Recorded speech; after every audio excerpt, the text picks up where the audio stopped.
All right. Should be live. Let me get my microphone over here. Okay. All right.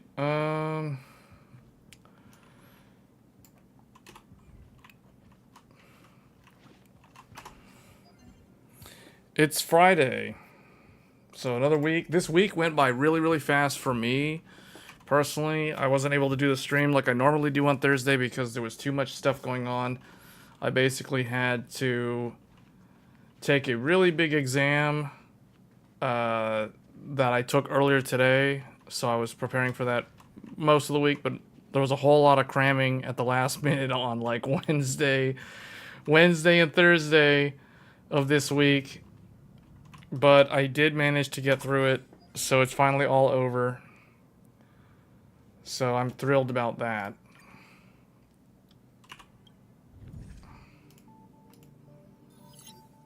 Need to do this weekly stuff.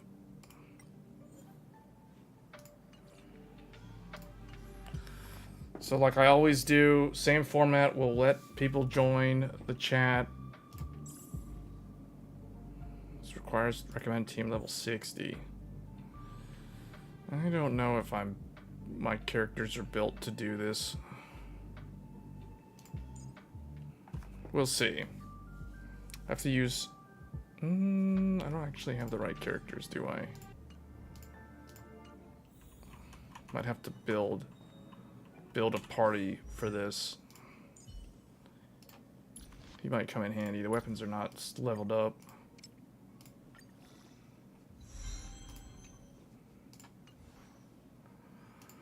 We have one viewer. Joey has arrived.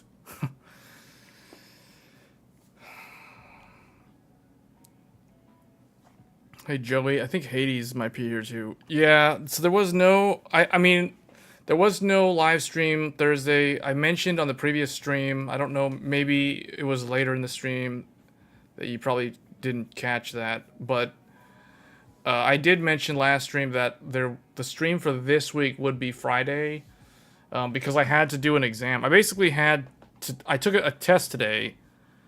I can't really talk about the exam because it was non-disclosure. But essentially I had to renew a certification that was expiring on the 22nd of this month. And so I thought, okay, I need to start studying for this thing because it's a big test. You know, it's like a 2-hour test. And I did not realize how much new stuff was going to be on this test. So, or like how much it changed over the last 3 years. So, yeah, I had to basically cram. It was basically like going back to college for like a week to prepare for the test. So that's the reason why I had to move the stream, because I knew last week that I would have to use all of Thursday and Wednesday basically to study. But I had been studying on and off for the last like month or two, almost 2 months. So it's not like I crammed everything at the last minute. But as I was studying for that test, I realized there was so many new things. Like, wait, they added stuff. They added stuff that wasn't here like years ago when I first took this test, when I first got the certification. So I was like, yeah, I'm running right down to the line, because if I didn't pass the test, like if I failed the test today, and thankfully, and that's a whole nother experience. I can't really talk about the test details, but what I can say is that was the most stressful, nerve-wracking experience I have ever had taking an exam, like taking a certification or a licensure exam, because my test specifically had a lot of problems, technical issues that were cropping up, where I had to, you know, like raise my hand and wait for the test proctor, and I literally got like the test like closed me out of, like it disconnected from the server. It crashed at like 3 different times. I saw like a Java error window pop up on the screen. It was a black screen with a Java error. And I was like, this isn't good. And the whole time I'm thinking, you know, like, are my answers, as I'm answering the questions, are these just getting black holed into nothing? And am I just wasting my time? And now my certification is going to expire on Monday, because that's the 22nd, and all this is for nothing, you know. So it was a huge mess. Like, today was pretty much very stress-inducing on multiple levels. First, the whole morning was like, oh, here we go, it's test time. And then you get there, and then you run into all these issues where it's like it's trying to load the next question, but oh, the thing's spinning, and then it crashes, and then you have to go and raise your hand. They literally moved me to like 3 or 4 different computers, 3 or 4 different PCs to test on throughout the test, and it was just a grueling experience. It was terrible. I left pretty negative feedback. I don't think it was the test center's fault, because they were trying to see if there was a problem, and there were other people taking exams, different exams in the room as well, and they were not having any problems. It was just me for some reason. So I'll try to test. Yeah, so I guess the positive note, I actually did pass the test despite all of those trials and tribulations that I had to go through during that entire 2-hour. It was almost 2.5 hours, because it paused like multiple times. I had to move to a different computer. But I did manage to get through it somehow. At one point, I was thinking, I'm probably going to fail this thing or it's going to get invalidated somehow, because so much negative technical issues have been happening, and they've had to restart me on multiple systems, and I don't know.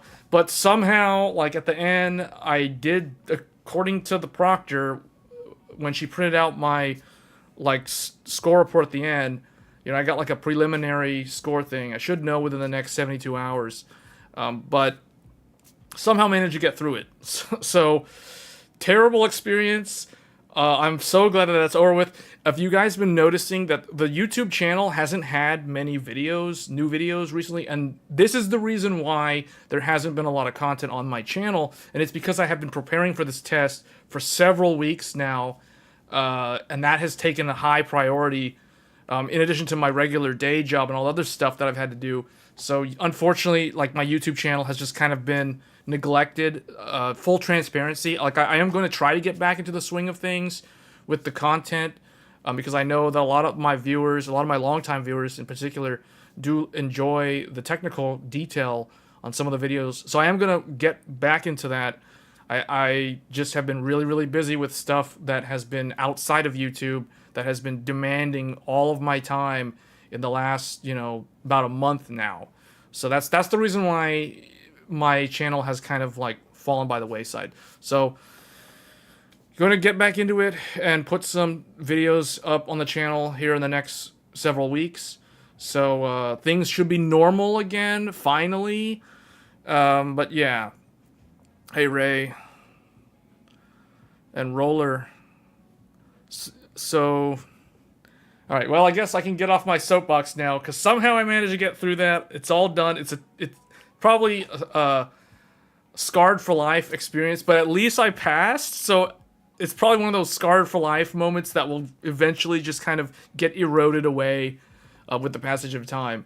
But yeah, now I'm a little bit, hesitant to, like, what am I going to do next time? I have to take one of these tests. But anyway, so glad that's over with, and I'm very, very glad that I passed, because if I failed because of all those technical issues, I probably would complain, but somehow I managed to get through it. Anyway, 7950 XT, 7950 XTX, what's your opinion on those GPUs? I like them. I mean, I'm using one right now, and I've never had any problems with it, so I think it's an excellent GPU. In particular, I think both of them are really good, especially now. The XT at launch was probably priced too, well, not probably, it was priced too high. It should have launched at like $800 instead of $900. But I think if it goes from like 800 to 750, I think that's a good value for the 7900 XT. For what you're getting 20 gigabytes of RAM, you're getting a lot of Oh, you're talking about what? Oh, 7950 XT, 7950 XTX. Oh. I don't really know. I don't know anything about those rumors. I mean, I don't really have an opinion on them. I know nothing about them. I don't know if they're real. I mean, I guess they could be real because the 6950 XT exists. So, I mean, I guess they exist in some capacity, at least internally.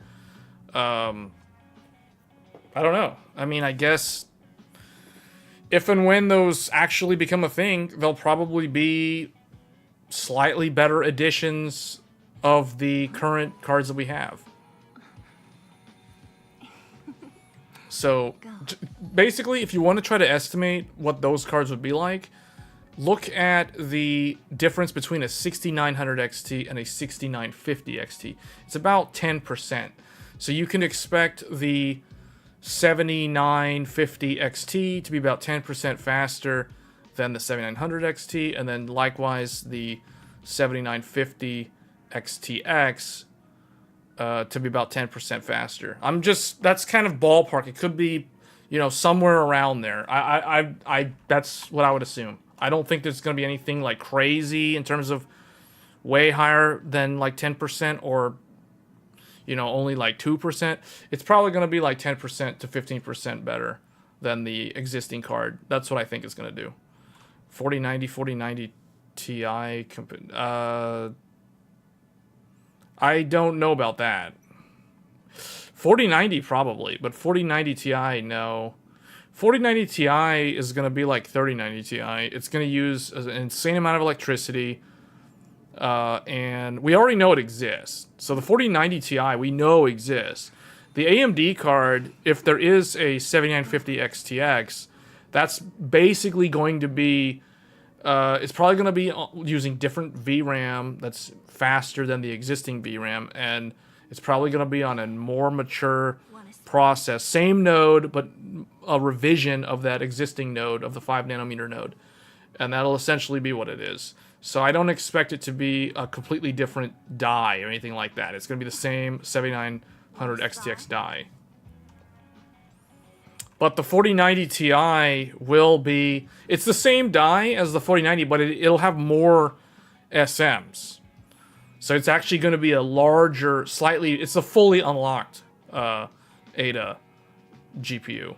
When is NVIDIA going to drop 4090 Ti? Probably the end of this year or early next year. No, it hasn't been long enough. How? Do you know when the 3090 Ti even launched? It's probably going to be next year.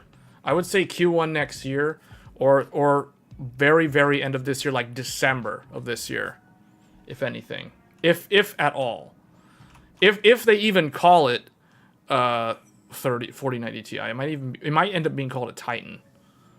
So that's what they'll do.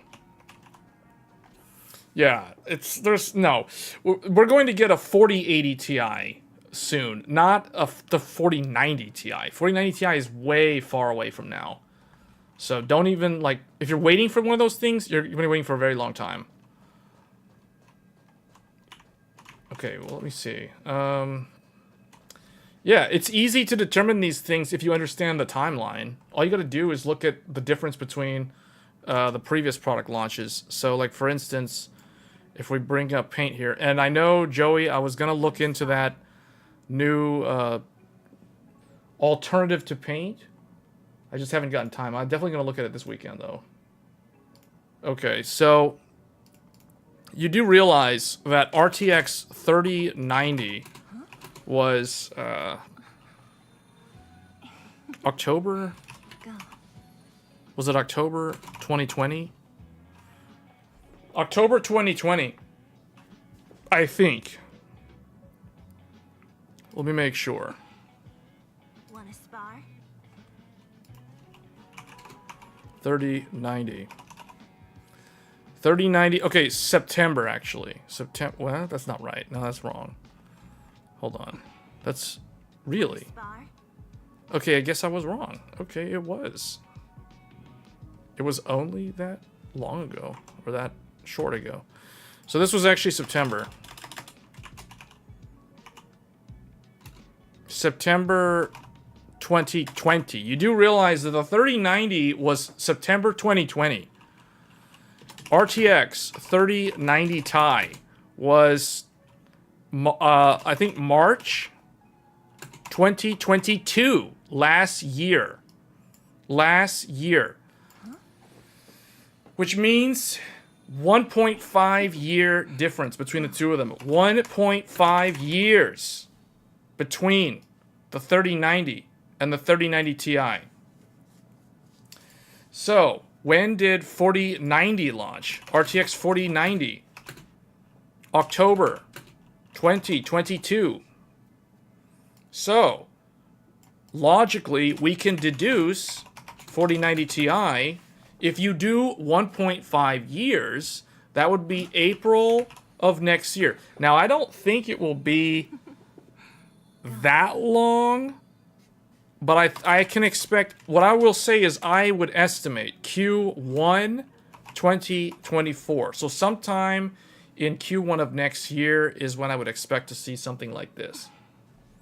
Wanna spar? Meaning at the very earliest, it would be the very end of this year.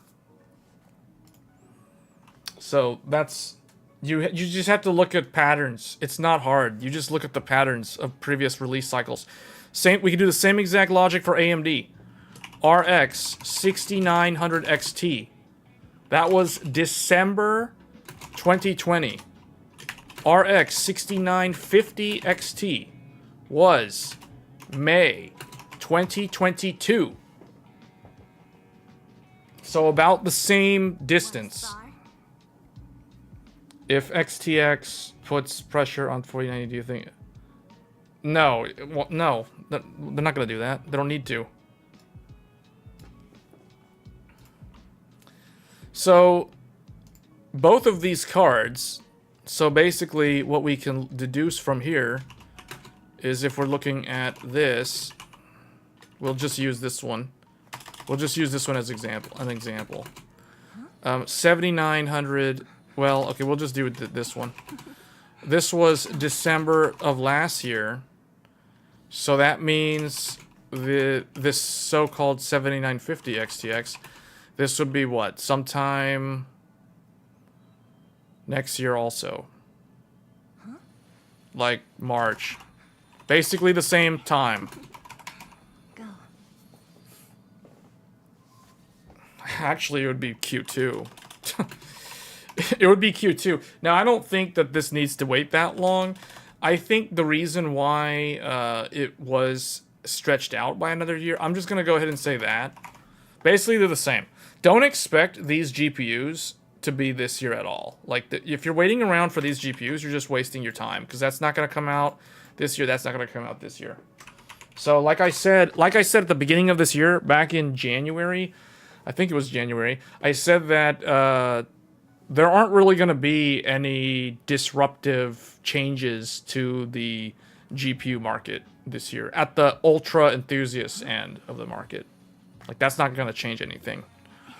So this year, it is what it is. Like, this is what we've got, and that's all it is. There's nothing coming. What I said at the beginning of this year, and it is playing out as according to plan, as I had intended. As if I'm the one that's making this stuff happen. This year is the year of the mid-range, the high-end. When I say high-end, I mean like 4070, 7800, like those graphics cards. This is the year that, or this is the year of that. So basically, this was 2022. I guess we need to remove these guys. This is not a thing. This is not a thing. So this was 2022. If we look at 2023 releases this year, 2023 is heavily focused on high-end champagne problems. So basically, this year is going to be the year of stuff like RTX 4070, RTX 4060, these are the sort of things, like these cards. This is what everyone is supposed to get excited about. You're supposed to be excited about these. You're not supposed to be excited about those. You're doing it wrong. That's not what 2023 is about. 2023 is all about this. That's what it's all about. These are the graphics cards that we're supposed to be excited about. On the AMD side, RX 7800 XT, RX 7700 XT, RX 7600, whatever other ones that they end up releasing. Like, these are the cards that you're supposed to be excited about. Want to spar? This is what 2023 is all about. Not these things. Okay? So, that's what it's about. That is what this year is about. You misspelled RTX 4050. No, 4050 is not on the list. 4050 is there. I mean, I guess, if you want to include it.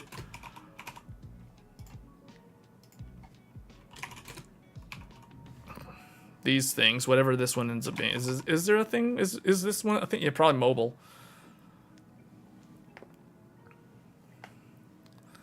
So basically, yeah, that's what this year's all about. Now, as I explained in last week's live stream, the reason why we're seeing all the NVIDIA cards come out and we're still waiting on the AMD ones is because NVIDIA managed to dupe enough people into buying 3060s, 3060 Ti, 3070. Basically, people who should have been waiting, but they finally gave in and bought for some weird reason. They decided to buy a 3070 that only has 8 gigabytes of VRAM instead of an AMD card that had like 12 or 16. They got duped into buying a 30 series card. Thanks to them, the people who continue to wait are going to reap the benefits of being able to get the 40 series cards faster instead of waiting around until the second half of this year. Meanwhile, the AMD side of the house, they have not been as successful at clearing out 6000 series inventory. They still have a bunch of, not a whole lot anymore, but they still have a lot of 60. Basically, AMD is still trying to sell the 6750 XT. They have some 6700s. They have a lot of 6650 XT. They're trying to sell a lot of these. And then, of course, they have the one that most people pay attention to, the 6950 XT. Until, like I said before, until AMD gets the amount of inventory that they have, like if this is, you know, full 100%, they're moving through the channel until they get to a certain inventory threshold where they're like, okay, we have a low enough amount of these left that it's safe for us to launch our new products. Because I can pretty much guarantee you, they already have all of these cards. NVIDIA also has all of these cards. We already know this because this came out in January. This was supposed to come out, as everybody knows, the fake 4080 12 gig last year, but it didn't. They unlaunched it, so it could come out in 2023. But this card, the 4070, the $600 4070, this thing had been around since January. But they were waiting to release it once their 3060s, 3070s, in particular 3070 and 3070 Ti and 3080. They were waiting around for those cards to get sold enough where they're like, oh, we sold through them, we succeeded, people bought them, so now we can launch the new thing. Because like I said before, a manufacturer's not going to launch a new product if it's going to cannibalize sales of the previous generation. They have to move the inventory of the older generation before they can launch the new one. Otherwise, they'll be stuck with too much product sitting on shelves, and it's not going to be a good thing. So that is the reason why. So you can tell that NVIDIA has been outselling AMD. Only pretty much everybody knew this. But NVIDIA, despite the 30 series having way less VRAM and then having a lot of people complain about new games, you know, like stuttering, Star Wars, Hogwarts, Dead Space, Forspoken, you know, etc., The Last of Us, all these games, Redfall, eating up all the VRAM and then being stutter struggle everywhere, people still were dumb enough to buy like 3070s and stuff. And that like, okay, well, too bad for them. So, yeah. That's kind of where we're at. So the 40 series are coming out as planned because now the 30 series are low enough in stock that we can expect to see 4060 Ti, 4060 to roll out soon. And then for AMD, their card's going to come out too. It's just going to be a while because they got to get through all those 6750s and 6650s and 6950 and 6700. All those cards need to sell through the channel before you're going to see any 7000 series cards. You thought the reason why AMD didn't launch new product was because the problems was... there is no problem with the RDNA architecture. I don't know what you're reading, but that's a bunch of nonsense. That is not the reason why. It's all economics, guys. All of this stuff is literally just business decisions. It's economics 101. There are no problems. We already know that this card exists because we've seen the Professional Workstation Edition. The Professional Workstation Edition is already out. So it's not like we don't know what the 7800 XT is. It already exists. Just only on the workstation side, not in the consumer market yet. So that's pretty much it for the GPUs. Like, this is the year 2023. It's all about these cards and these cards when they decided to show up. So I thought there was problems with FP32 something. What? I don't know what you're talking about. That sounds very weird. No. FP32 it wasn't reading the other half. I don't know what that is. To be clear, I was making a joke about the 4060. Oh, it's clearly a 50 class card rebranded. Oh, it is? See, I don't know what the GPU is. Meaning, I don't know what class of GPU they're actually using. I don't know the size of the die. Is it a 50 die? Like, is it the small one? Because the only one that I know is the AMD one, the 7600. I know the 7600 is the 2048. I think it's 2048 or 2034 processors, which means it's the successor to, if you go all the way back in AMD history, it's like the successor to the 480. So the 480 became 580, then 580 to like 5600, I believe, 5600 XT, and then that became 6600 XT, and then so basically the core count stayed the same. So it's easy if you guys understand the die size. So let's look at this a little bit here. Let me find the one that I wanted to illustrate. Let's go back to this one. I think this is it. Yeah. So, okay, here's one. Let me change the display. Where's my...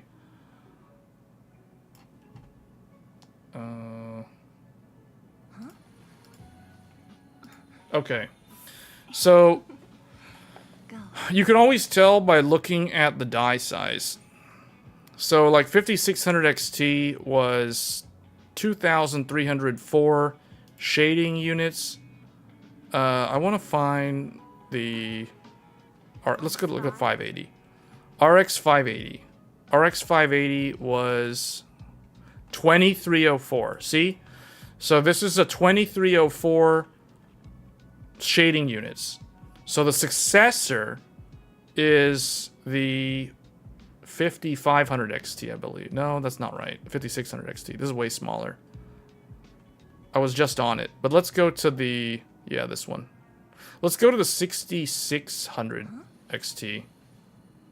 Because I think that one... Hold on, let me get this out of the way. Okay. See, if you look here, this one is 2048 shaders. So this one's kind of like the size in terms of the shader count.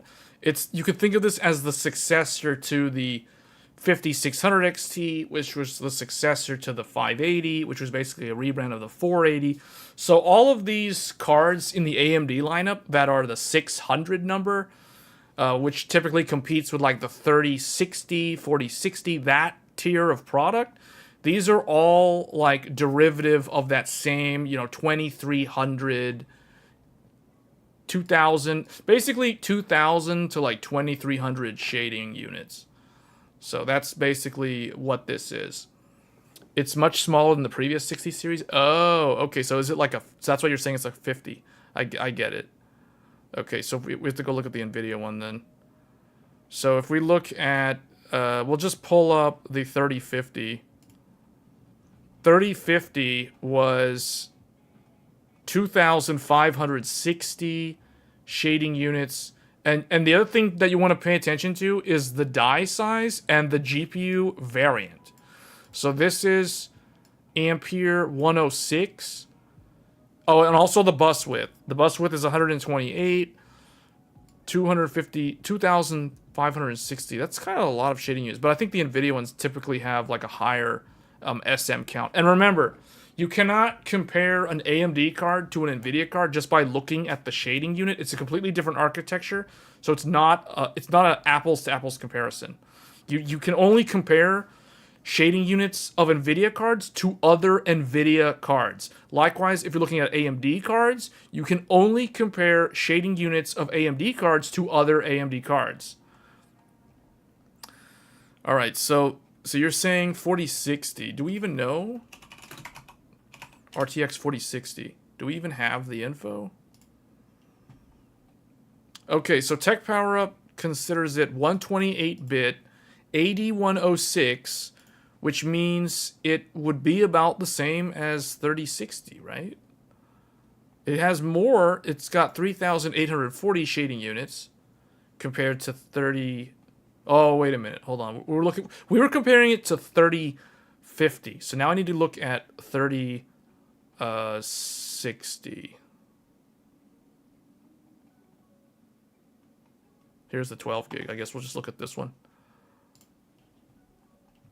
192. And then this one's going to be 128. Oh, I see. Okay, yeah, this is kind of like a 3050.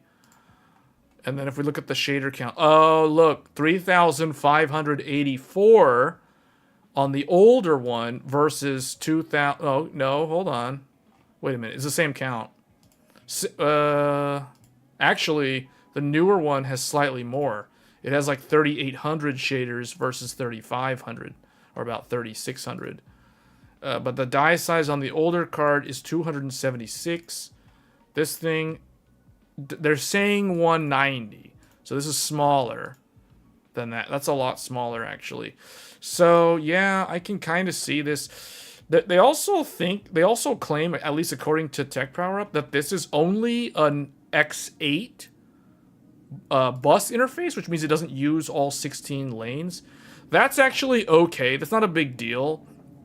When you're looking at a smaller, more budget-oriented graphics card, the X8 thing is okay. Like, I don't really think that's that big of a deal, but some people won't like that.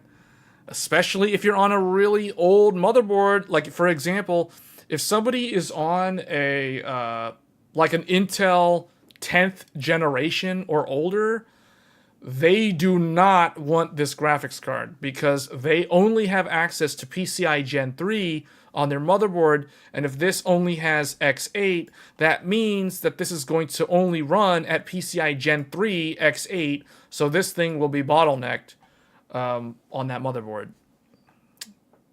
Not terribly, but noticeably. So that's, yeah, this is basically not for anybody who has an older CPU. AMD is in the same position. They probably are. Because they are, because the 6600 XT is an X8 as well. So I'm pretty sure the 7600 will be exactly the same. So yeah, it's not like it makes any difference. But see, that's the thing though. That's the thing. When you look at these lower end GPUs, I don't want to say lower end because that's almost like a negative connotation. What I would like to say is entry level. When you look at these entry level GPUs, oftentimes people who buy these typically have older platforms to begin with.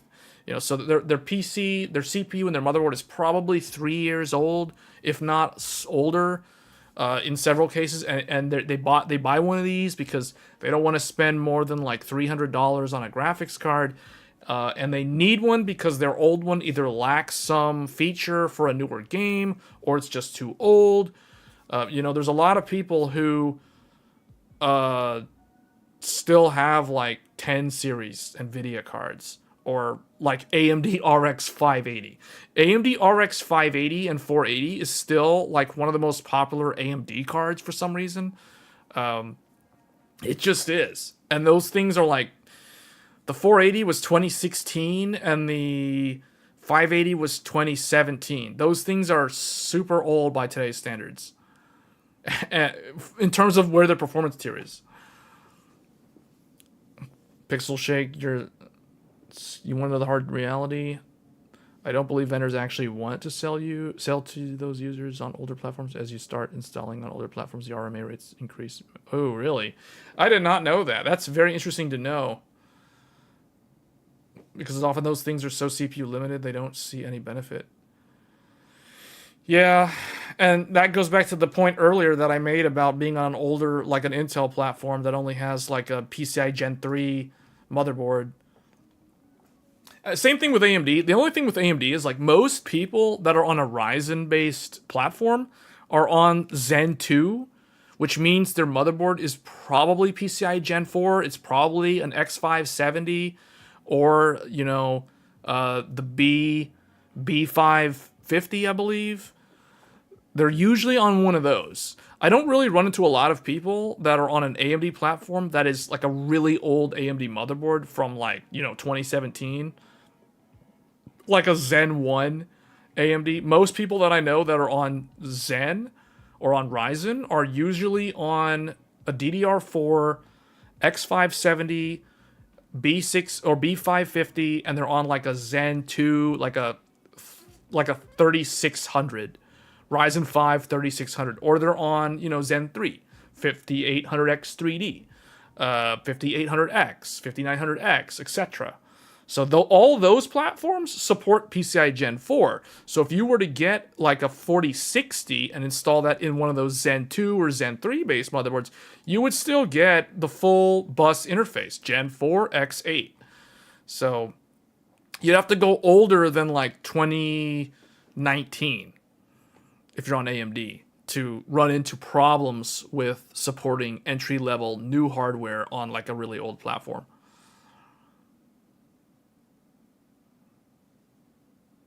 And that's why that's why it's easier for me to recommend, like if someone's doing a new PC build, that's usually why I recommend going Ryzen, because you do get the forward compatibility. Like for example, like with the X670, you're getting PCI Gen 5 on the graphics and on the storage. Can an RTX 4090 max out PCI 3x16? Yeah, there's a difference. There's a difference.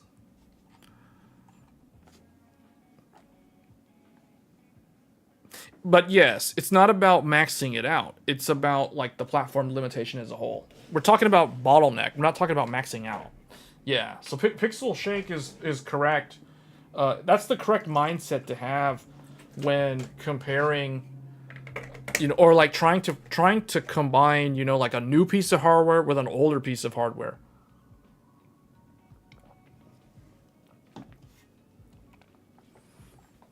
So that would be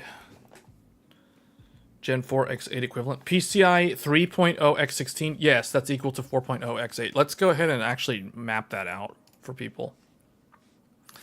Let's go back here.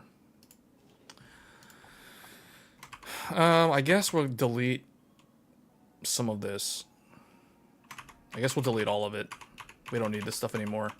I think we've gone through that enough. So PCIe. We are currently in the realm of PCI 5.0. I know it sounds weird to say that because there's literally only like one graphics card in China that supports PCI Gen 5, and there's literally only one SSD on the market that supports Gen 5 on the storage world. But next year, there will be new graphics cards that will be PCI Gen 5. So we are technically in the realm of PCI Gen 5 because the motherboards support it. So we have PCI X16, we have PCIe, what do we want to say here? 4.0 X16. How do I want to chart this out? So I guess what I'll say, or how do I want to draw this? We'll do PCIe. You know what? We'll just ignore Gen 5 for now because that's understood what that is.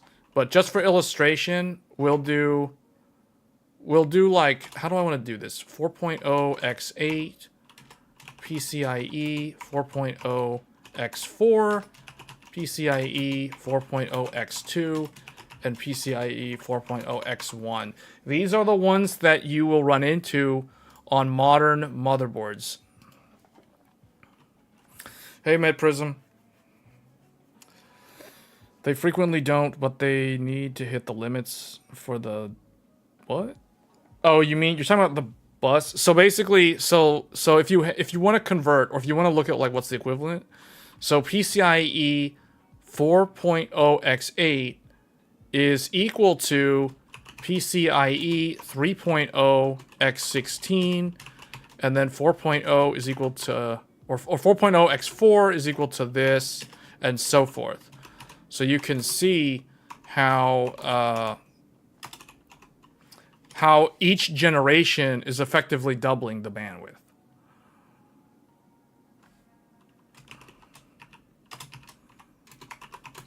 PCIe X2 doesn't really exist. You won't really find that as an interface, but that's just to get the point across.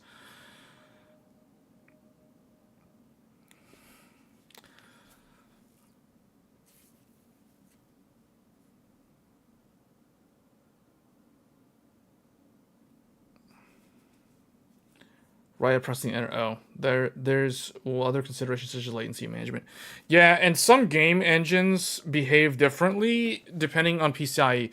I know, and when I say PCIe, I mean the actual how many lanes are actually allocated to the GPU. So one game in particular that I know scales very, very well with PCIe lane count is Horizon Zero Dawn. Horizon Zero Dawn, I know Hardware Unboxed tested this pretty extensively when that game first came out on PC. But if you run Horizon on a PCIe X8 and then X4, you will see significant drops in average FPS. And maximum FPS as well.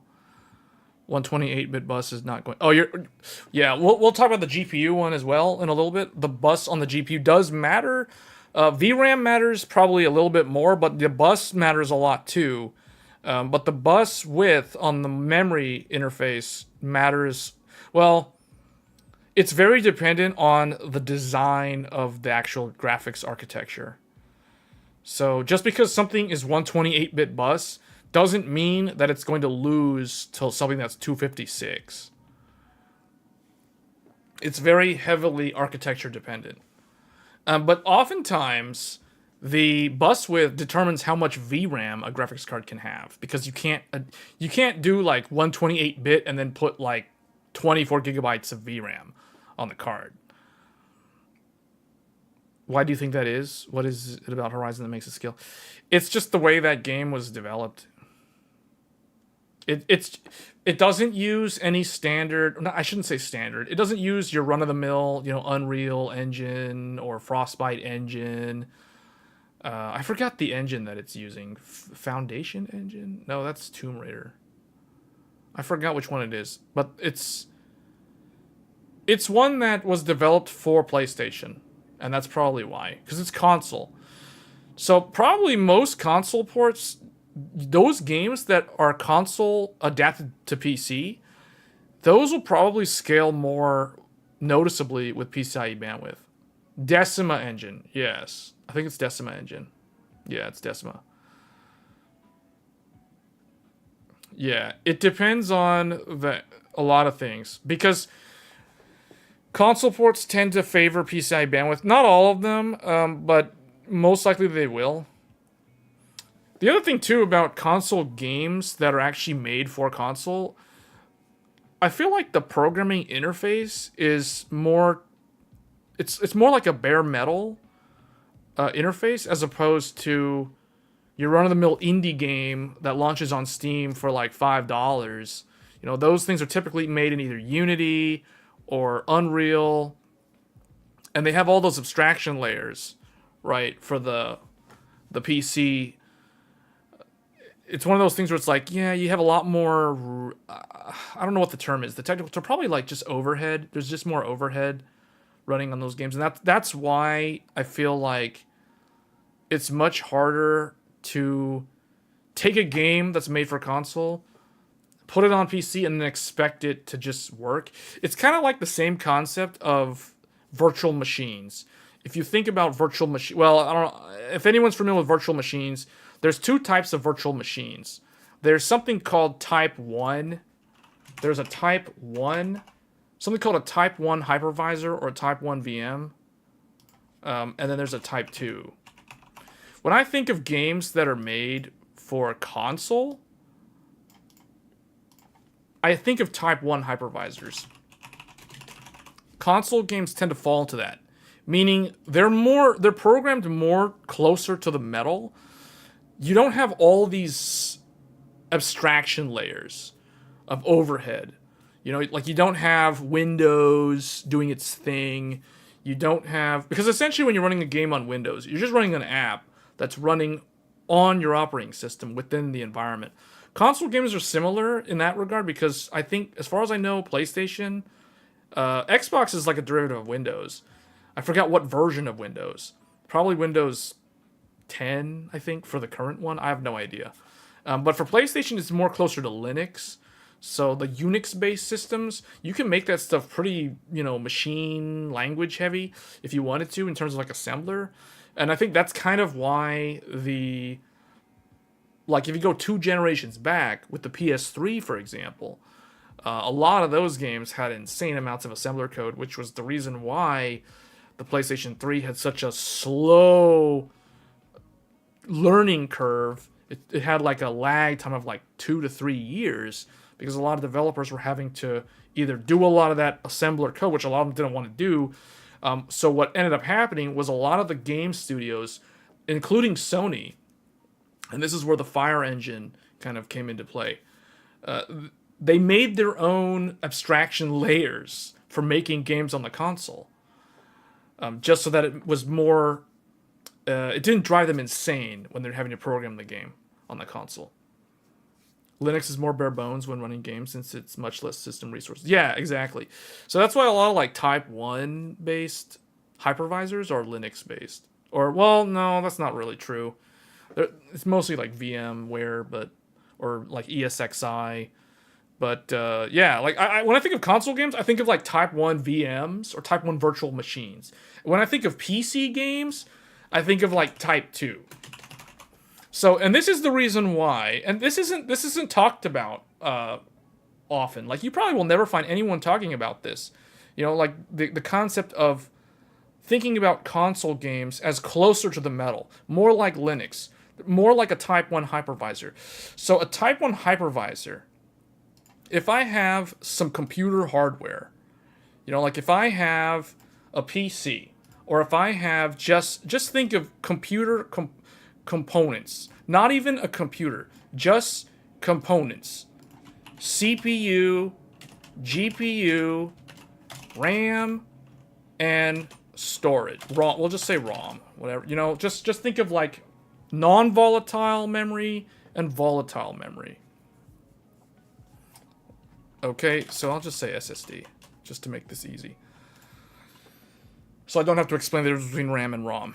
So if you have CPU, GPU, and RAM and storage, if you're running a Type 1 hypervisor, this is also known as bare metal, which means when you install the operating system or the game or the application or whatever third-party hardware, whatever it is you want to run, if you're going to install it what's called on a Type 1 hypervisor, that means that you are literally installing it directly on top of the hardware.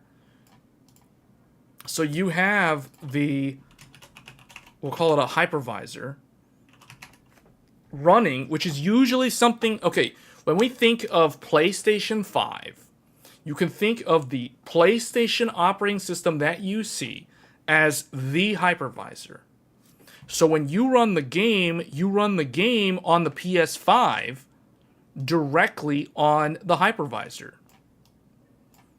That's where the game is running. So you literally have 1, 2 hops to get to the hardware.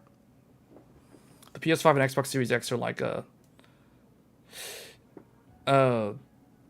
yeah, but I'm not even talking about hardware performance. We're like, this is more higher level than that. This is not like that level of a discussion. This is more about, like, what I'm attempting to do here, for those tuning in for the first time, I'm attempting to answer the question that I often get: why do games run relatively well without a lot of issues on consoles, but yet they have all these issues on PC? Or I guess the more accurate question is, why is it that a $500 PlayStation 5 can run Hogwarts Legacy or whatever, The Last of Us, whatever, relatively fine at 4K? Obviously there's checkerboard, obviously there's FSR, I know. But if you wanted to get similar performance on the PC, you have to spend about double the amount of money. You have to spend about $1,000, if not a little bit more, to get the equivalent gaming experience that you get on a PlayStation 5. Did you have problem with RGB fusion on the... No. Okay, hold on. I haven't been reading the chat. Let me see if I can get caught up here. Linux is more bare bones. Xbox 360 ran games better than most because the cell processor was... Yeah, so the cell processor, I kind of touched on that earlier. The reason why the PlayStation 3 had a hard time was because the PlayStation 3 was literally a Type 1 hypervisor, and game developers were so used to, like, okay, give me an easy interface to run my game. And it's like, no, you kind of have to use the SPEs, and there's 7 of them. Technically, there's 8 of them, but one of them was unused. So you had to learn how to program to 7 different weird, like, core unit module things. So there was a lot of assembler code involved. And your typical game developer doesn't want to be typing a bunch of JAL, jump, load, store, all this stuff when they're making their game. They want to just do their Java or their C or their whatever, or their Ruby, and be done with it. So because that was lacking with the PS3, for like 2 or 3 years, developers were making their own abstraction layers. They were making their own, like, sub operating systems or procedural calls that would run on that hypervisor on the PS3, and then the game would run on top of it. So you had games that had poor performance on PS3, but they ran really good on Xbox 360 because they had all these weird abstraction layers, because coders didn't want to do assembler. They're trying to work around it. So Sony tried to mitigate that by, giving them developer SDK tools, and Sony was having to do, like, all this other stuff. So Sony even made Fire Engine purpose-built for PS3 games. But, a lot of people, like, Epic Games wanted to do their own thing, so Unreal was doing Unreal 3, and like, there was a bunch of stuff going on in the developer world around, like, 2000, from, like, 2007 to, like, about 2010. There was a whole huge effort of, like, people just having to build all these things because they didn't want to, like, do bare metal programming for PS3 games. So that's kind of why the PS3 was so slow to build up, like, sales revenue and units sold, because people weren't that interested in it.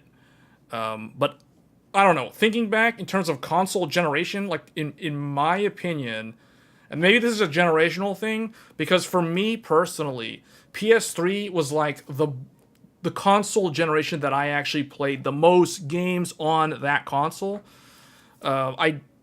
I feel like my PS3 game collection was probably the largest game collection for a console versus like PS2, PS4, PS5, and then obviously PC. But PC has like changed so much over the years that obviously the collection on PC is going to be larger because it spans multiple generations. So the PS5 and Xbox, okay. But I think that changed. Wait, hold on.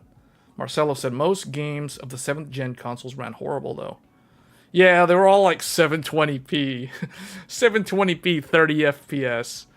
But some of them looked pretty good, though. Like, the thing that I remember about the PS3 era, the art direction carried a lot of those games. You have to admit, art direction alone carried a lot of those games. Metal Gear Solid 4 still looks pretty good.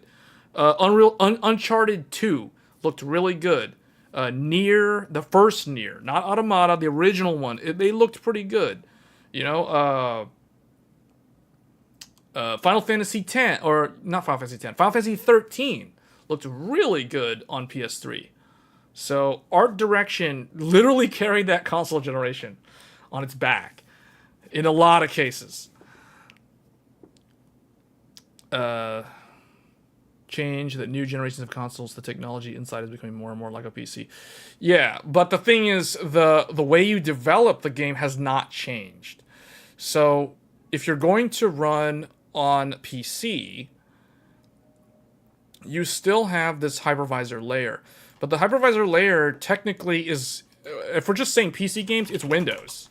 I mean, let's be real, it's just Windows. Well, technically, that's not, well, yeah, it is Windows. But really what it is first there's the kernel. There's the Windows kernel. Technically, there's like the Windows kernel. Then on top of that, you have Windows. You actually have Windows on the kernel. So Windows is here. This is where, like, this is the space where when you are using your PC, this is where you are. You're not on the kernel, you're like up here. So then you want to run the game. Well, the game is running here. There's the game. The game is running there. But you have all these other things running. You know, you've got, like, Steam is running. Well, actually, you got Steam. You got DRM de novo. You've got, or, you know, like, whatever. You have, like, if the game has one. Basically, what I'm saying is you have so many extra things, and these are probably stacked on top of each other. So, for example, if you're running a game that has, like, anti-cheat software, you know, like de novo, if you're playing an MMO, or you're playing something that has to install, like, a anti-cheat client, whatever, you have that running. Then you have the game running. Then you have, like, that's not even talking about all the different sub-processes and background things that are running as well. So you can see how this is going to clog the pipe. Now you've got, what, 1, 2, 3, 4, at least 4, if not more, hops before you actually get to the GPU and the actual hardware components, versus the console where it literally goes to the hypervisor layer, which is essentially like a Linux thing on PlayStation, or, you know, a version of Windows, some variant of a Windows, like very lightweight Windows on Microsoft Xbox and that sort of thing. So you can see how there's a reason why the consoles they appear optimized. I say that with air quotes, optimized to run on the console. It's not so much that they're optimized, it's just because there are far less abstraction layers between the game and the hardware, and on top of that, oh, I forgot to include the drivers. The drivers are also another layer, but you guys get the picture at this point. Right, so the console games run, or appear to be easier to run on arguably mid-range hardware by today's standards, because less abstraction layers, and on top of that, it's a closed ecosystem. Every Xbox is going to be the same. Every PlayStation is going to be the same. It's we talked about this in a previous live stream. Very much like Apple. Like Apple, Mac, they control that entire ecosystem. Whatever, everyone running a Mac is all in the same thing. I'm not. Obviously, there's people who run Hackintoshes. I don't care about that. That's probably like less than 1% of all the Mac users. So the point is, when you have a closed ecosystem, you're not going to run into a lot of these weird one-off bugs that everyone complains about when a game comes out on PC, because everyone on a Mac has the same hardware. Same hardware and same software. Everyone on a PS5, same hardware, same software. Xbox, same hardware, same software. Nintendo, exact same story. So that is the reason why PC always ends up in a scenario where it can provide the best gaming experience, but at a cost.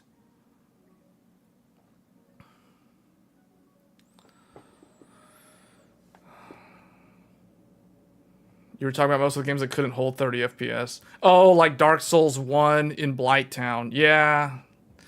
Yeah. And Dark Souls 2 with its terrible load times on PS3. Intel Arc got a major driver update again. Okay. If you were to try and run Windows 10 or Windows 11 on either an Xbox Series X or PS5, you could. For a theoretical example, you would see how bad they would run modern games. Yeah, exactly. Exactly. That's actually a really good point. I didn't even think of, like, the idea of running Windows on a console. But yeah, that gets the point across. That actually, I think that's the final illustration point for this discussion. If you were to run Windows 11 on an Xbox Series X or a PS5, it would run. It would probably run fine. But the problem is that you go try to run the game. The game on Windows, on the PS5, is not going to run that well. So, yeah. What about running Windows on a Nintendo Switch?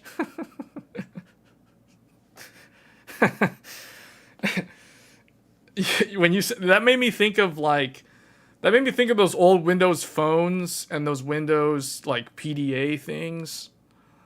Those tablet, not tablet, but those things that had the stylus, but they were like Windows based. This is way back. This was like more than 10 years ago. Yeah. But man, the Switch probably has Game of the Year right now, but man, I really wish there was a newer Switch. Switch needs DLSS, and it just needs newer hardware to get me to play the new Zelda game. I want to play the new Zelda game, but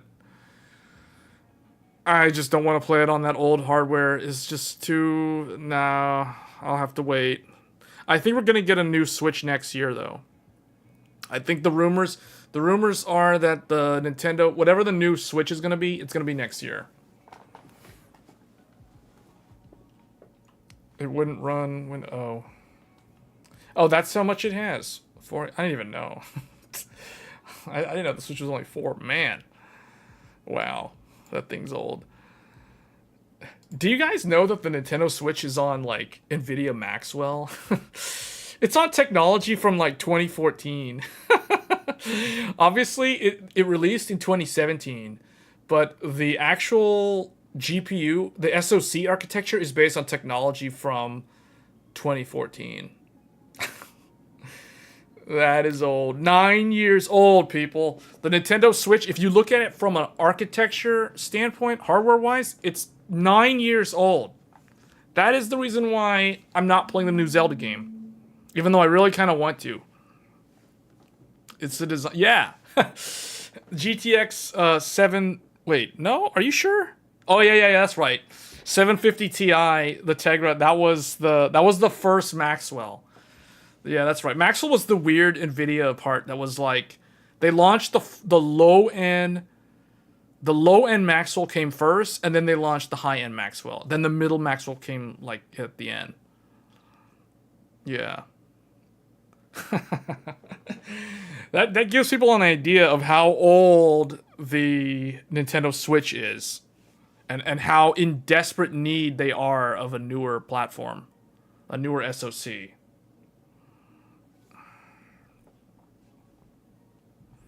Because they can't do anything with it. They can't do DLSS on it because the hardware doesn't support it. Otherwise, they probably would have done it. Because have you guys noticed that Xbox and PlayStation both make use of FSR? Like, they make use of FSR 1 and FSR 2 in certain games. But the Nintendo Switch can't do anything with DLSS. What's weird, though, is they could leverage FSR. But I guess the hardware is so old that not even the old hardware can handle FSR either. So, I don't know. That's weird. I really feel like Nintendo is the one that needs FSR more than the other two. Obviously, the other two are going to benefit from FSR because they market them as 4K gaming consoles, but the Nintendo's the one that just needs a lot of help. The Switch just needs help.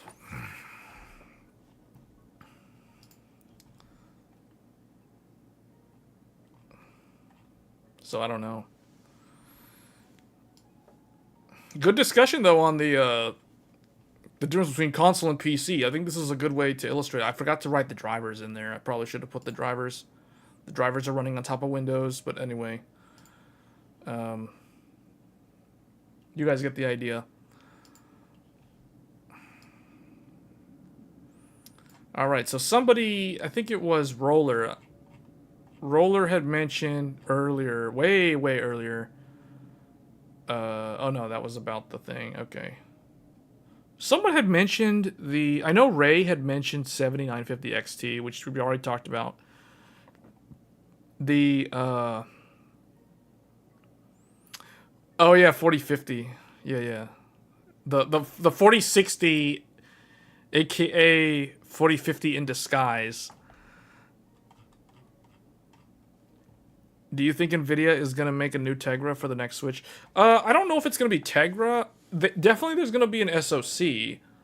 But we haven't really heard a lot about it, have we? Which means that it's still really far off. Or we don't even know if... I'm pretty sure... Well... You know, I don't know. Because the thing is, I have a feeling that... I do think, if I had to guess... Nintendo will partner with Nvidia again for the Switch 2. Now, is it a 100% done deal? I don't know, because look at the Steam... Look at all those... Not just the Steam Deck, but look at those other handhelds from, like, Asus and those other ones based in China. Like, a lot of those AMD... RDNA, I think they're RDNA 3. Are they RDNA 3 or RDNA 2? They're probably RDNA 2. I know the Steam Deck is RDNA 2. But like all these SoCs that are allowing all these mobile gaming platforms for PC gaming. Well, PC has a connotation of being related to Windows, but you know, Steam is basically using a Linux box on mobile on an AMD SoC to make the Steam Deck a thing, and now other vendors like Asus and ones based out of Asia are developing their own higher end editions or maybe even lower cost editions of what essentially is a Steam Deck clone. A lot of that stuff kind of, in my mind, begs the question of whether or not Nintendo will go with one of those type of SoCs, or will they still partner with Nvidia? If I had to guess, I still think they're going to leverage Nvidia for the next Switch, but I don't know how interested Nvidia is in that, to be honest, because I feel like Nvidia is not really that interested in doing that. But I think they will. I still think they will. I just don't think that it's one of their top priorities at the company. I feel like Nvidia is way more into going for that higher profit margin business in the enterprise, not so much the low. Because think of the Switch, right? Like the Switch is not expensive compared to the other consoles, or even let alone like Nvidia's own graphics cards. So selling an SoC for a lower cost mobile device, or I guess a hybrid console, because you can dock it and then it is kind of like a standalone console. You know, it's one of those things where I'm not saying NVIDIA is not going to do it. I just think that NVIDIA will probably do it, but I don't know if it's 100% confirmed. AMD needs to make Nintendo an offer that they cannot refuse. See, the thing is, Nintendo is well aware of AMD's capabilities in the mobile gaming market. If you look at all the Steam stuff, Steamgate, all those things in Asia, those Chinese knockoffs of the Steam Deck, I forget what they're called. Asus has one. There's like a bunch of them. So it'd be easy for Nintendo to do that. But I think,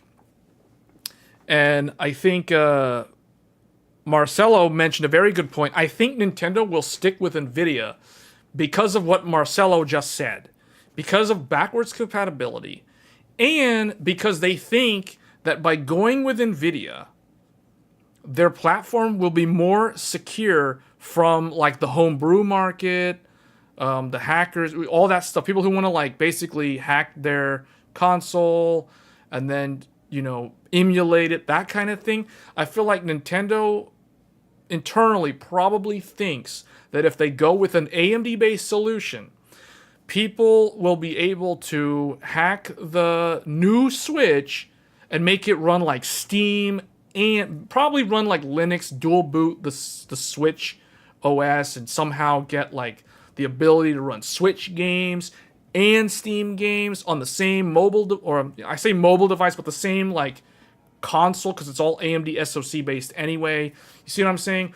I have a feeling Nintendo wants to protect their IP, and they're probably thinking, well, if we go with AMD, you know, then the homebrew market might like get our stuff running on a Steam Deck, and we don't want that. So they're probably going to go with NVIDIA for that. I don't say that's going to be the main reason, but that could be one of the driving factors why they stick with NVIDIA.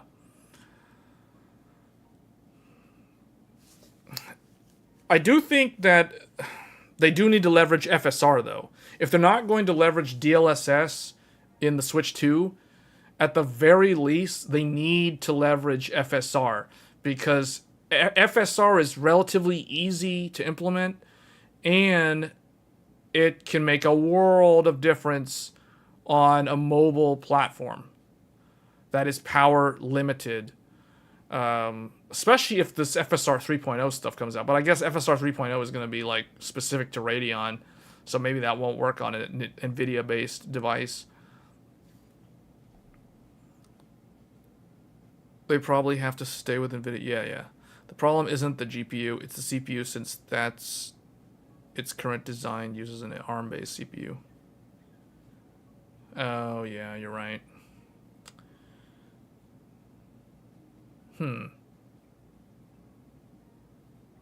I guess. But I don't know. I think that they're probably thinking about it from multiple different avenues. One of them is IP security. The other one, and when I say IP security, I'm talking about intellectual property, not, you know, internet security. And then the other thing is just the corporate relationship they have with NVIDIA, because oftentimes, I've said this before and I'll say it again, a lot of people don't understand, or they miss the point when I say that the reason why companies are able to maintain their hold on a market is because they leverage their business-to-business relationships. This is very, very true in the server world. This is the reason why Intel is still very, very dominant in the data center world, despite the threat from AMD EPYC, but also despite the threat from ARM moving into the data center in places like Amazon Web Services, for example, and Google Cloud, and all these other providers. And then Apple is looking at doing their own ARM-based architectures. They already have M1. What's to stop them from doing that in the data center someday? So Intel's able to continue to sell their products because they're able to leverage their long-standing partnerships and their relationships with their end customers.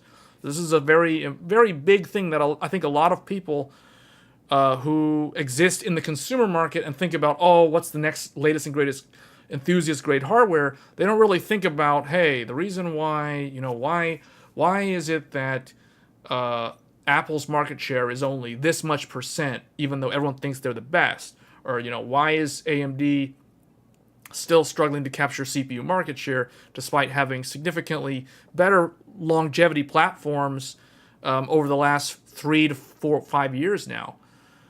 It's primarily because of the business to business partnerships on the back end. That's really what it is. So it becomes a game of cat and mouse, of like, how can one company outsell another by not trying to sabotage the other's product, or not try to throw out like FUD and say, oh, this thing has a lot of problems, it's not good. It's more about like, if think about it like this.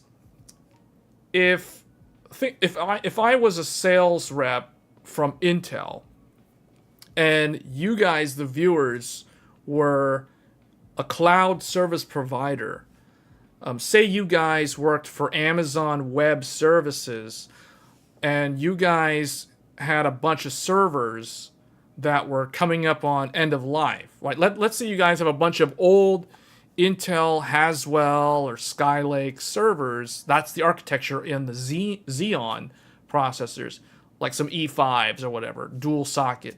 And you guys want to get some new servers to increase your capacity, etc., faster, better, whatever, right? Like, you guys have been buying from me, the Intel guy, for like a decade. Why would you go and buy from some AMD person, some sales guy from AMD? Well, you never actually worked with him before. Like, you guys know me, you guys trust me, right? Like, that's part of the reason why these deals stay the way they are. And this goes back to our discussion about Nintendo and Nvidia. Nintendo has that business relationship with Nvidia. They've worked with them before. Their engineers know their engineers. Like, they've collaborated. So why would they want to move away from Nvidia and go to AMD, despite the fact that they've seen all the success with Steam Deck and now all these other Steam Deck clones popping up in Asia? And that's really where Nintendo's market is really strong. Nintendo's market is strong in North America and Europe, but I think that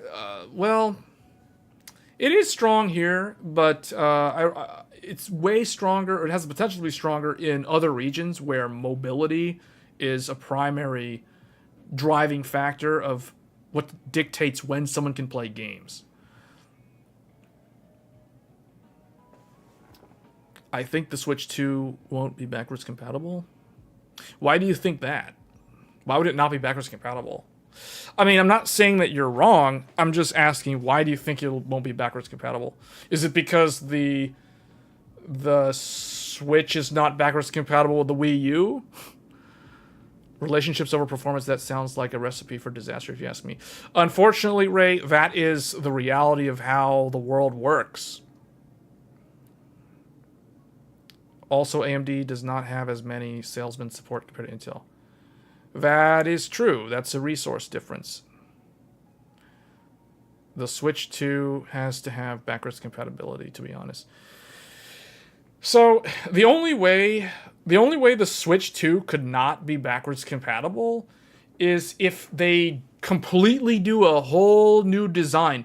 Basically, like, you guys know how they went from the Wii U, which was disc-based optical media, to a cartridge-based hybrid mobile console. That sort of change, obviously, there's not going to be backwards compatibility there. If the Switch 2 retains that hybrid mobile console design, then I don't see why it can't be backwards compatible.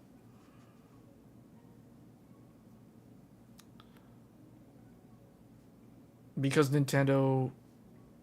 Yes. What? Oh, Nintendo, yes, and the Wii U dropped backwards compatible. Nintendo wants... I don't know about that. I think Nintendo does know that they have a strong fan following that leverages like a massive Nintendo ecosystem. You could play digital games, but not... Well, but see, then that means that it does have backwards compatibility, though.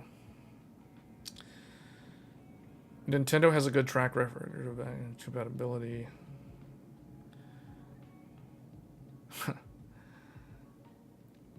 like Twilight Princess on Nintendo Wii and on Nintendo GameCube.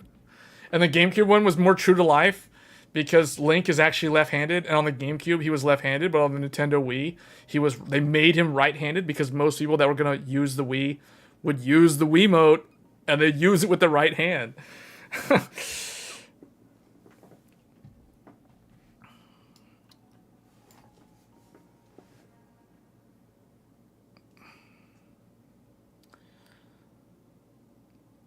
Yeah, basically, just to close out the final point about like business to business relationships.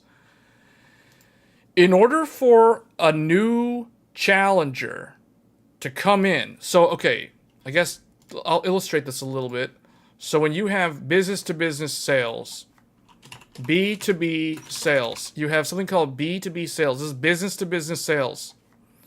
So let's say we have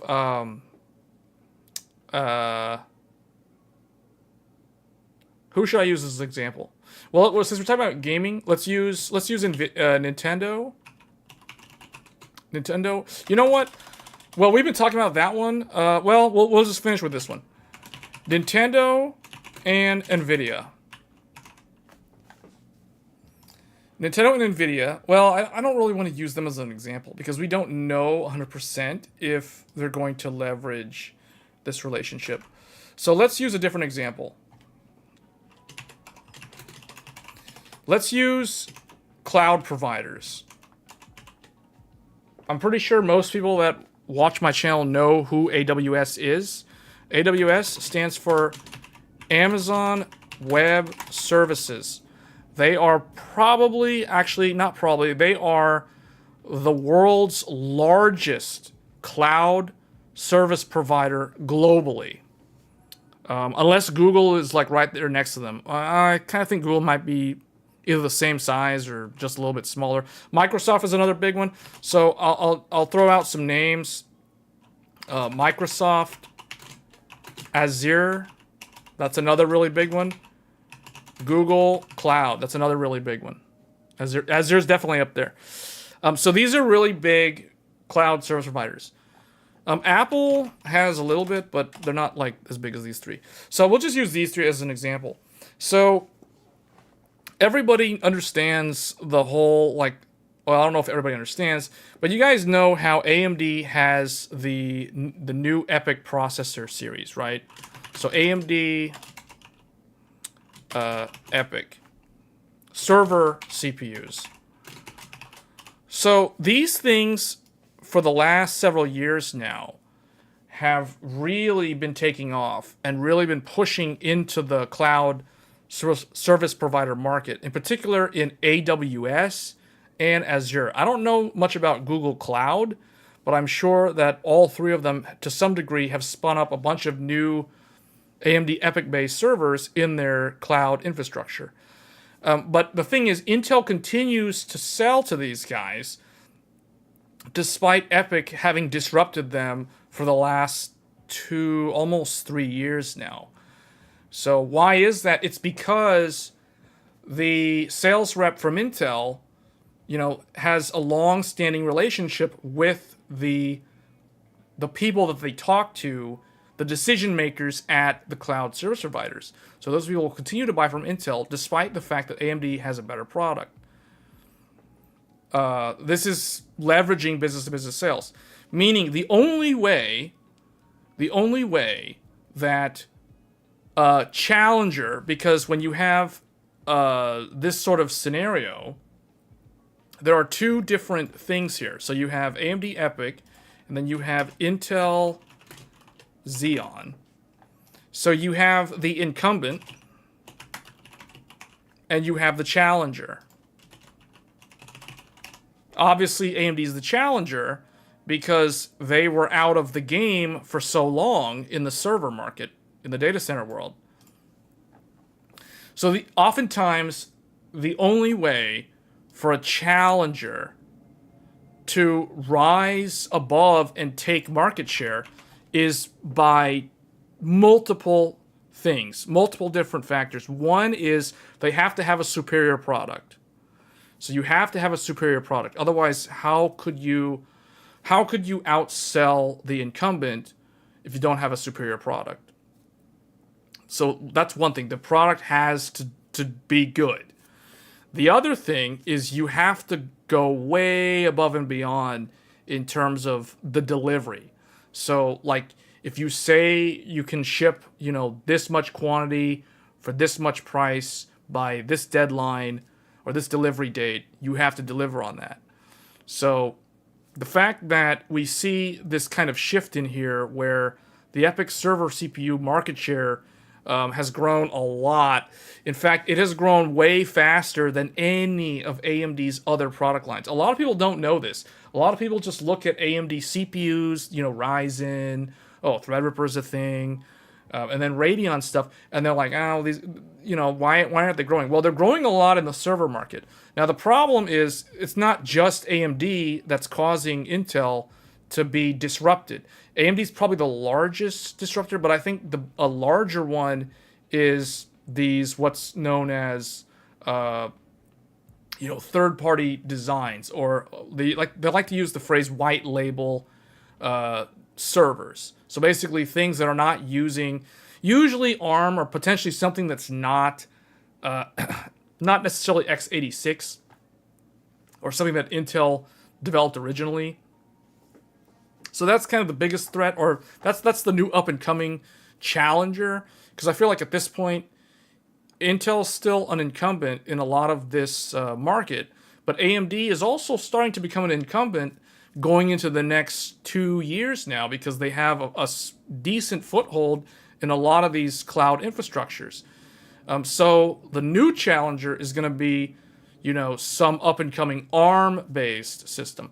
And that's kind of why I feel like Apple with the M1, the M1 Max, that's kind of the biggest threat in the long run, not just to Intel, but it could also become a threat to AMD.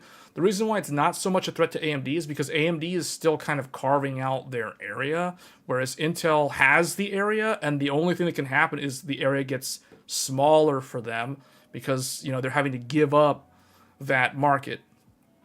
This sort of concept can be applied to the consoles.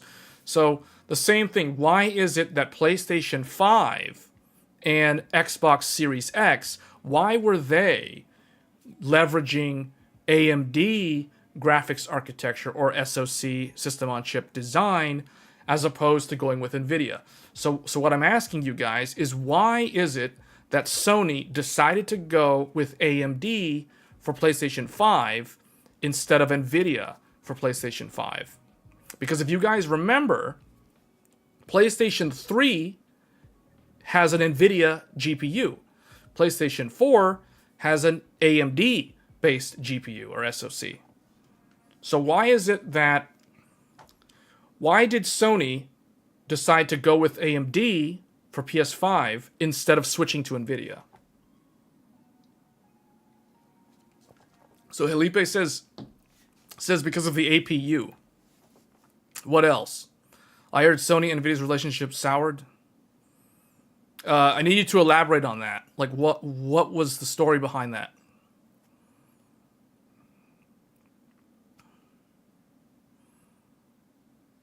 Relationship? Marcelo saying relationship? Okay, at least someone was paying attention to what I was saying. So somebody was paying attention to this, because this is kind of the main theme or the main topic right now. CPU and GPU for the price of one chip.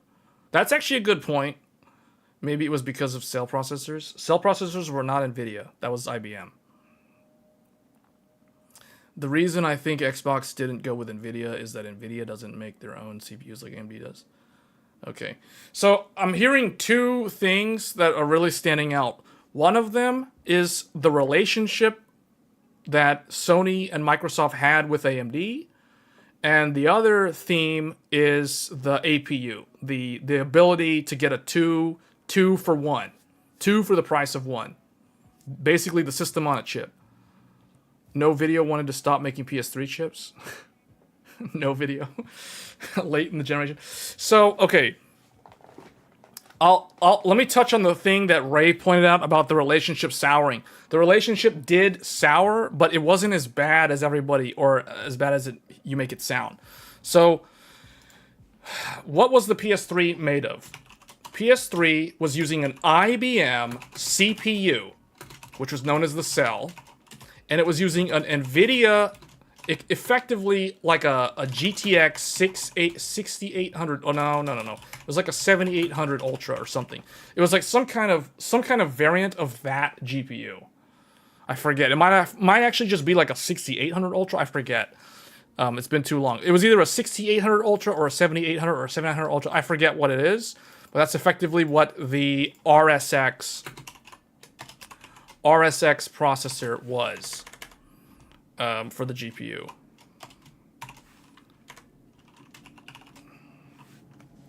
We'll remove this.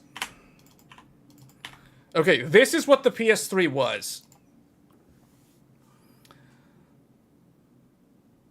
But there was a problem with it. Old as dirt, anyways. Well, so both of them. Okay, the Xbox was.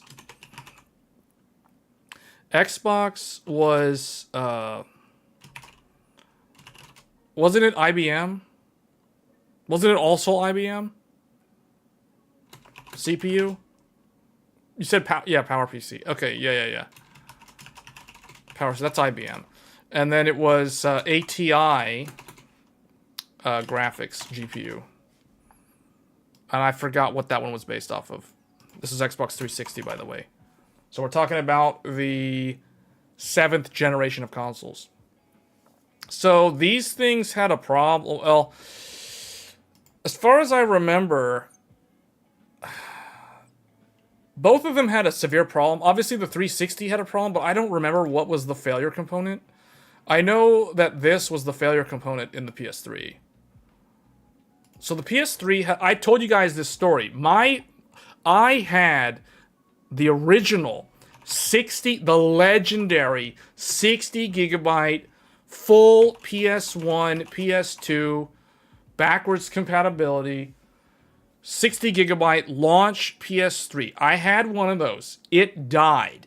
It ran into the infamous yellow light of death. It died. I tried the oven thing to revive it. I tried the hairdryer thing, the heat gun thing. None of it worked. It died. So, yeah. So the NVIDIA RSX had a problem. So I tried not resoldering, but like heating it up with a heat gun. Didn't work. I thought maybe the IBM, but the IBM wasn't the problem. So actually, it might have been the IBM. I don't know.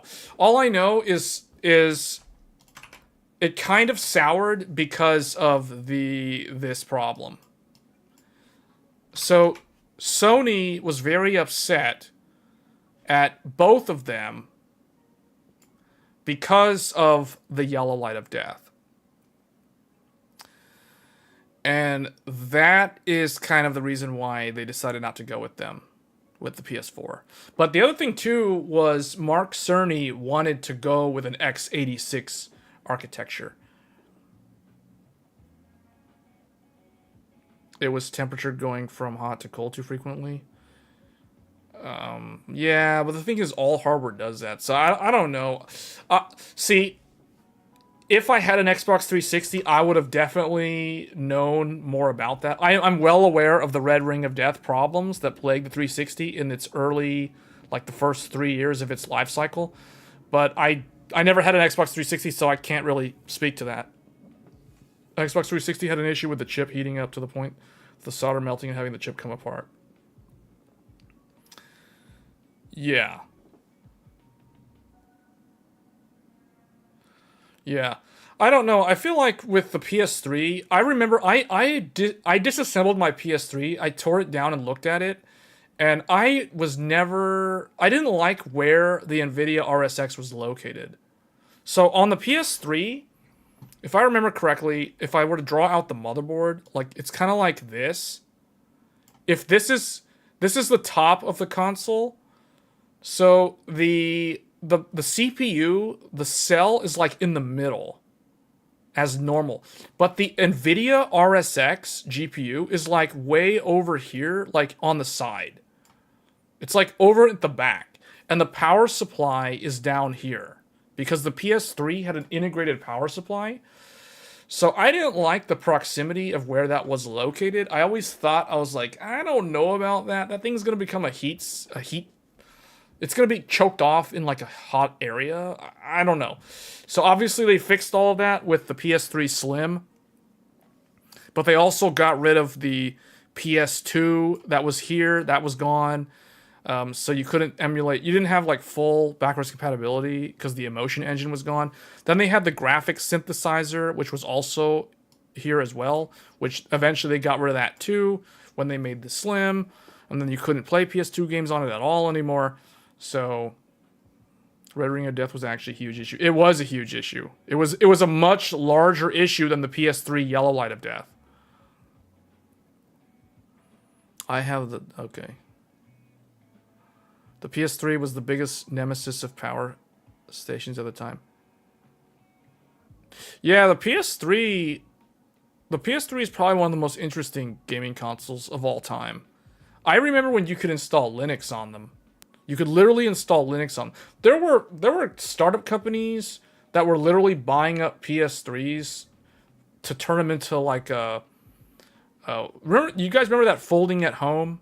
The folding at home thing. There were people that were using it for like everything except gaming. So PS3 was an interesting console though. But yeah, so this Yellow Light of Death problem was like, Sony is like, no. You know, sorry guys, maybe next time, but most likely not. So that is the sort of the bad thing. Like Ray was saying that Sony and NVIDIA's relationship soured. It partially soured because of the Yellow Light of Death. Because Sony is all about, you know, maintaining their image when it comes to hardware. They want to be looked at as kind of like an Apple type company. Obviously today they don't carry that image, but if you were someone who recognizes who Sony was back in like the I guess even in like the 90s, but way back, like in the 70s and the 80s, you know, the Sony Walkman, the Sony, like basically Sony had a really, really good brand. They had good mind share. Let's put it that way. Like people usually thought positively of Sony. So when the Yellow Light of Death happened, that didn't sit well with their executives. You can imagine in Japan, there were some very, very angry Japanese businessmen that did not think this was good. And they were probably like, you know what, let's look for another alternate vendor when we make the PS4. So that's part of it. So yeah, one of the ways that an incumbent can not become the incumbent again and get replaced by a challenger is by self-destructing and having quality issues that result in that sort of problem. So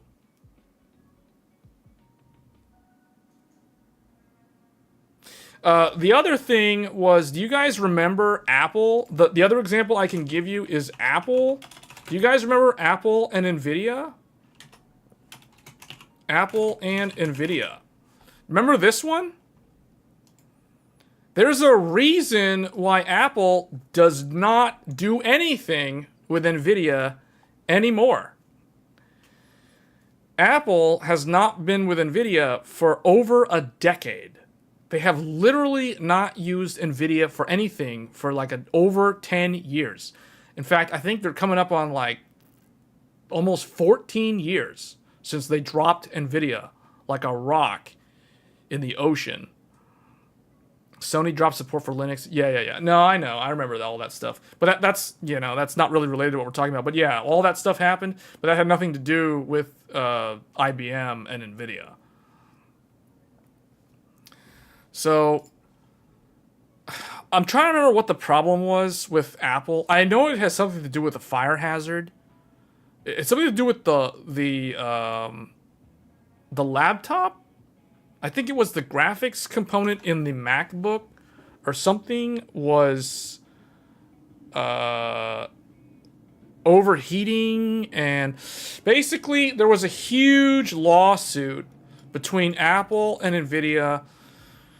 Nvidia didn't want to honor the I don't know what it was. There was some nonsense about warranty and all this stuff. And it was not good. Long story short, Nvidia had a hardware problem that was causing Apple products to fail. And in some cases, they failed horrendously bad, like fire hazard bad. And that was like, yeah, no, you guys are out of here and we are going somewhere else. There was a huge, I know they sued them. There was a big deal. It was a big thing back in like 2009 or 2010. It was a long time ago. Apple was like, Nvidia, they kicked Nvidia out. Get out. We never wanted to. Steve Jobs was still alive at the time and he was not happy. He was like, no, if you guys ever knew anything about Steve Jobs was the type of guy who was not going to just like take it and just be like, oh, yeah, stuff happens. He was not that type of person. He was like, Jensen, you're out. You guys are out. Get out of here right now. All your stuff. Just, that's it. Never again. And that was the end of the relationship between Apple and Nvidia. So that is the reason why if you were to go and look at an Apple desktop today, they're all Radeon. They're all Radeon based. Apple has been using AMD Radeon for more than a decade exclusively.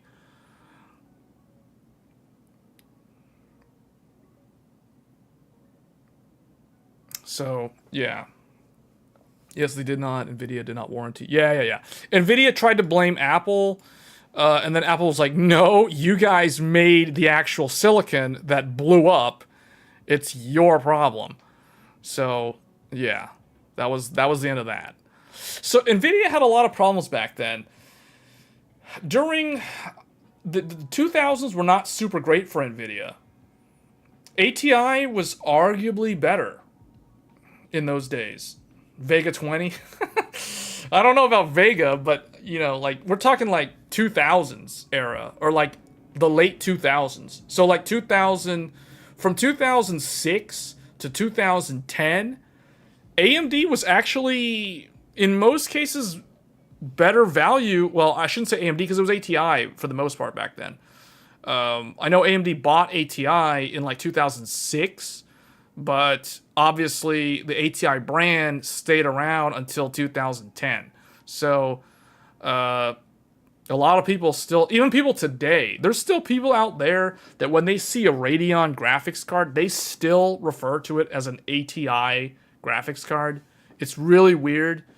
I know a lot of people in the industry that still call Radeon cards ATI Radeon cards, even though they're not.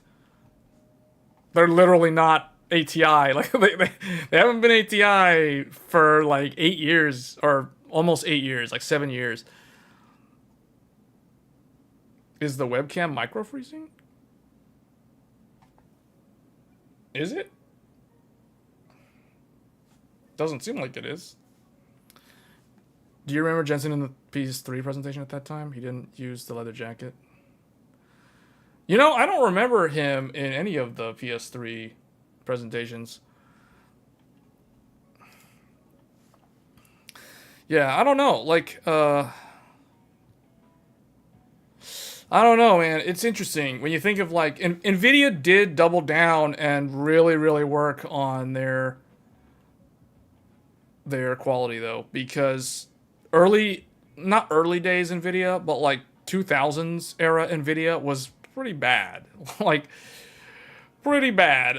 Like, I know a lot of people that were playing World of Warcraft back in the day, like WoW and Guild Wars, and they were all using like ATI, like X850, X800, X1800. Now, obviously, the 8800 GT from Nvidia was like their really, really big, successful graphics card that made them establish like a reputation of having like a really good gaming card for relatively good money. But then they kind of moved away from that. They went big power, Fermi, George Foreman grill memes and that kind of stuff. And then obviously the falling out with Apple, the yellow light of death problem, that I don't know if it was fully NVIDIA's fault in that. Maybe the earlier node might have had something to do with the NVIDIA GPU. But then later on, like, I feel like they really doubled down on energy efficiency, because we saw this with GTX 980 and 970. Those cards were very energy efficient and very high performing for their time. And then the 10 series NVIDIA, the GTX 1080 and the 1070, those two cards, those cards are probably going to go down in history as like some of NVIDIA's, the 10 series in general, GTX 10 series, those are probably going to be NVIDIA's most popular graphics card series of all time for that company. RTX 20, not so much. RTX 30 series, no one could get one until literally like last year, or like the second half of last year. And then 40 series, no one really cares because they're way overpriced. So, and now NVIDIA's just focused all on cloud and data center and AI and machine learning and all that fancy stuff, because that's where a lot of the investment on the money side of the house is. So, but that's not to say that the gaming market's going away or it's not in their priority list. It still is. It's still like their largest revenue source, but it's not going to be that way long term. At least I don't think so. Okay. For me, yeah, 2000s were rocky years for hardware all around. Well, things changed a lot back then. I mean, in the 90s, it was even more crazy. Now, obviously, in the 90s, I wasn't paying attention to computer hardware in the 90s, but from what I know, there were way more choices in the 90s. Things were way faster in terms of like hardware changes. But then the 2000s, you had a consolidation happen at the end of, the 90s. You had basically NVIDIA and AMD, or not AMD, you had NVIDIA and ATI for GPUs, and you had Intel you always had Intel and AMD for CPUs. But you had consolidation in the graphics world, and that's the reason why the consoles all kind of became the same effectively. Because if you guys remember, PS2, Dreamcast was the one that was kind of different. GameCube was also a little bit different, but for the most part, PS2, GameCube, and Xbox, like the original Xbox, all three of them were very similar in terms of the gaming experience on all three. I remember Soul Calibur 2. Soul Calibur 2 was probably the game that you could run it on. There was the GameCube one that had Link. There was the PS2 one that had Heihachi from the Tekken series. And then there was the Xbox one that had Spawn from the Todd McFarlane Spawn comic book series. So you had like 3 different guest characters on the same game. So you had like literally console exclusive characters on Soul Calibur 2. And remember, this was back in the day before online gaming on consoles. So if you wanted to play as Link, you had to have the GameCube version. If you wanted to play as Spawn, you had to have the Xbox version. There was no way to, go about it. If you wanted to play as Link, you had to have GameCube. So the 2000s were an interesting time because I feel like computer hardware was very similar. There was a lot of consolidation. And you had games still coming out with relatively quick succession. You had Final Fantasy X in like 2001. You had Final Fantasy X2 in 2003. And then you had Final Fantasy 12 in 2006, I believe. So, and then, there was a lot of games that still came out in like a 2-year window. Whereas now, like, let's think about it. Like last decade, we had Final Fantasy 13 in 2010, Final Fantasy 15. Well, the MMO, let's forget about the MMO for a minute. But the Final Fantasy 15 was like 20. What year was that? 15? 16? And then now we are only getting Final Fantasy 16 now in 2023. So the development life cycle or the development time frame has stretched out so much for these massive AAA games. And the most concerning thing about it all is the fact that a game will take like 5 years to come out, and then when it comes out, It has issues on day one. You have day one patch. You have AMD and NVIDIA having to release game-ready drivers. You know, I have never heard, like, the idea of game-ready drivers is relatively new to me. I don't know if that was a thing that has existed for many, many years, but I'm the type of person who, I don't care to upgrade my graphics drivers all the time. Like, I have all those notifications turned off. I don't even know what graphics driver I'm on, like, for the AMD one. Like, the only time I'll update the graphics driver is if someone like MetPrism tells me that Intel put out a new graphics driver. Then I'm like, and it has some tangible improvements across the board. Then I will actually look into upgrading the driver. But usually, regardless of what GPU I'm using, I don't even bother to upgrade the driver. Like, I don't even care. Like, you guys saw me do the live stream for The Last of Us. When I streamed The Last of Us, I was on some driver from, like, February. Or maybe it was the one for Forspoken or something. It was like it was the one for Hogwarts Legacy. That's right. I was using the Hogwarts Legacy driver from February to play Last of Us when it came out in, what was it, April? Early April? Or somewhere around there? Or late March? Point is, like, I'm not the type of person who upgrades my driver all the time. Like, I don't really care. It's like, it is whatever, you know. Were you going to continue The Last of Us? The Adventures of Cole. Yeah, I was actually probably going to play the Jedi Survivor before I go back to Last of Us. But I do need to finish The Last of Us, though.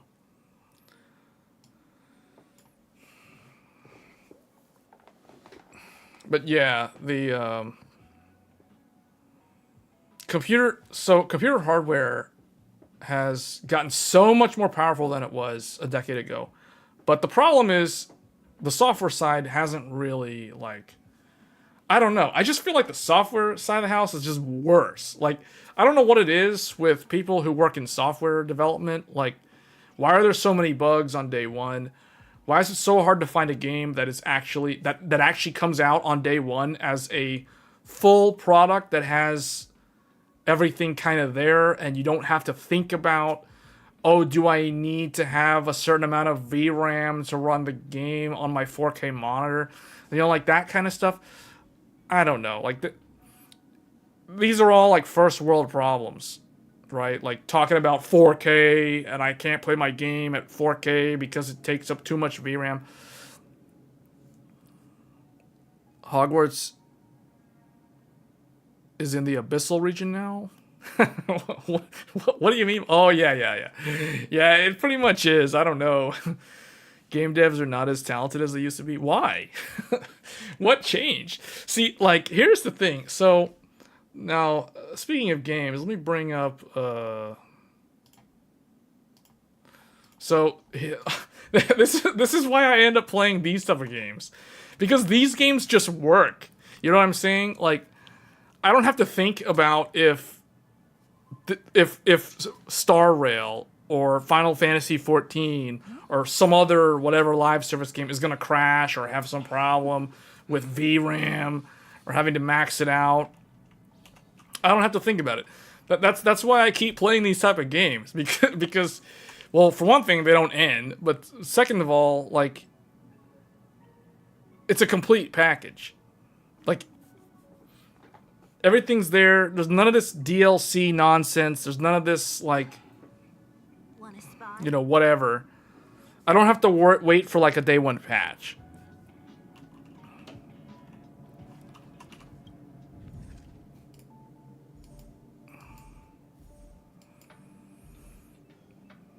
What's 343? 343 is the perfect example of a lack of talent.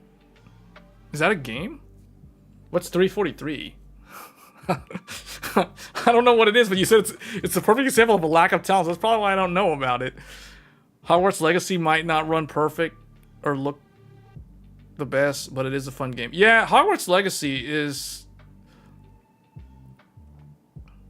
They can watch the cow... What's the Cobcat video? Remember Halo? That'll wake you up. Oh, 343 is that the... Who's... Hold up. Let me see.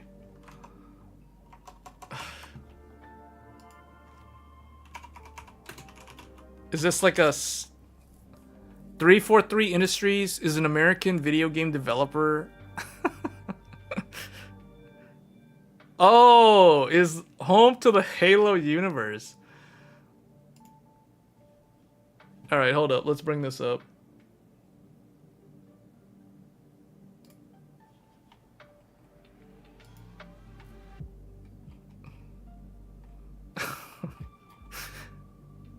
Franchise. The Halo. Is that like their claim to fame? I guess it is.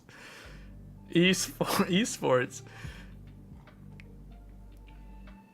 Man, I feel like Blizzard could have been like this for StarCraft, but they had to go and stretch themselves razor thin, and then all that negative stuff happened to them, which made them kind of fall off the radar. Bobcat made an insanely good video about it. Or Cobcat? I don't know who that is.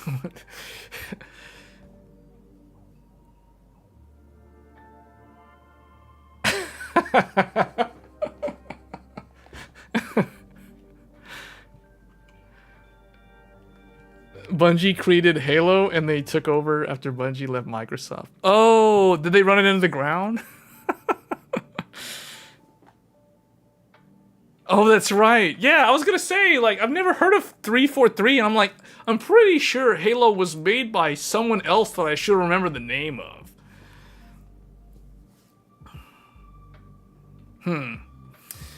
Yeah, because see, in my experience with Halo really goes back to Halo 2 on the original Xbox.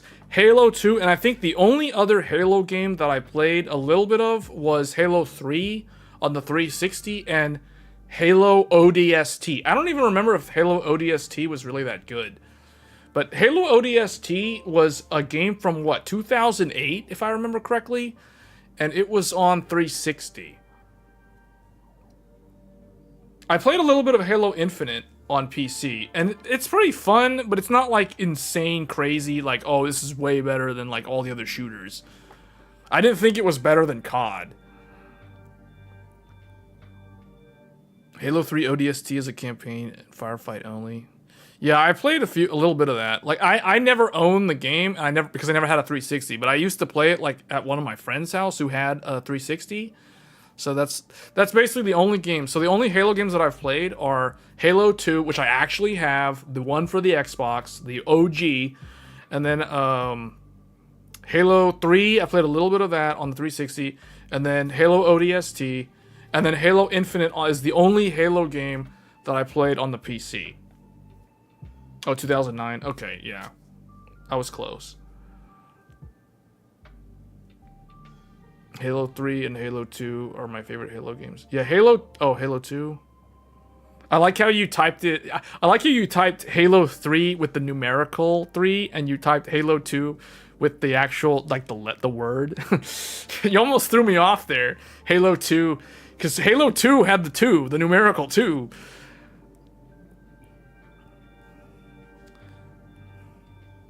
Yeah, that's sad though. What was the last Bungie Halo game? Was it Halo 4? Or Halo 5? I'm guessing 343 made Halo Infinite and whatever the previous one was. They have the entire franchise because it's like they did not write these novels. Halo Reach.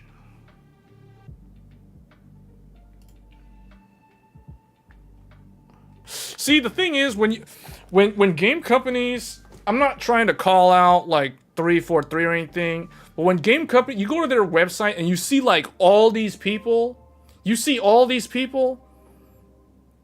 no offense to these guys, when you show a team that big,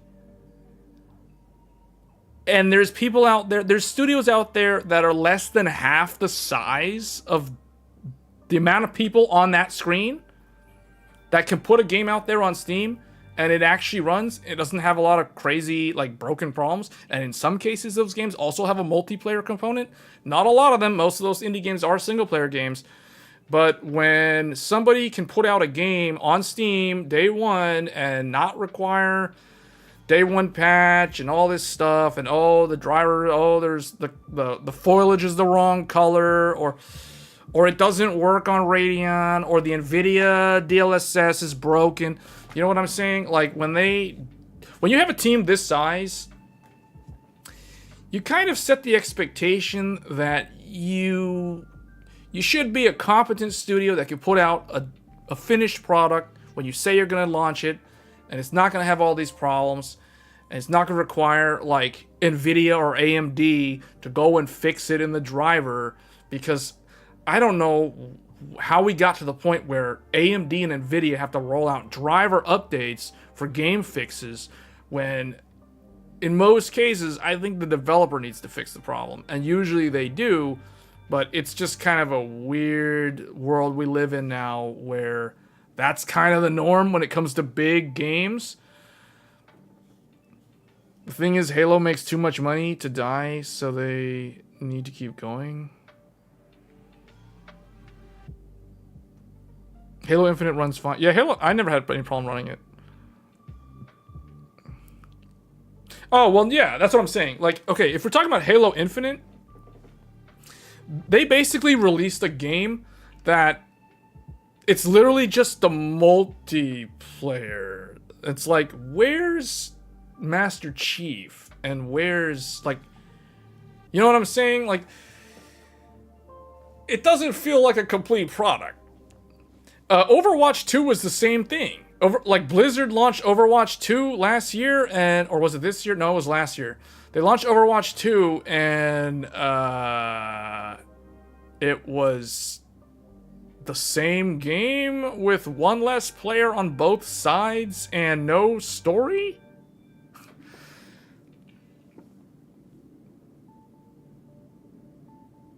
Yeah, that's what I'm saying. Like, day one. I'm talking about the launch of the game. It's just an excuse to add monetization that they promised they wouldn't add onto the original game. Yeah. I don't know. Like, I've seen people play Overwatch 2, and I honestly think that Overwatch 1... Is it just me, or does Overwatch 1 look more fun to play? Now, I'm not someone who's good at first-person shooters, but when I looked at gameplay footage of Overwatch 2, and then I went back and looked at gameplay footage of Overwatch 1... I don't know why, but to me, for some reason, Overwatch 1 looked more interesting. Like, I don't know what it is. Like, maybe it's because there's more players. There's that one extra player on both teams that makes the difference. But not just that. It was also just, like, I don't know. It's like the color palette or something. Like, the colors looked brighter. Or something about the original one just looked better to me. I mean, I looked at, like, side-by-side comparisons, and I can see where Overwatch 2 does look better. Like, the character models are sharper, there's higher polygon counts across the board, but there's just something about Overwatch 2 that just didn't look... Like, something looked off, is all I'm saying. Something didn't look right about it. I don't even see Overwatch 2. So, it looks very similar. You beat the campaign so for Halo Infinite. Yeah, I don't know. Like, what is Overwatch? You don't need to know. I know you're joking, but yeah, anyone who doesn't know what it is, they don't need to know. Don't look it up. You don't need to know what it is. Just pretend that it doesn't exist. Yeah, the original one was good. You played it about 6 or 7 months before it got distracted with other games. Yeah.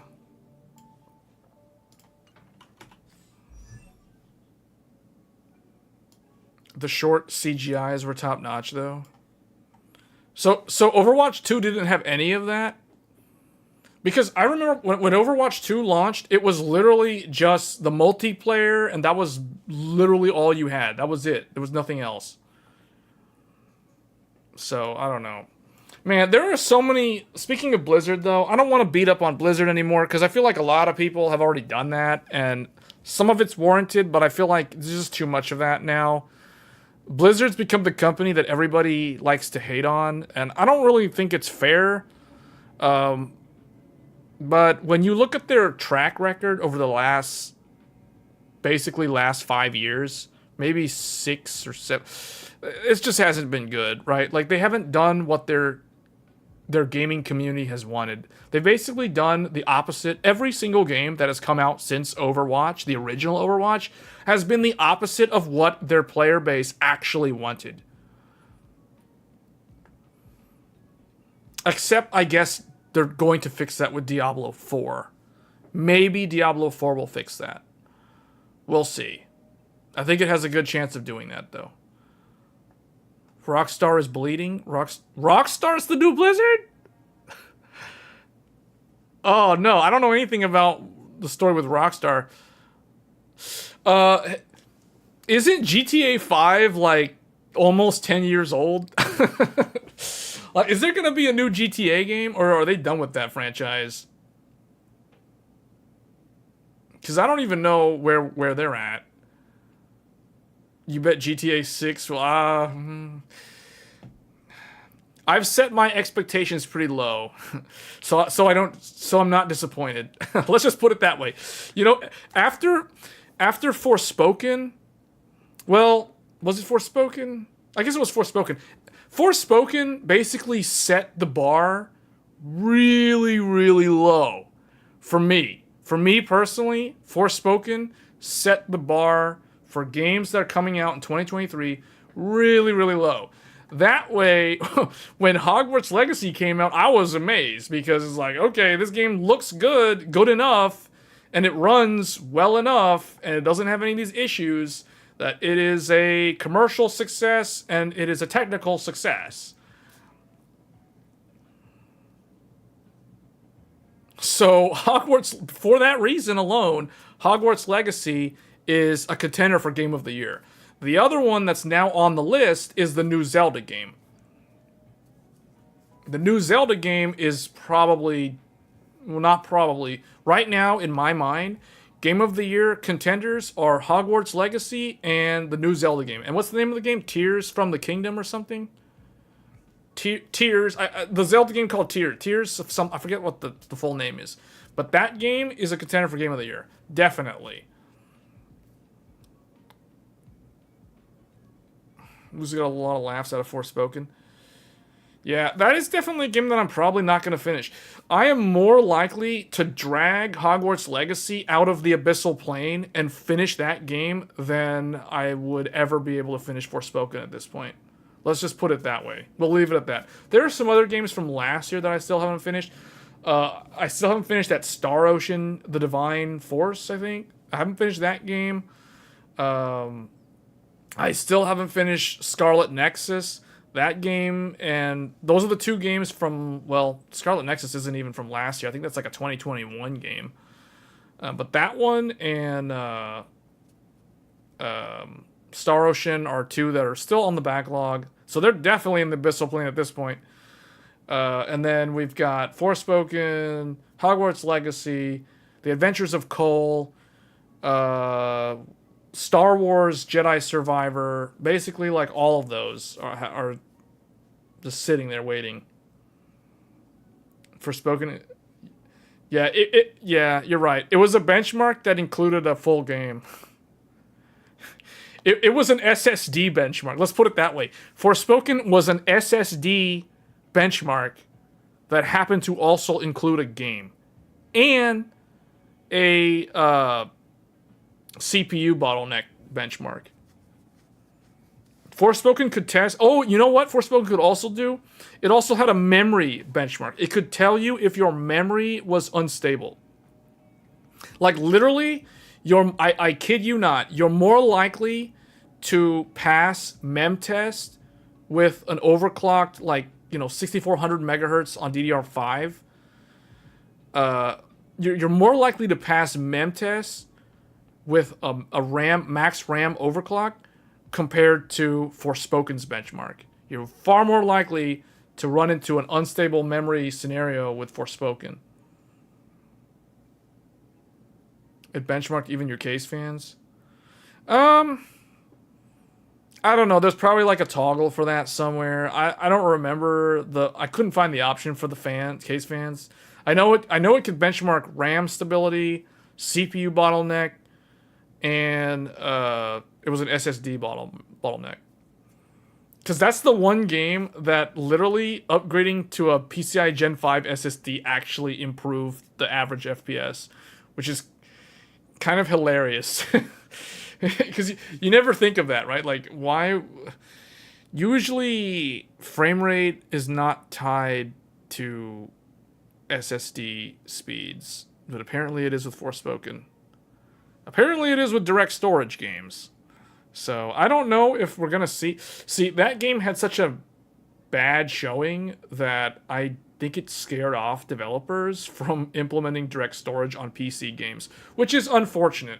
There's probably going to be somebody out there that decides to try direct storage.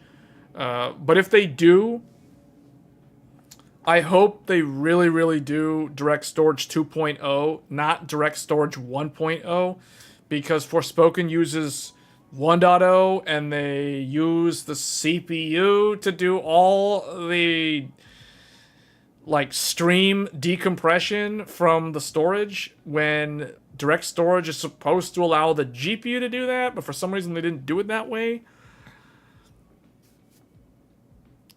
can only remember Stalker 2 at the end of the year.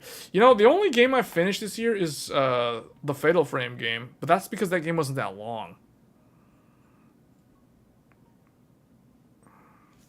Yeah, I probably should finish. I really should consider finishing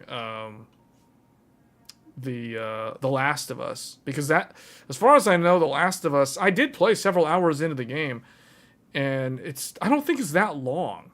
I think the game is probably just a little bit longer than the Fatal Frame game that I played, if that. I was tempted to get the Dead Space 3 remake, but I'm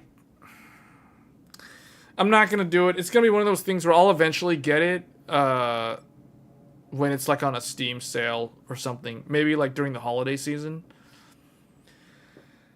It's hard for me to buy more games when I have so many that I haven't finished. That's the problem. Now, granted, a lot of these I did get for free. Basically, the Radeon card. What was it? The Radeon... Oh, I forget. Not Jedi. It was Last of Us was from Radeon, from the 7900 XTX. And then there was like another one from the what was it? The 7900 XT? I forget. All I know is some of those games that you guys saw me play on stream, like I got those games for free via the AMD rewards program. Do I find time to finish all these games eventually? Do you ever finish your Hogwarts Legacy playthrough? No, that's what we were joking about. Like, I still haven't finished Hogwarts. Out of all the games, I think the one that I could theoretically finish real soon is The Last of Us. Like, I would literally just need to do like I'm like 6 hours or 5-6 hours in on The Last of Us. I think that game is like 16 hours, 20 hours, or I don't know. Maybe if I speed run through, you could probably finish the game in like 12 hours. I'm guessing. So that's the one that I probably finished. That's the one I'm closest to finishing out of all these newer games. Like Hogwarts, because it's open world, it's like large scale. I guess if I just rush through the main scenario in Hogwarts, I could finish it. I don't know if I would like to do that, though. You know what I'm saying? Like, Hogwarts is one of those games where it being a big sandbox, open world RPG, I like to take my time with those type of games. Whereas The Last of Us is kind of an action game, so you just kind of just go right through the linear path, and that's it. So that one I can probably finish way before the others. And then Star Wars Jedi Survivor, that's another one. If I really wanted to, I could probably rush through it just like The Last of Us, but I don't really want to do that because I feel like the Jedi Survivor game has a lot of secret optional exploration things, and I probably want to do that. So how come second? What do you mean second? Oh, Met Prism's on second playthrough. Testing it on the 69. Yeah. Yeah, that's a really good deal for the 6900 XT. That is a really nice graphics card. See, the thing is, here's the thing from my experience, and you guys know I have a lot of AMD cards. I have NVIDIA cards as well. But the high-end AMD cards, they stay relevant for a pretty long time. They give you a lot of hardware up front when you think about it, right? Like, that's a 16 gigabyte graphics card. I know you were saying how you have a 16 gigabyte AMD card, a 16 gigabyte Intel card, and a 16 gigabyte NVIDIA card. But the AMD, like, they've been doing 16 gigabyte cards since 2019. What do I think about the 7600 XT? Oh, yeah, we were going to talk about that, actually. I was looking at some of the stuff here.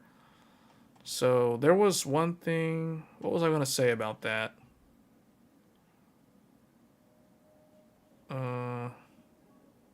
There was a rumor on one of the sites for that. Was it this one? Well, the 4060... Oh, there it is. Yeah, this is supposed to launch... According to this, the 7600 XT is supposed to launch on May 25th. Moore's Law is dead scored the key dates associated with the launch. The upcoming performance segment is rumored to be based on the 5nm Navi 33.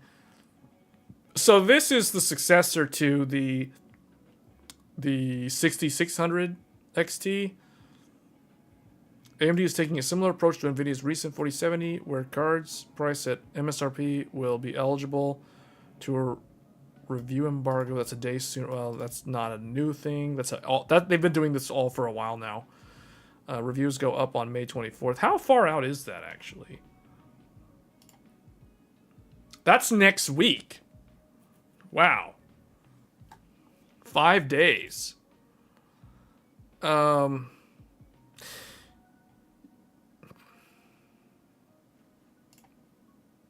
don't know if that's probably just some render, or that looks like somebody took a ASRock. Yeah, it's an ASRock Challenger. What do I think about it? Well, I think it's the natural successor to the 6600 XT. See, there's not a whole lot of hype behind these type of products because they're kind of just, the mainstream. See, if I was still on a 1080p monitor, this thing and the 4060 kind of makes sense. I mean, I'd be more interested in them if I was still on a 1080p monitor. See, the problem is when I upgraded to a 4K monitor last year, a lot of these cards that are at this performance tier, they're kind of dead to me. I don't really pay attention to them because the monitor resolution is so high that I can't really leverage the performance from these type of cards. Like, it's not going to work. It's just not going to fit. So yeah, I mean, if I was a larger YouTube channel, I would definitely talk more about these. Like, if I was getting review samples, then obviously, I'd be benchmarking. I'd have a video in the works, but that's not me. So, I'll get hyped for 6700 XT 8 gig performance for 200. I would have been more excited for something like that. Yeah, that's the thing. The 600, the 60 from NVIDIA and the 600 from AMD are not really these are the type of cards that they're not bad. They're energy efficient. They can handle 1080p max settings mostly, unless there's some kind of crazy ultra preset that exceeds the VRAM buffer. I know there was that rumor. There was that other rumor about the NVIDIA 4060. So the 4060 Ti and the 60 starting at 300. I don't understand this. The 16 gigabyte rumor, I'm not saying this is fake. I just don't understand why Nvidia would put 16 gigabytes on a 60 card when they literally have a 70 card that only has 12. Like, I don't understand that. Because they did the same thing with the previous generation. There was a 12 gigabyte 3060, but then there's the 3070 with only 8. Like, I don't know why this is a thing. Like, because what does this do? Like, think about it like this. If you're somebody who has, who is this going to appeal to, is what I'm saying. Like, the people who buy Intel Arc? Like, I don't understand who this is for, right? Like, beside, like, the 16 gigabyte aspect of it. They're doing it. It's not... No, I know. I'm not saying it's fake. I'm saying there's going to be 2 variants of it. True 3060-12 while... Exactly. Like, why are they putting more memory on a lower-end GPU? Like, think about that. If you have the build to material or BOM cost for 2 different SKUs, you have a 4070, and you're going to sell that for $600, and you're going to equip it with 12 gigabytes of memory. Now you're going to equip a $300 part with 16 gigabytes of memory. So you're going to spend more money on the memory and sell it for a lower price ceiling than the other product. Like, do you see why that doesn't make any sense to me? I don't understand this. Like, I don't understand the logic behind it. They're not doing this in reaction. I'm just going to tell you guys, like, Nvidia did not decide to put 16 gigabytes on a 4060 because all the YouTube tech media was complaining about 8 gigabytes being pointless or worthless in 2023. They did not do this as a reaction to that. Like I said in a previous live stream, the design decisions to make the graphics cards and the amount of memory that they have were locked in way months in advance. Way before anyone was complaining about 8 gigabytes on their 3070 Ti being trash, you know? So it's not like someone at NVIDIA was like, hey guys, everyone's complaining about our cards having 8 gigs of memory, so we need to go and put 16 on the... They didn't do that. This stuff was decided way long time ago. It's been locked in for months. This is not a reaction. They actually plan to do this, just like how they did a 12 gigabyte 3060. Now, my thing about the 12 gigabyte 3060, I believe, and I still believe this, the reason why Nvidia made a 12 gigabyte 3060 was to appeal to the crypto Ethereum mining market. It was a play to try to sell to those target demographic buyers, because they knew that the DAG file, assuming that Ethereum was going to stay on proof of work, if proof of stake was going to like fall by the wayside, it was never going to happen, or it was going to get pushed out to 2025 or whatever. Like, if they were going to do that, then they're like, okay, well, you know what? Let's sell these 12 gigabyte cards to these guys so we can keep on making money off of the crypto guys, because there was a lot of money that they were making off the crypto guys. Let me tell you. So that's where the 12 gigabyte 3060 became a thing, because if the DAG file got large enough where 8 gigabyte cards became irrelevant, the 12 gigabytes would pick up the slack. So that was their strategy there, because most crypto miners were looking for 3060 Ti because they wanted to put like 8 or 9 of those in a rig instead of like spending way more money on like 3080s or stuff that used way more electricity and was making their profit margins just not be viable. But here we are in 2023. Crypto crashed or went away for now at least. And now they decided to release a 16 gigabyte mid-range card. Like, I don't know. What is this? Is this literally here to say, hey, Intel, you have 16 gigs on your A770, but you know what? That card is so 2022. We've got a 2023 16 gigabyte card that is way better. So is that what this is? Like, I don't understand what this is. Maybe that's part of it. But it's like Intel, NVIDIA doesn't even consider Intel a thing. Like, I think Tom Peterson said this best. Tom Peterson from Intel, former NVIDIA guy, he put it best. He said in an interview, I forgot who was interviewing him, but he said that NVIDIA can continue to ignore us. When he says us, he's referring to Intel. NVIDIA can continue to ignore us for now. They don't see us as a threat. They basically, Intel GPU Arc is dead to NVIDIA. Like, it's basically, if NVIDIA is like here, Intel is like a little like mosquito or fly just like buzzing around in the background. And it's like, whatever. They're so small, they don't care.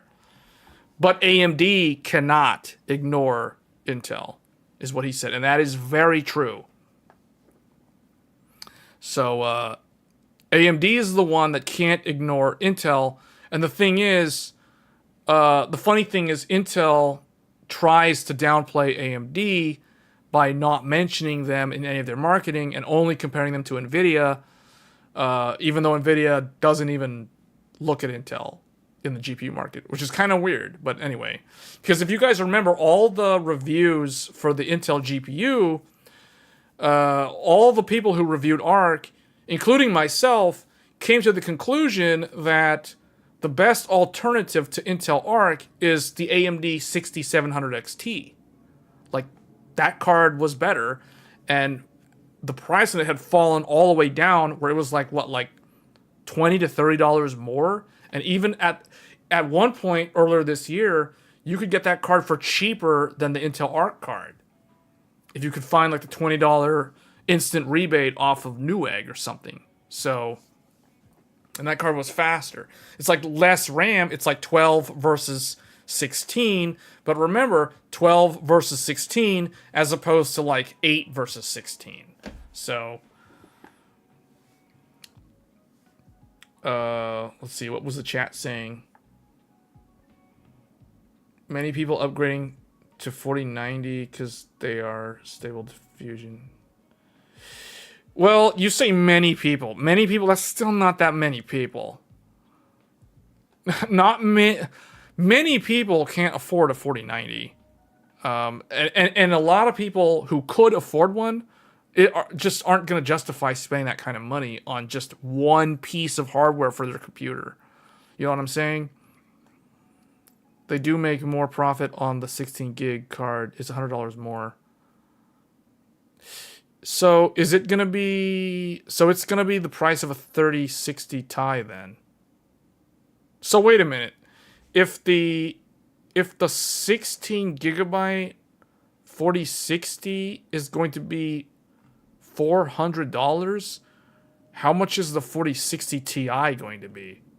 Is that going to be $500? Hold on. Now I need to find... Did I save my... let's see. Did I save... Did I save my price prediction? Because remember, guys, a few weeks ago, like in one of the previous live streams, we predicted what the prices were going to be for these GPUs. Sometimes I started saving some of those paint diagrams that I made. I don't know if I saved that one. GPUs and RAM pricing. No, that's not it. Why did I not save that?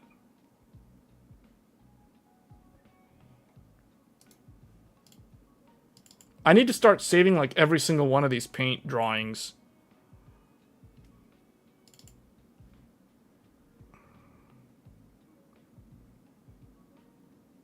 Okay, I have one. Here's one where I predicted. So I predicted the 7600 would be like $330. Why did I delete the Nvidia ones though? I see where I put $599 for 4070, but I think that's because we already knew that. Man, I need to start saving like every single one of these diagrams that I draw. Oh wait, is this it?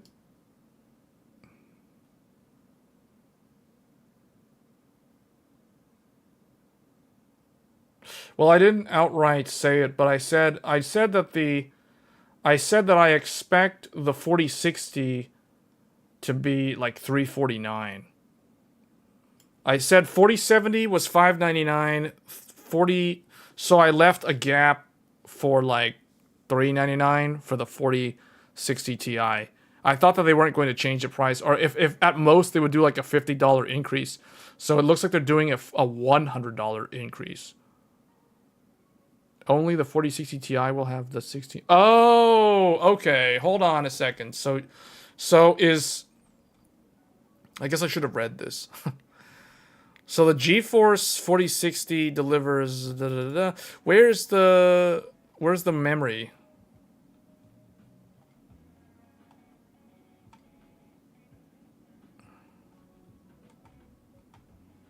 Did they leak all the slides? What is this? Okay, here we go. Coming May 24th, 4060 Ti. 16 gigabytes coming in July. Okay, so, and the 4060 is coming in July. There we go. Okay, here we go. So we're getting 4060 Ti next week, and we're getting Radeon 7600 XT. Is it 7600 XT, or is it the 7600? I think it was the 7600 XT. Was it the XT? No, it was a 600, right? It was the non-XT. Fortnite on 1440 already eats over 12 gigs on Ultra, and it's a UE5 game with optimizations from Epic themselves. 4060 8 gig 300 4060. So 4060 is not coming out next week though. It's 4060 Ti. 4060. Oh, I see what they're doing. Okay, so this is not that bad. That's not that bad. So basically, they're not hiking the price. 4060 Ti is basically the same price as 3060 Ti, $399. Oh, it's the XT. Okay, so the 7600 is already overshadowed by these ones. Other game makers would have an issue that would not fit the game in 1440. See, the thing is, I don't consider these cards 1440p graphics cards. I consider these graphics cards 1080p graphics cards. So you can game at 1440 with these graphics cards, especially the one with 16 gigabytes. I just don't think it's gonna. I mean, it'll probably be okay for like the first 2 years, but then games in 2025 at 1440p with a 4060 Ti is probably not going to be that good of an experience. I don't know. I'm just thinking, like, who is this supposed to be for? Is this supposed to be someone with 1440p? Man, where did they get this info? Oh, was there a presentation? Was there a presentation that I missed out on? Because this was under embargo until yesterday.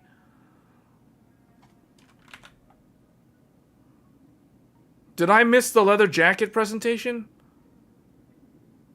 No, I know this is official. But I'm saying, like, when was this a thing? Like, when did this happen?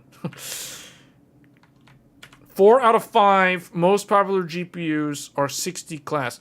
What they don't tell you is most of the Steam data is internet cafes in Asia. Just saying, just pointing that out.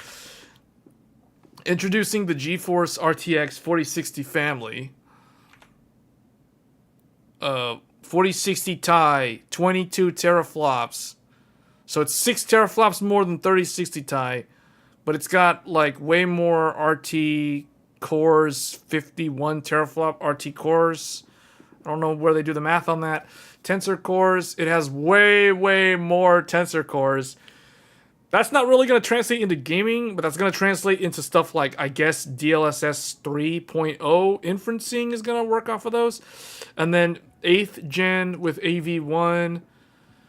So they're bringing that to the mainstream, but Intel has been doing that for a while now. Frame buffer, okay. 32 meg L2. So they're basically doing what AMD started with RDNA 2. They're upping the cache by a lot because they figured out that it works.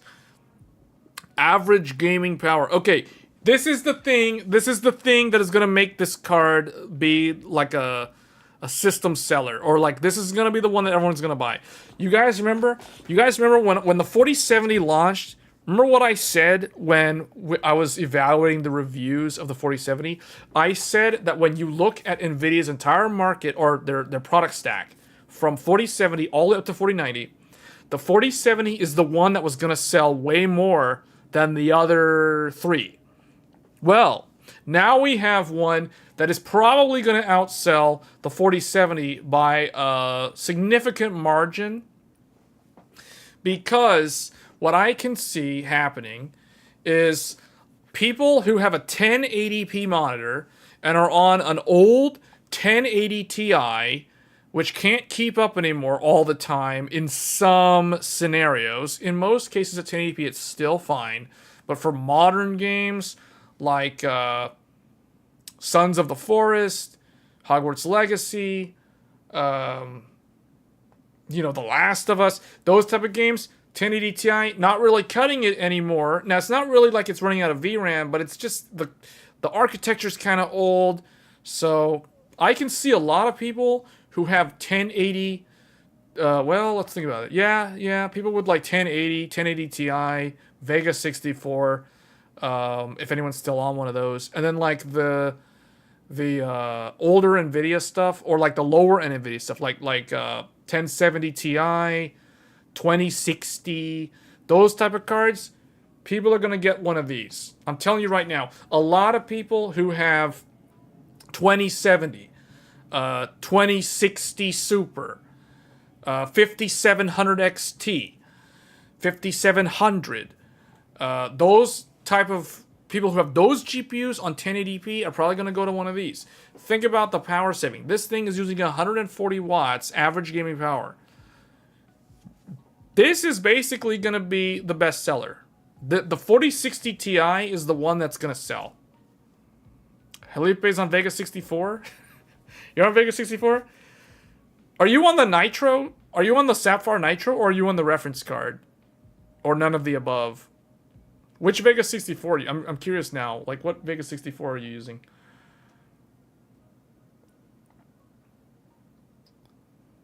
Vega 64, see, I'm not saying that if someone's on 1080 and Vega and all those other cards that I just mentioned, in some scenarios, oh yeah, the Strix.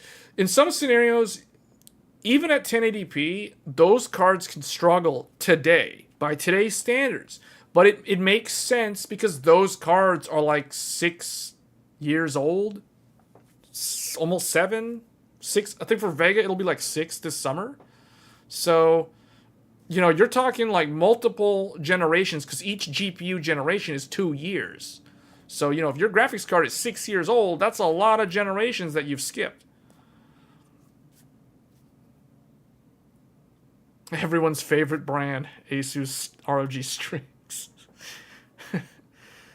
6800 XT is a much better upgrade from the Vega 64.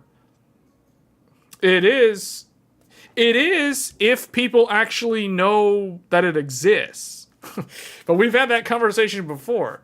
Like, the thing about the AMD, here's a thing that I've always recognized about AMD's higher end cards, especially like the outgoing generation, like in this case RDNA 2. The people who are tech savvy will know that the AMD cards are a really good deal. Like how Met got like an amazing deal for the 1600 XT. Like, they'll know, they can know when there's a really good deal. They know where to go. They know like what is actually good value for money. But the typical gamer who doesn't know any of that, they don't know that AMD makes graphics cards. They probably know that AMD makes CPUs, but they don't know that they make graphics cards for whatever reason. They're going to look at this. They're going to like, oh, look, it's 140 watts of electricity. It has a lot of stuff in green. That must mean that it's good because it's in green. 8/16. They probably don't even know what this means. But they'll be like, okay, it looks good. I'll probably get one of those. And then they'll look at the price and they'll be like, oh, it's $399, $400. Oh, okay. Or they could buy the 16 gigabyte one for $500. I kid you not, I'm pretty sure most people are going to buy the 8 gigabyte card. I think the 8 gigabyte card is going to be the higher volume SKU. Like, that's the one that you'll see in Micro Center and all over Newegg for, like, basically from launch day until the end of the 4060 Ti's life cycle. The 16 gig will exist, but I don't think there'll be that many of them.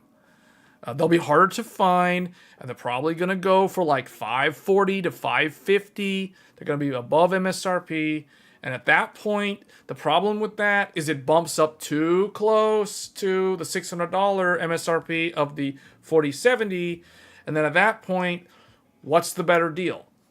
A Zotac 4070 with 12 gigs of VRAM for $600 at MSRP, or a $580 Asus ROG Strix 4060 Ti 16 gigabyte. Like, what's the better deal? Bare bones Zotac 4070 or premium Asus Strix 4060 Ti 16 gig limited edition? You know what I'm saying? So at that point, I know which one I'd get. But, a lot of people might just think, oh, it's Asus, it's gotta be good.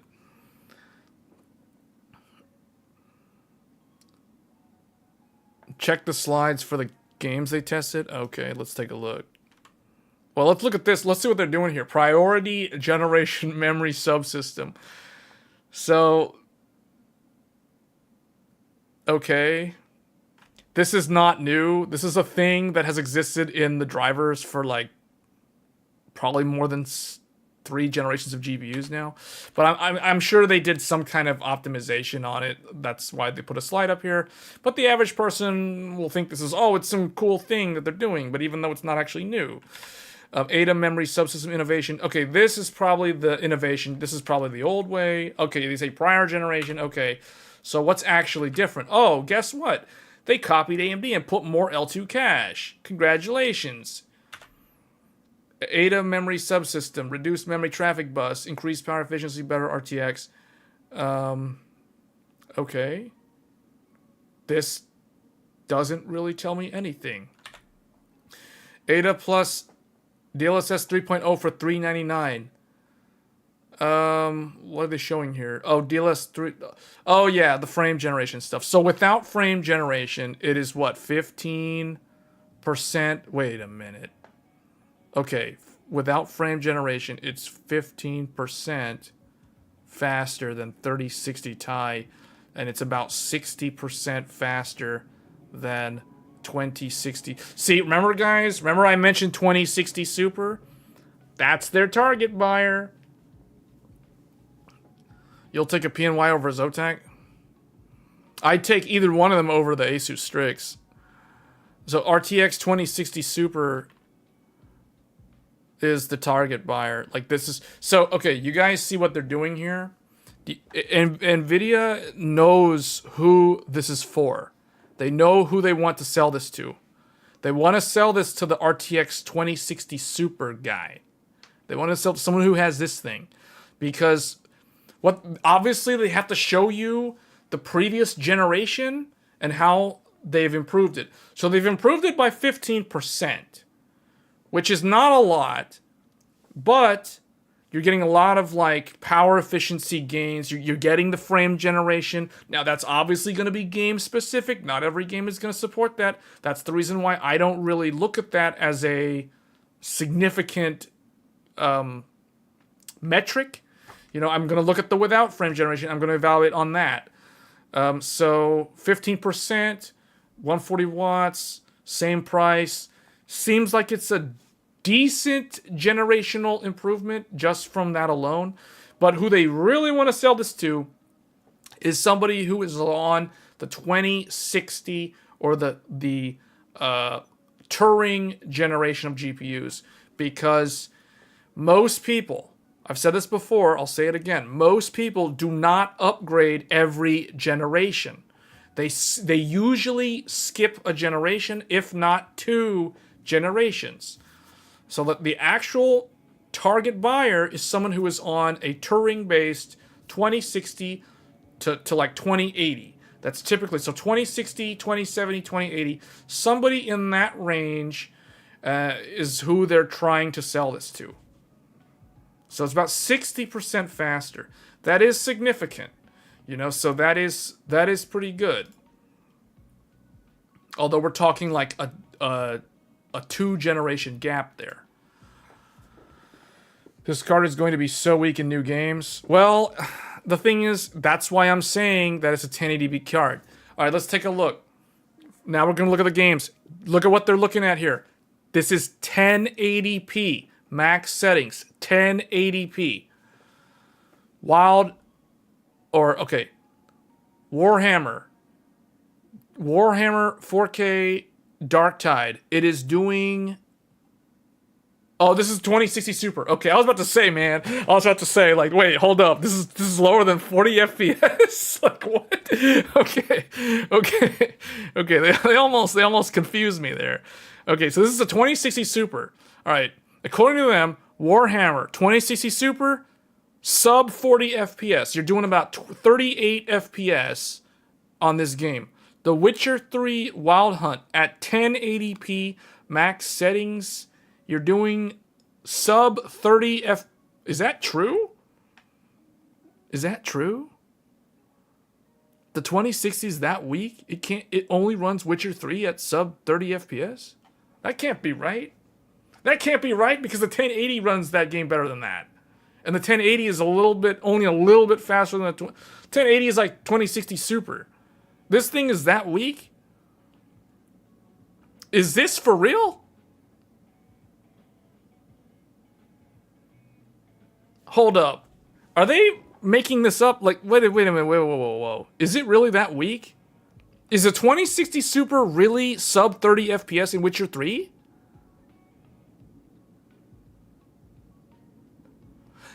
You're seeing the remake, but they didn't specify the remake, though. Resident Evil remake down here. Resident Evil remake, they're saying about 72 FPS. Last of Us, it's doing 66 FPS. RT on. Oh, RT on. Is this RT on? Oh, this is RT on. Wait. Oh, but this has DLSS on. This is DLSS and RT on. See, this is the reason why I don't like NVIDIA's slides, because there's too much obfuscation when you do this, because now it's like none of these results actually reflect what... If you were to go look at a 2060 Super review from like Hardware Unboxed, this isn't what they're going to show you. Like, this is DLSS on and RT on. In-game, it says in games that's supported. See, this is why this is dumb. Like, either have them all off so you can get like volume of games, or have them all on and show me like all the games with the RT on. But don't show me a mix of games that have RT on and games that have RT off, because now it's just all over the place and it's like hard to figure out what is what. So I'm assuming that everything that's sub 40, everything that's sub 60 has RT on. They are murdering the L3 cache on the 2060. All right, hold up. Now let's see. Okay, 3060 Ti. Here comes the mighty 3060 Ti powering up. You know what this looks like to me?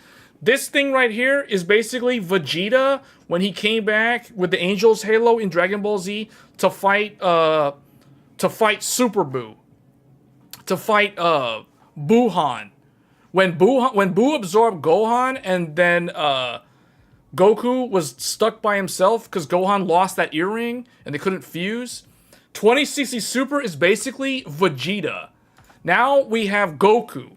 3060 Ti is basically Goku. So now he powers up. Super Saiyan 2, okay.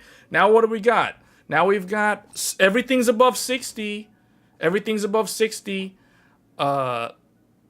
Except Witcher. Witcher's like the only one. Yeah, Witcher's the only one that's sub 60. Don't forget they want to show the bigger L3 cache.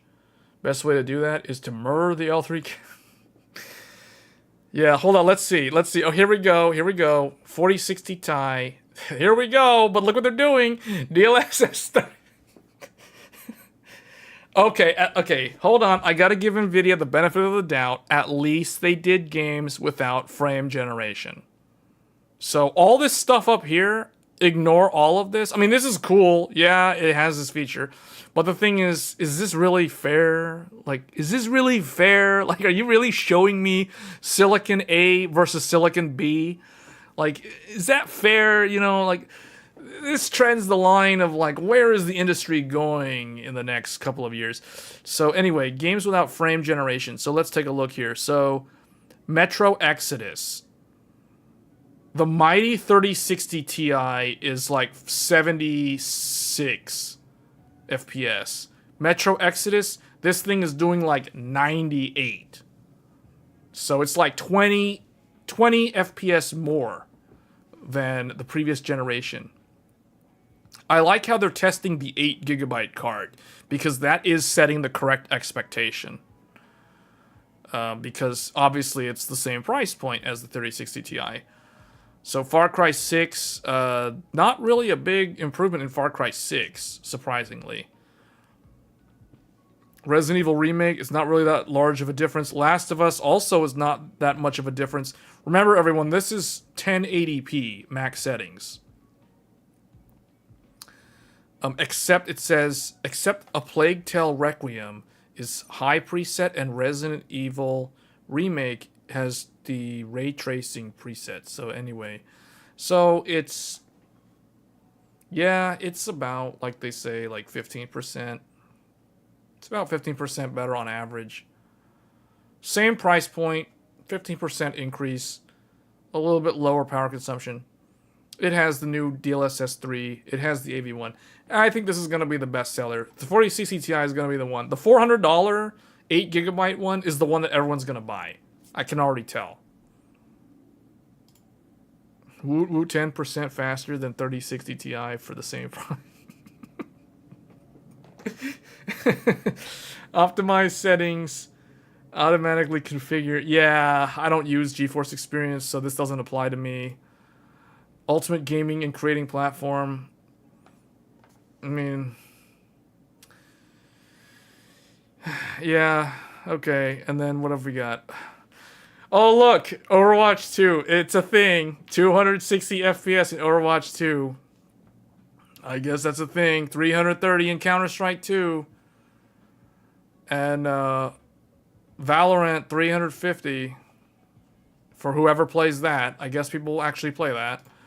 I guess more people play Valorant than Overwatch 2, so I take that back. I guess Overwatch 2 is the one that's shouldn't be in the middle, but I guess because it's the newer one. Counter-Strike should be in the middle. Create art using AI tools. When they do all this, like, who sits in on an NVIDIA press conference where they're talking about a gaming GPU and is actually going to, like, you know, have their hands up in the air about, like, the AI-powered content creation? Like, I don't know. Like, it's cool. It's like, yeah, you have to mention it, but I don't really think this is the thing that people are going to look at. I think people are going to look at, like, this, and this is the thing. So, yeah, it's, oh, wait, is this the, oh, okay, hold up. Here we go, 4060. This one's an 8GB card. Do we know the price on this? Oh, we do. Wait, no. Do we know the price? Did they say the price? I don't see the price.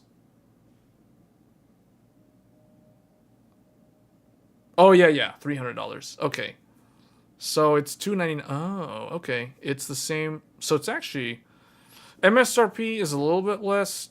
Technically, it's a little bit less than this, but you can rest assured the AIB card is going to be more like $349. So basically the same price. 20% better than 3060, 60% better. So they've targeted that 60% number of comparing it to Turing, which is I think who most people are going to look at this card. But most people on 2060 are going to look at this card and they're going to buy it. Either this or they're going to buy the 4060 Ti. So, yeah, this card is weak sauce, we already know. And then this one is not much better. But then now this guy is like, hey, look at me, I'm way better. But anyway, yeah, about 20%. So this one actually has a more noticeable uplift without frame generation compared to the other one. When you were looking at the 3060 Ti versus 4060 Ti, I think the gap between those two is smaller. The gap between this one and the 3060 is about plus 5, maybe in some cases 10% better. So, yeah. Man, those are some really bad lows on all three of them in The Witcher 3. Even with frame generation, it's like 40 FPS on the 1% low. Is that a VRAM problem? That might be a VRAM limitation right there. AI is the future of gaming and creating. And yeah, I would say they're right on this. They're not wrong. I think they are. I think NVIDIA, overall, as much as I criticize NVIDIA, I have to give them credit where credit's due. They are pushing the industry forward in multiple different ways, and that is a good thing at the end of the day. I just think that they're basically doing it in a very, let's say, anti-consumer method. They're basically dragging people through by force, by basically saying this is what you need and this is what you're going to use. And there's some developers that are on board, and there's others that are slower to adopt these things, and others that just don't really care. They're just going to do their own thing anyway. So we'll see. I don't know. So here's the stack. Here's the product stack. So they're claiming that max frame rate, resolution, and settings, most demanding games and applications, RT, DLSS 3, AI content creation, RTX 4090 and 4080. And then for the middle, the GeForce RTX 4070 Ti and 4070 is for 1440p, high frame rates. And then you have the same things as the other guys. And then down here, see, this is what I said earlier. This is how I've always classified these GPUs. So the 4060 Ti and 4060 are what NVIDIA considers 1080p high frame rate AI content creation. So that means if you were wanting to use one of these for 1440p, first of all, you're going to need the 16 gigabytes. It's going to be $500. And if you want it to age decently well at that resolution, and just know that if you put a 4060 Ti with a 1440p monitor, it's not going to be high frame rate gaming, especially in the long run. So they're setting the right expectations with these slides. I think they're starting to follow AMD, because AMD was the first one with RDNA 2 where they literally told you, like, this tier of card is a 1080p card, this one's a 1440p, and this one is a 4K. That's how AMD was doing it. NVIDIA never really did that. They just kind of, like, I know they did the whole, like, 8K gaming with a 3090, and that was kind of, criticized heavily. That was a big blunder on their part. But then AMD fell into the same trap with with trying to claim, 8K gaming with FSR 3 on the 7900 XTX, and here we are, and still haven't seen that come out. So, in terms of the FSR 3, so I guess word of advice to any like hardware GPU manufacturer: don't try to talk about 8K gaming, it's not. It's going to draw the wrong type of attention. Let's just put it that way. 8K is not a thing for gaming. At least not for the next 2 GPU generations. I think 4K will become the standard, though, over time. Over the next, like, 5 years. You're still on Nintendo Wii? Are you still on composite cables? And a CRT television? Or a CRT monitor? The Witcher 3 Next Gen Remake is beyond bug, to be fair. 1.2x faster than that would put this in between this and this.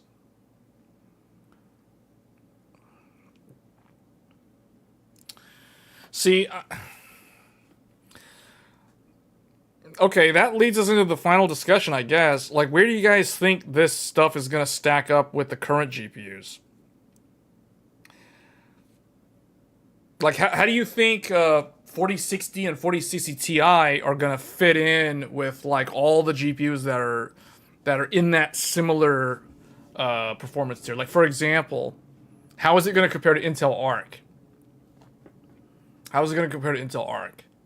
That's what I'm wondering.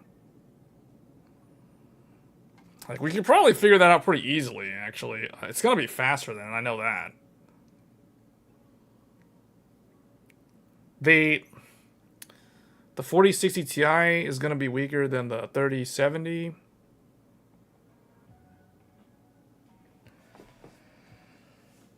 I want to know if 4060 Ti will beat 3070 Ti. I don't know. Hold on. We can kind of figure that out right now. Here, check this out. Let's go to 3070. Let's go to the 6600 XT actually. Let's start here. So, I know Tech Power Up is not the be all end all because they never upgrade, they never update their chart.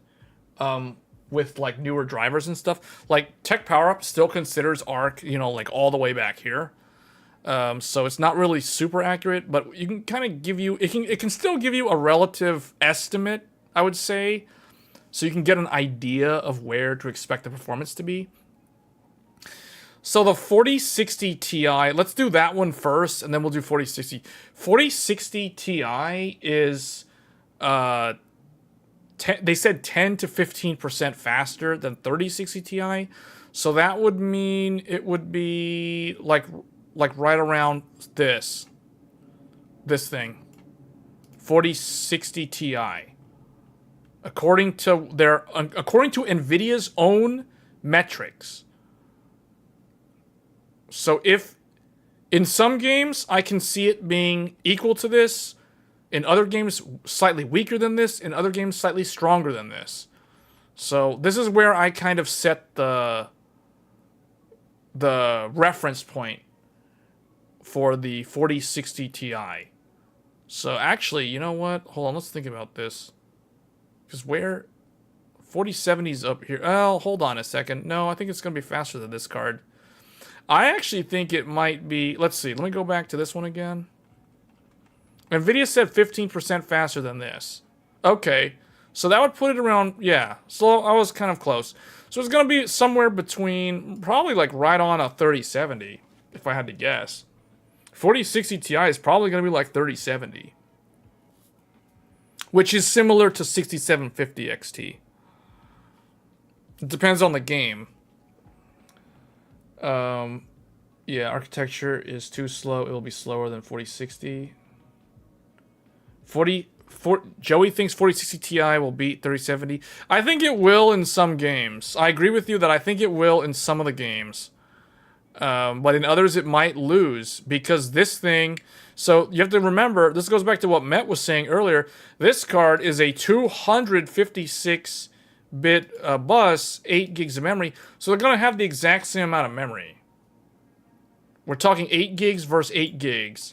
I know there's a 16 gig card. Who's going to actually spend $500 on a You know what I'm saying? Like we had that discussion, right? Like who's gonna buy a 400 or $550 4060 Ti AIB versus a MSRP 4070. You know what I'm saying? Like that's the problem that's gonna run into. So I think it'll be right around this. By NVIDIA's own metrics, we can deduce that that's what's going to happen. Like if we go back over here, bring this back up, go look at the chart. Where is it? Okay, here it is. 15%. 15% is what they're projecting.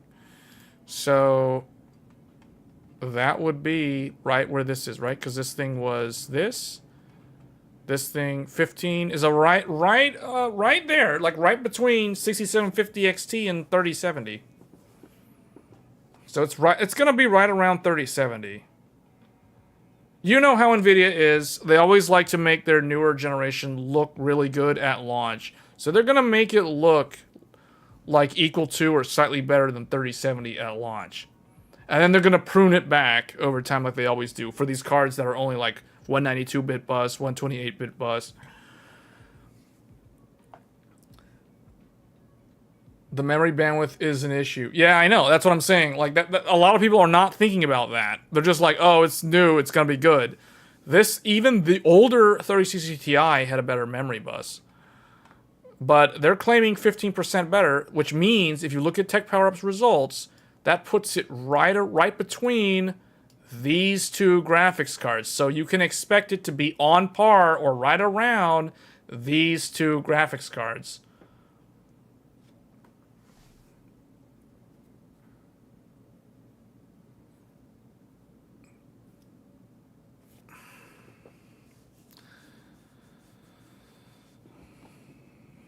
I just realized the 6800 is that much faster than the 3070. That's crazy. Also, the 4060 Ti, or the 4060 Ti is less SMs than the 3060 Ti, so doesn't it? Yeah. It's kind of like PS5 versus Xbox Series X. It's not the right question. The question is, who is going to spend $500 to play at 1080p? That is actually the right question. See, the problem is there's a lot of people, like what Cardboard's saying. There's a lot of people that are still on 1080p. Most people that are on Steam are still on 1080p. There's a lot of people that have high refresh, like 144 hertz 1080p monitors, and they don't want to get rid of those monitors. They don't want to migrate away from them. And that's the reason why that's still going to be a thing, like going forward.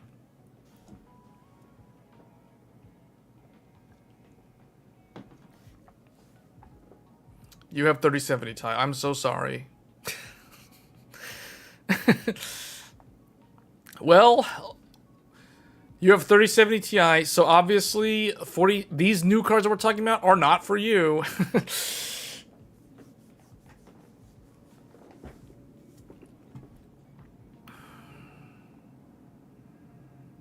4070 is basically 3080 and 6800 XT.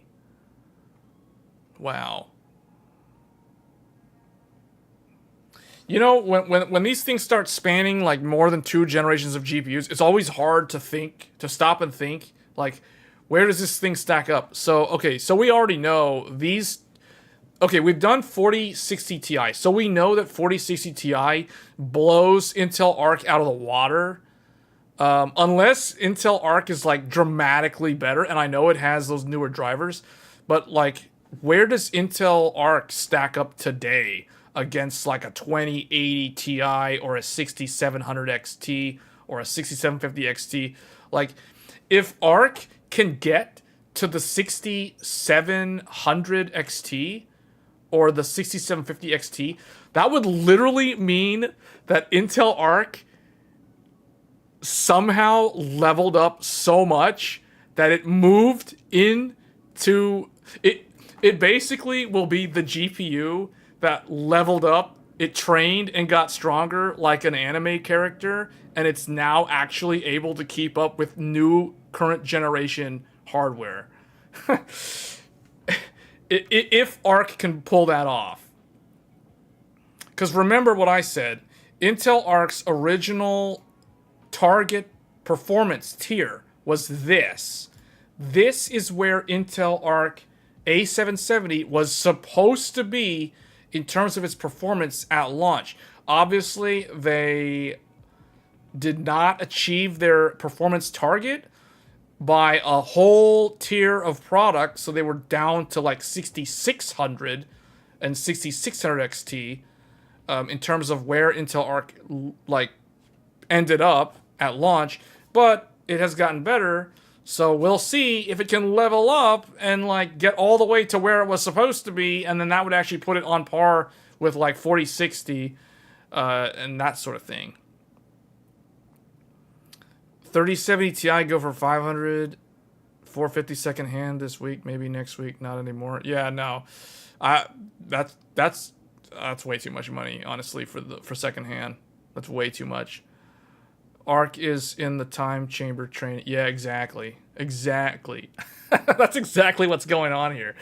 If it'll be the one GPU, because it's like this, that's not the first time this has happened, guys. Like, where is that card?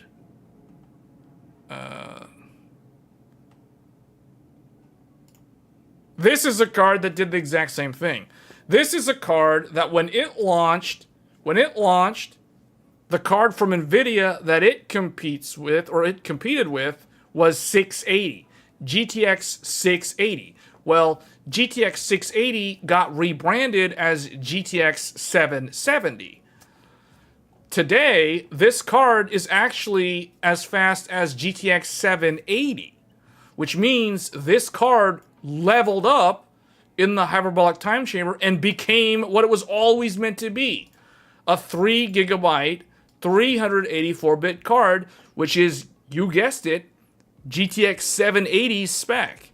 GTX 780 has the exact same specs. This card is now basically the same performance as that card, and they have the exact same bus width, exact same memory size. So, it's not like Arc is the only GPU that's ever done that. Early access GPUs. Oh man, yeah, that is actually true. That is kind of how Arc was at launch, yeah. Witcher 3 with all the weird color banding issues, DX9 games not working, people having to do things like run Vulkan workarounds, translation layers to get, yeah, early access GPUs. You sold your 3070 Ti for $375. Man, that's... I guess that's a fair price for it. Because the MSRP is 600, right? So you're getting, yeah, you're still getting like above 50% back, so. Arc is in, yeah, it's behind the 6700 with today's drivers. Intel did FPS per dollar improvement bars by dropping the price. Oh, well, yeah, I have to revisit it. I really mean to revisit Intel's GPU. It's just, yeah. That's what I probably need to do. I probably need to revisit it with the 7950X 3D.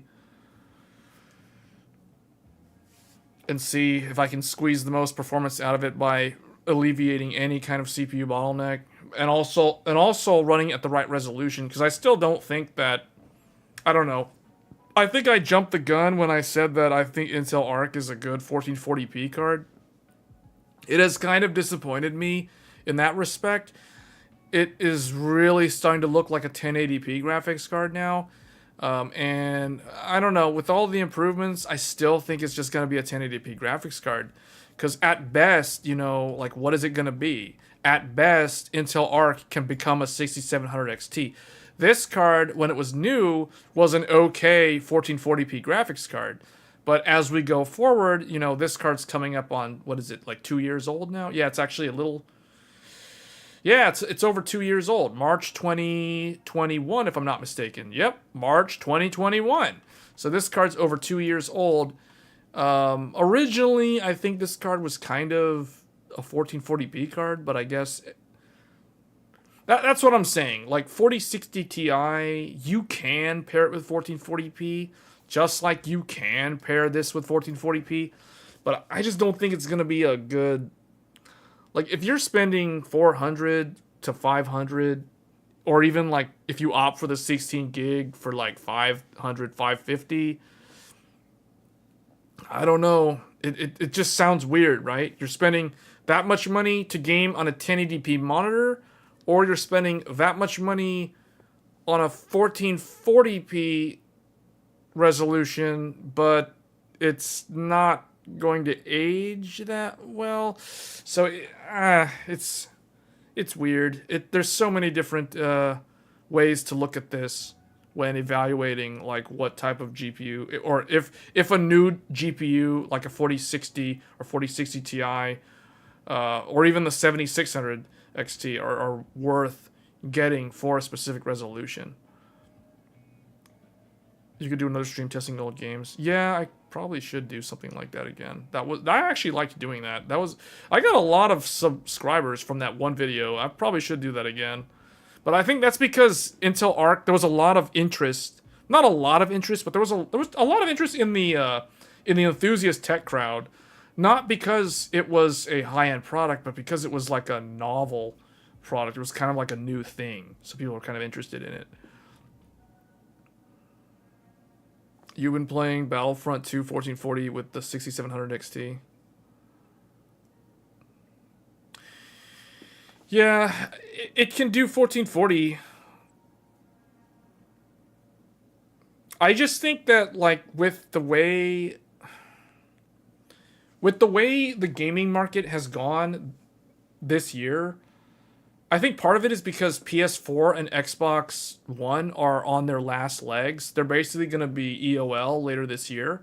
I think the Xbox One is already EOL, but like the PS4 is going EOL like in the second half of this year around Q4. So that means that game developers don't have to cater to the PS4 and the Xbox One crowd anymore.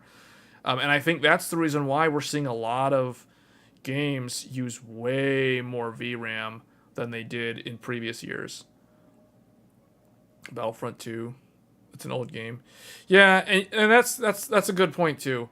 It depends on the games that you play, right? Like a lot of what we see in the marketing here are all like newer games, like A Plague Tale, Witcher 3 Remake, Spider-Man Miles Morales, Microsoft Flight Simulator. Microsoft Flight Simulator is not super new, but it's like actually very demanding. Far Cry 6, Metro Exodus. Like these are newer games. These are not like games from 6 years ago.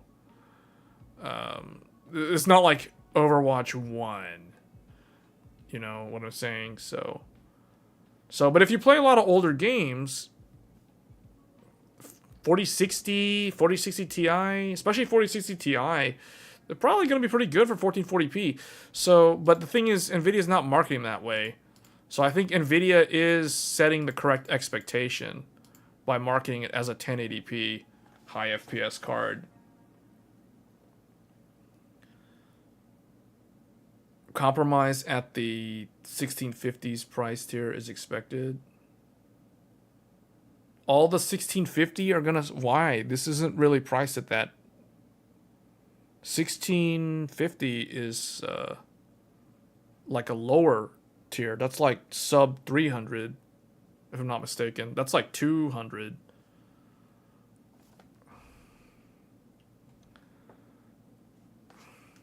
I don't know. I just think that there's a lot of like really good deals on AMD cards right now. Like, I mean, it's been like that pretty much all year. Like, this card's fallen in price. I think this card can be had for like around $350, which is basically Intel Arc's original price. So, and that's, you know, that's basically like 4060 Ti. And then you've got Obviously, there's this, but this is a different market segment.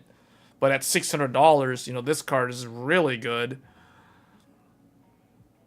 This is basically the smart man's GPU. I feel like if someone wants a GPU for 1440p for like the next 3 years or more, this is the best deal because it's 16 gigabytes and it's so heavily discounted right now for a new GPU that because remember the original price of this was $1,100.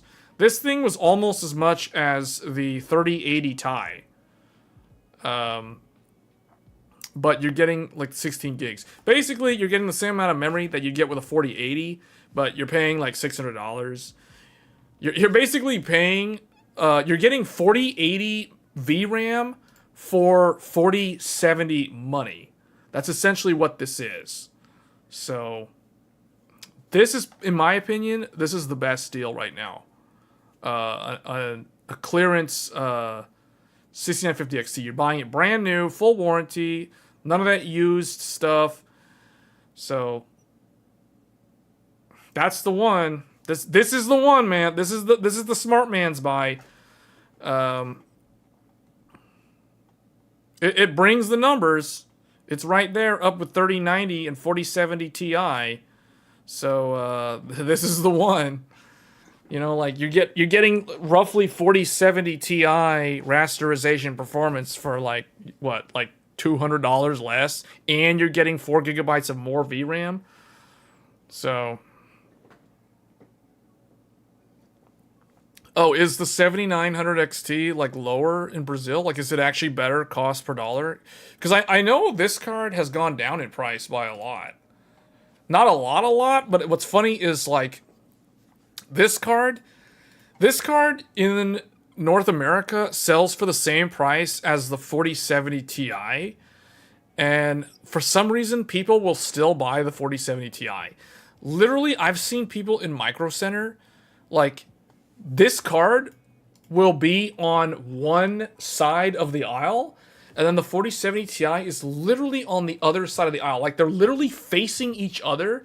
So if someone's walking through the aisle, if they look on one side, they'll see the 7900 XT. If they look on the other side, they'll see the 4070 Ti. And it's like they have the exact same price. They're both about like $850. So it's like one of them is $50 less.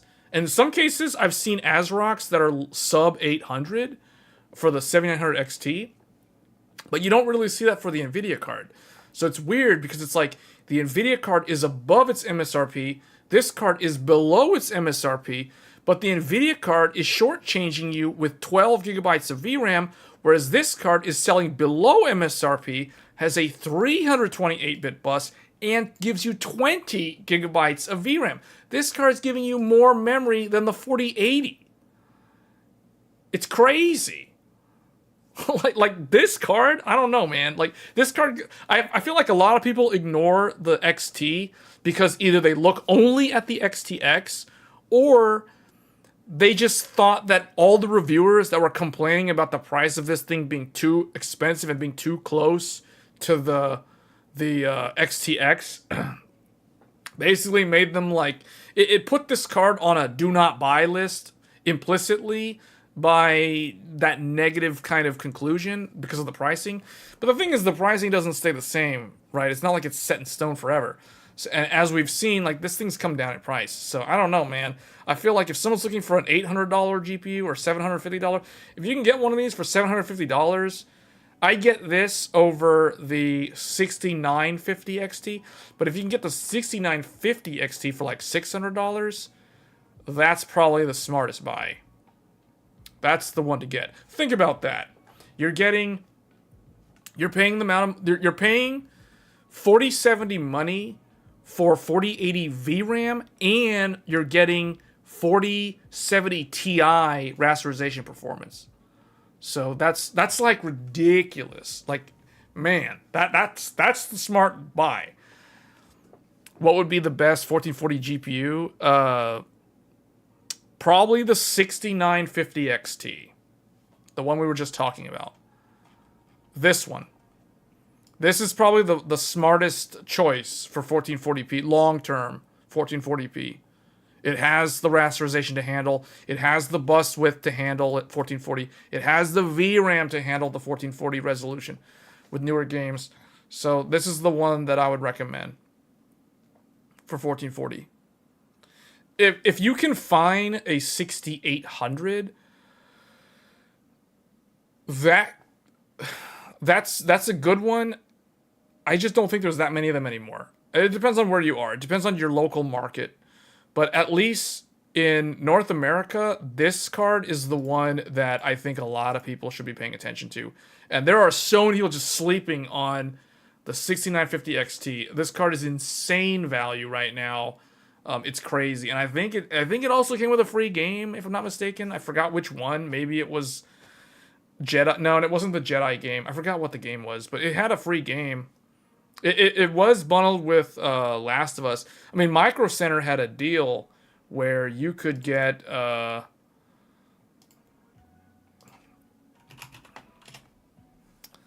me see here. Micro Center had a deal. I think they still have it. See, look at this. Okay, Micro Center has it for $649. But they had a deal where if you bundle this with either a Ryzen or a... Yeah, see, look, check this out. Why does it not say it on here? Oh, okay, it includes The Last of Us. So you get The Last of Us. And there was a thing here. It's exclusive to Micro Center. There's like a thing that's literally said... you get $50 off. It basically becomes $600 if you bundle it with either a Ryzen CPU or an Intel CPU. It literally doesn't matter which one. See, like right here, look at this. Check this out, Micro Center deal. See? Look at that.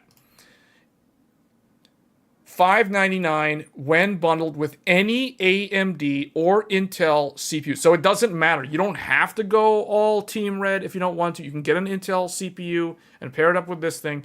So in my opinion, anybody who's near a Micro Center, if you're going to do a new build and you're targeting 1440p, regardless of whether you go AMD or Intel on the CPU side, you probably want to at least consider this card, because I think this card's the good one. Like, this is one... I mean, I can vouch for this. I actually have one. It's literally right behind me. It's literally right behind me.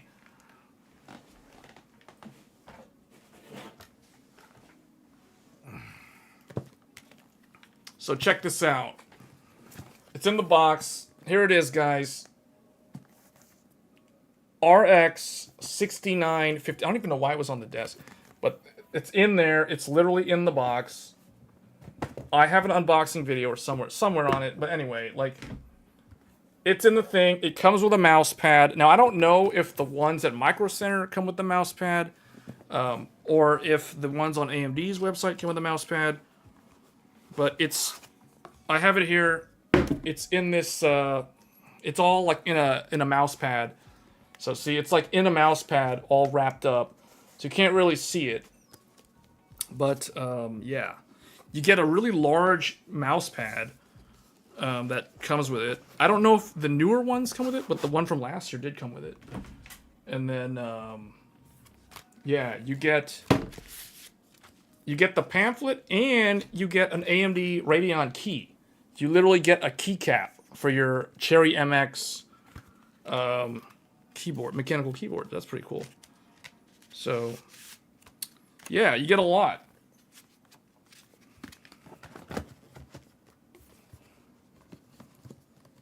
Okay. So yeah, there it is. This is the reference one.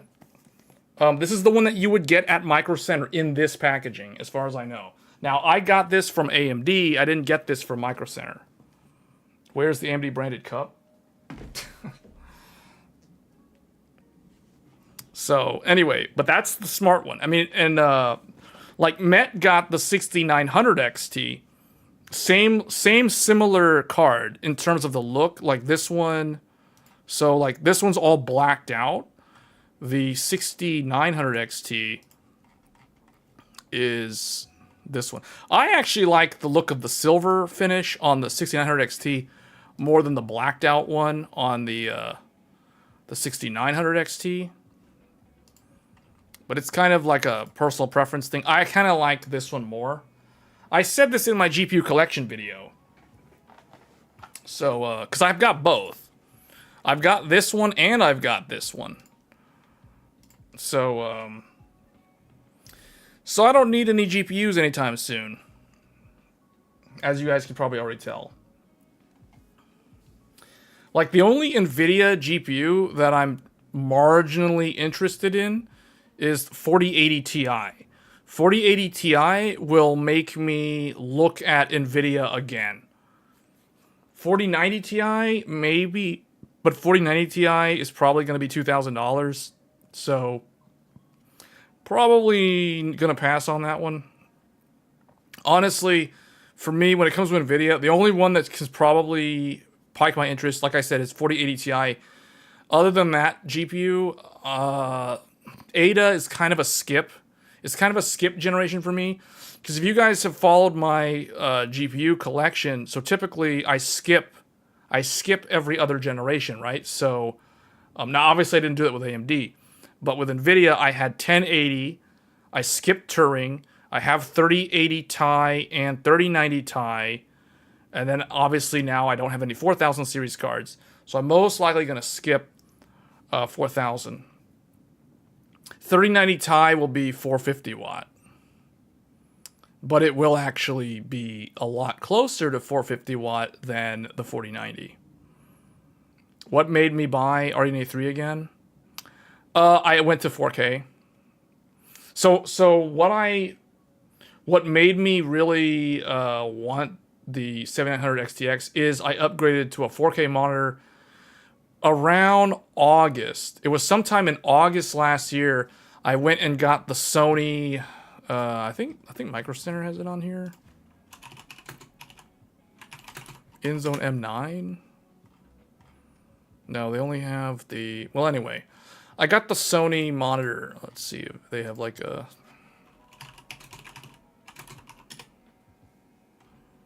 This thing. I don't have the headphones, but I mean, I got the monitor. So I bought one of these in August. I have a video of it on the channel. So it's probably August. Around August last year, I finally made the jump to 4K. And at the time, as you can imagine, I was using the 6950 XT. I was literally using this GPU at the time. And what did I end up doing? I know I got a clearance 3090 Ti, and immediately, well, no, okay. I went into Best Buy. I think I've told this story like 2 or 3 times now. I went into Best Buy. I wanted to get 3090 Ti reference card. The sales guy in the back was like, what are you going to do with it? Are you going to just play games with it? I'm like, yeah, mostly. And then he's like, well, you could save some money by getting the clearance 3080 Ti instead. So I was like, okay. But then later on, like, I think it was like a few days later or something, then I'm like, no, I want the 3090 Ti. So I ended up getting 3090 Ti. And that's how I got those. I got those when they were on the clearance sale. Remember when Best Buy had, it was $1,100 for the 3090 Ti, and I think it was $800 or $900. I think it was $800. I forget exactly on 3080 Ti. But either way, I got those both from Best Buy, I think within a week of each other, which was really, really retarded when you think about it, because it means that I spent $2,000 on 2 NVIDIA GPUs. So $1,100 plus $900 equals $2,000. So I literally spent $2,000 in 1 week to buy 2 NVIDIA graphics cards that are now irrelevant because they're previous generation. I kind of learned my lesson from that, but I don't know if I'm going to cave in and get a 4090 Ti when it comes out early next year, or maybe if it comes out at the end of this year. I don't know. So because I got burned by doing something dumb like spending $2,000 on 2 NVIDIA graphics cards, both of which were replaced a few months later by the 4090, yeah, I don't think I'm going to do that ever again. So that's one of the major reasons why you guys don't see me with a 4090. I gave NVIDIA $2,000 and got 2 graphics cards. I'm not about to give them almost close to another $2,000 for just 1 graphics card. So that's how that went down. But anyway, I was kind of disappointed with 3090 Ti when I was gaming on 4K with it on the Sony InZone. It did a couple of weird things. Like, one thing was the G-Sync compatible would cause the monitor to, like, when the monitor would go to sleep, like, let's say I walk away from my computer, after 10 minutes, the monitor, like, turns off and goes to sleep. But then when I move the mouse, the problem with the NVIDIA card was, for some reason, the Sony monitor, like, takes way longer to wake up than the other monitors. So the other monitors wake up, and then for some reason, Windows, like, moves all my applications to the 2 side monitors. And then when the Sony monitor finally wakes up after, like, you know, waiting around for like 2 additional seconds or whatever, then it has nothing on it. So I have to, like, drag all my applications over to it. I did not like that.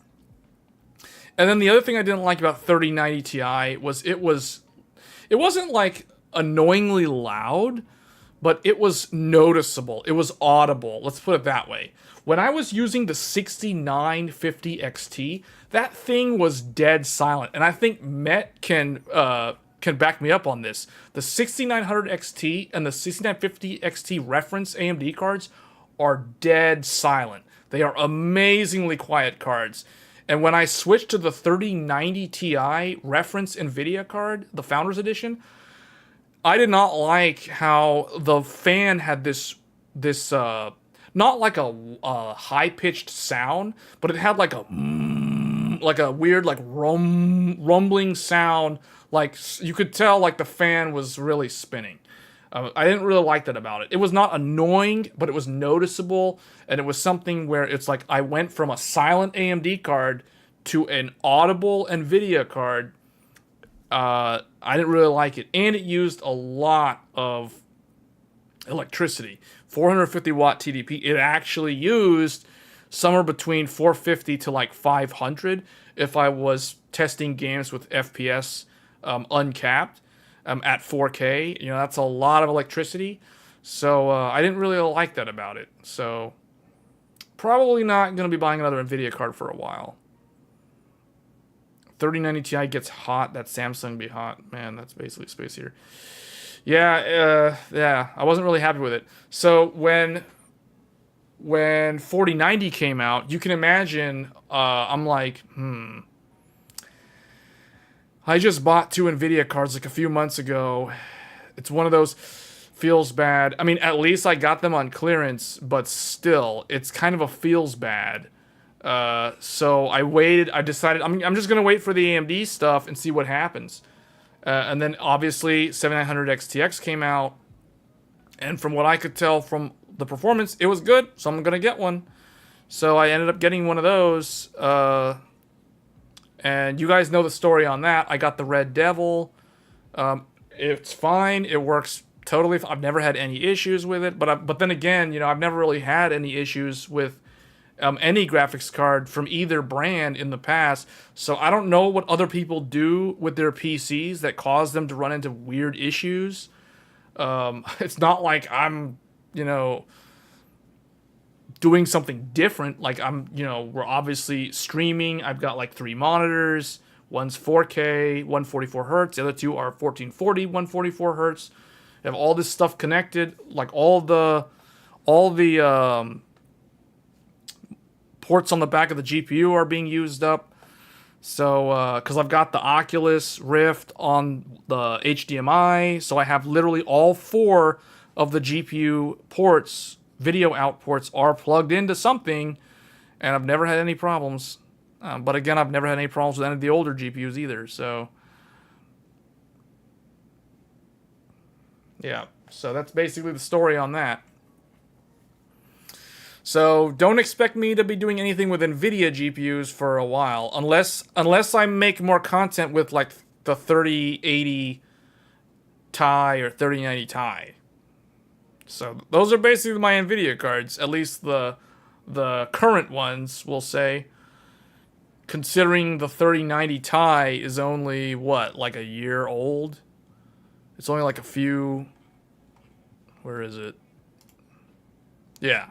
So I was thinking of using this again in the 7950X 3D PC, but the problem is this card exists, and this card has the exact same performance, in some cases a little bit faster, than the 3090 Ti. And this is the reason why I do not use the 3090 Ti anymore, because I have this. And I'm only using it with 1440p. Nisco's saying use that in the winter. So yeah. I mean, that's interesting. Yeah, I could use 3090 Ti in the winter, and I can use 7900 XT in the summer, and they balance out. But yeah, so basically, right now I've got the 7900 XT paired up with a 7950 X3D CPU, literally like right next to me. You guys can't see it, but like this CPU with this GPU on screen are literally in the benchmark PC right over there. And then the PC that we're streaming on, this is the gaming PC, this is the content creation PC. This one's got a 7950X paired up with that Red Devil 7900 XTX. So that's basically what I'm using. You could do an experiment, plug both if your house lights aren't blinking. I wanted to do that. So I actually now, okay, so I'll show you guys. Well, let me just bring up Paint again, I guess. So what I did was where is it? So we'll draw it over here. So in my test bench PC, I have the 7900 XT up here, like normal. So that one's like right there. So it's a double slot card. So, and what I like about the reference cards from AMD, they're like 2.2 slots. So they don't really take up 3 slots. The reference cards from AMD, they're relatively compact by today's standards, at least. So that's why I'm using the 7900 XT as the primary.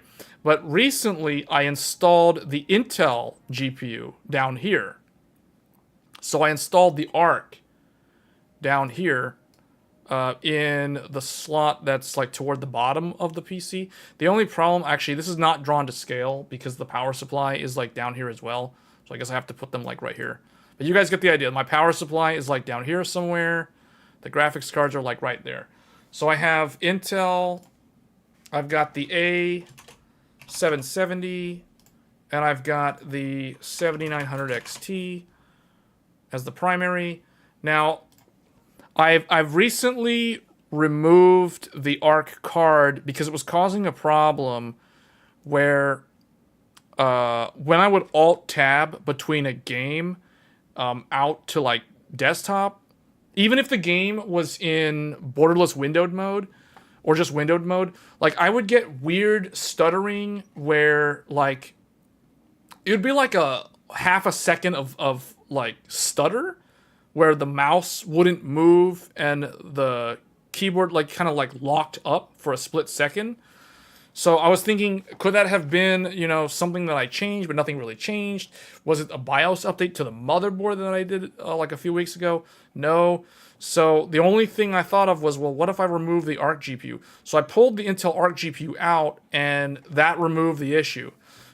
So there's something about Intel's driver when the when the GPU is not plugged in to any display or any output, it causes some kind of I don't know, like it's hard to explain. It doesn't happen all the time, but it's very noticeable when it happens. So I've since removed the Intel GPU from the test system, and that's the reason why. So eventually I'm gonna put it back in as the primary GPU, and what I should do to troubleshoot this further is I should reverse them. I should put the Intel A770 and make that the primary and connect the monitors to that, and then have the 7900 XT as a secondary with nothing plugged in. Now, I know it's not the AMD card because I used to run dual AMD cards in the past together, you know, for like multi-GPU. And on top of that, I have ran in the past NVIDIA and AMD cards together. So like when Marcella was kind of joking that you should plug in the XTX and the 3090 Ti and see if the house lights start blinking, in theory, I would like to do that, but the problem is the cards are too big. The Red Devil is basically a 3.5 slot. It's basically like a 4090.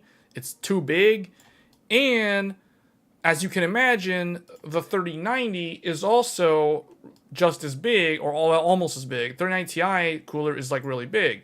So I can't fit those two GPUs in the same PC. I'd have to get like a riser cable and like whatever. I don't want to do all of that, so it's unfortunate. The GPUs have gotten so big that I can't fit them together. So I just can't. It won't happen.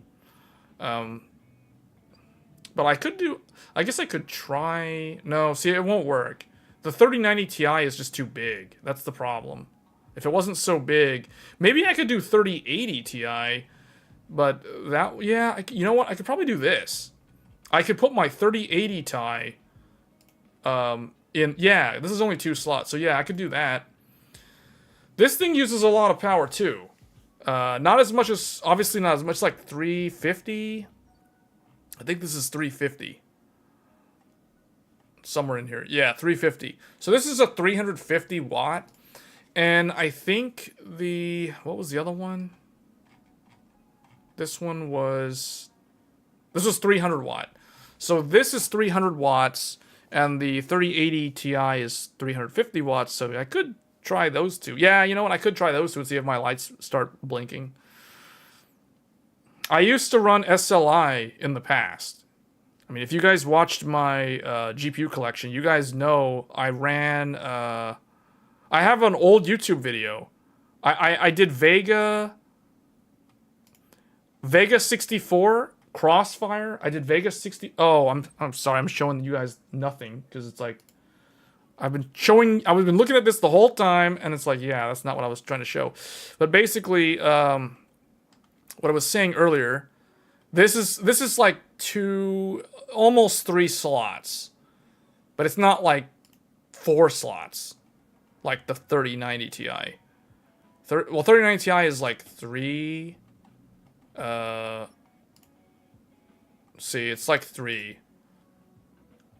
Okay. The problem is there's not enough brackets. There's not enough brackets, and you wouldn't get enough cooling to this GPU. So you basically cook this thing, and I don't really want to do that. So same TDP. Plug both that. Well, no. This is 450 watt. This is 450. The 7900 XT. Oh, you mean the 3080? Yeah, 3080 Ti. Because this one is 355, I believe. Yeah, 355. So 3080 Ti and 7900 XTX are basically the same TDP. Yeah. So yeah. That's not really gonna happen. I don't know. I was thinking of trying like maybe this card plus 3080 Ti. I don't know. I really want to do more content with Intel's GPU, but ever since I had to remove it from the motherboard because it was causing that weird stuttering problem as a secondary GPU, I don't know. Because you guys know, like, I was trying to show this earlier. Let me go back to it. I used to run dual Vega and dual 1080. Where is it? I have videos on my YouTube channel. I looked at Crossfire on Vega, and it's basically non-existent. And then I looked at SLI on the 1080, and this did actually work, but it only worked in like a few games. I was a big fan of Crossfire and SLI. I really like the concept of multi-GPU. I'm very disappointed in both NVIDIA and AMD for killing off multi-GPU. I understand why they did it, but it's sad that they gave up and just didn't want to explore like figuring out how to make it work with all those post-processing effects in games. But I mean, they killed it off because of like all the post-processing in games. That's what killed it. But it's just sad because I don't know, man. I always thought that dual GPU rigs look really, really good when you have those dual GPUs. They line up with the SLI bridge. AMD used to have the Crossfire bridge, but then they got rid of those. But just the look of the dual GPU, they just look so good. Sapphire Nitro out of the box already draws 400 watts. Yeah. Well, yeah, the AIB cards are going to obviously use more. The Red Devil doesn't use that much more, though. Like, the Sapphire one uses the most. That's the most, like, out-of-box overclocked one out of these. Because you've got the... This is the cool thing about Tech Power Up. Tech Power Up is, like, the best website for GPU archiving purposes. Because they've got, like, everything. So here is the Sapphire. So here's the Red Devil. So this is what I have. The limited edition. It looks pretty good. I'm not a big fan of the Red Devil branding. I never have been. I actually like the Nitro more. This one is probably the most premium AMD graphics card for those who want like an AMD graphics card. 960. Do they just have the stock spec on here? Oh, they only list like the same specs. They don't actually list what's different about them.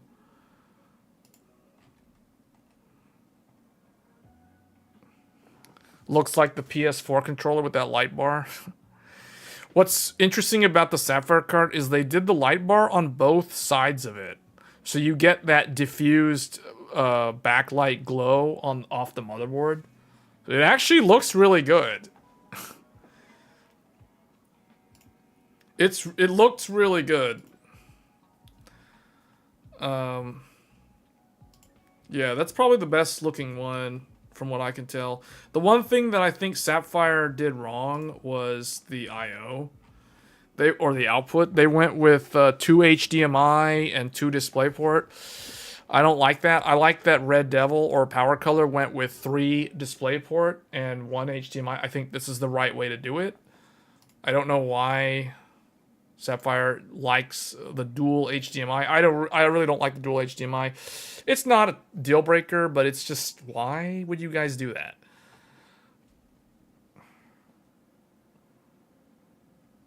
I thought RDNA 2 Sapphire looked better than RDNA 3. So the RDNA 2 one, I actually really like the, where is it? The Sapphire Pure. This was the highest end RDNA 2 GPU ever. Like this is the one that I remember. This card actually launched when I think May, right? Yeah, May of last year. So this card is literally just only a year old. But one thing that I will point out, the Sapphire Pure, this has one of the most interesting fan designs on a GPU. And if you notice, the fans in the Sapphire Pure 6950 XT are the same fans found in the Nitro 7900 XTX. The exact same fans, exact same part number. I was so tempted to get, where is it? What happened here? I have too many tabs open. I was tempted to get one of these, but I ultimately ended up buying the AMD reference card instead. But man, I actually really wanted one of these like last year, around a year ago. This is the one that Steve from Gamers Nexus did the teardown of, and he basically gave it a thumbs up. You know, like, I have no complaints. It's really good. They know what they're doing. So, but I mean, I've always trusted Sapphire for more than a decade. My very first graphics card was a Sapphire ATI Radeon. It's in my GPU collection video, guys. Like, you guys know, like, I've always trusted Sapphire well before Gamers Nexus ever started doing their teardown videos. And their teardown videos was further validation that I was like, yeah, I knew these guys were good at making graphics cards or custom coolers. I actually like the AMD card. I'm a big fan of this design. I like this design a lot. The RDNA 2 AMD reference card is my favorite AMD reference design ever in like the entire company's history. Like, this thing, it's so quiet. It's this. I'll tell you guys, as someone who has this graphics card, it's literally right next to me, and I also have the 79. Well, where is it? Well, I have this one too. I've got this one too, and I've got well, the tab's gone. It's somewhere. I don't know what happened. No. Why are there two of these? Hold on. What happened here? This one? No. That one? So I have this, and I have this. And what I can tell you is, out of all three of them, my favorite one in terms of build quality is the 6950 XT. Hands down. The 6950 XT, that cooler looks so much better than these. These look good. These actually look better in person than in these pictures. But this one, man, like, this thing, the Radeon logo is RGB. This thing is RGB, but the Radeon logo doesn't light up. They also went, like, the RGB is like this light bar here and this light bar down here. But the Radeon logo doesn't light up, and they put it at such a weird angle where it's almost like somebody, whoever designed this cooler, thought, hey, this card is going to look really good when mounted vertically with a riser cable. Well, I don't use vertical mount riser cables, and I never will. So to me, all I see is that. That's what I see. And I'm not saying it looks bad, but it's like, you know, whatever. It could be better. This one, on the other hand, looks really good mounted horizontally in the motherboard. At least, well, no. So this one, the default is red. This thing lights up red unless you change the RGB. The default on this is white. This lights up white by default. The default color on this is white. It's not red. You have to change it to red if you want it to be red. So the default on this is white. Default on this is red, but they're both RGB. And then the most disappointing one is this one. Because the 7900 XT, I said this in my review of it for the reference card.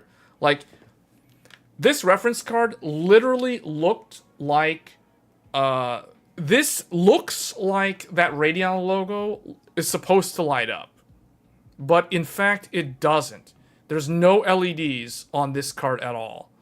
And when I first got it, I was like, man, they're trying to sell this thing for $900 at launch, and it doesn't have any RGB. $900 and no RGB. The only time this is ever going to look good is if you have a build that has a bunch of lighting in the case to basically make this look good. So, very, very disappointing on the 7900 XT reference card. It's a decent card. It's not loud. I mean, it's neither one of these are as quiet as this. This thing is just dead silent quiet. So quiet. Like, I don't know what kind of voodoo magic they're doing with this thing, but it's like, it's so quiet. RGB isn't a big deal for me. Sometimes I actually find it distracting. Well, I don't actually. I never change the colors. So like for me, this one still has the red light. Like if I were to plug it in, it would still be a red Radeon logo. I'm never gonna change that. And then likewise with this thing. So you guys are probably wondering, well, where is this GPU? It's in the other PC. So I've got the XT. This one is with the 7950X3D with the 1440p 144 hertz monitors. The Red Devil is the PC that we're streaming with right now. And then that leaves us with this one. Well, this one is paired up with this guy. The Intel 13900K is using the reference 7900 XTX. That's like in a different. It's in a different area. It's not like in this kind of like studio room. So that's why I don't have like quick access to this. I mean, I might actually, I don't know. The way I have things set up now, it's like you guys will probably like I did one stream with this and the Intel, but probably not going to be able to do that anymore, and there's no reason to. But I could stream with this and the X3D. It's literally right next to me. Just doesn't have like all the streams set up next to it. So, but yeah, RGB. I'm not a big fan of RGB. I just wish that this would light up though. Like if this was just a white Radeon logo or a red Radeon logo, like how the older card was, that would be nice because they put it at the right angle. Like it's at the correct angle. Why doesn't it light up? Like, what are you guys doing? How do I always have these boxes on hand? I just pop them out of thin air. I just, like, materialize, like, product boxes, like, out of thin air or something. Yeah. So, I actually just keep them on my desk.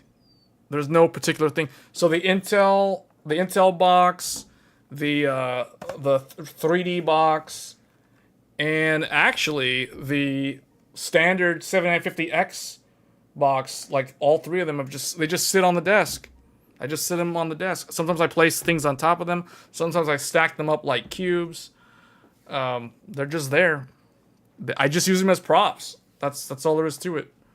Now, the thing is, these things, though, like this shouldn't be here. This literally shouldn't be here. That should be somewhere else. So, gonna have to put that somewhere later. And I've got like the two 1080s. You guys can't see them, but they're like literally over there. The two 1080s are in their Founders Edition boxes. I guess I can get them if you want to see them. If you guys want to see GTX 1080.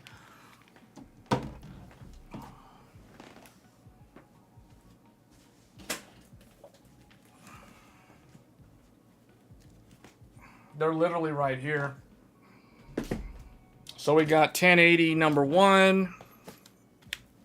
I got 1080 number 1 over here in all of its Best Buy box glory. There it is. I don't really want to take it out. I mean, I could if you guys really want to see it. But I've got 1080 number 1 Founders Edition, 1080 number 2 Founders Edition. So these are my dual GTX 1080 for that SLI setup that I used to run a long time ago with my, what was it? Ryzen 1st Gen 1800X. I'll just put them on the floor. Here's a box designer. What?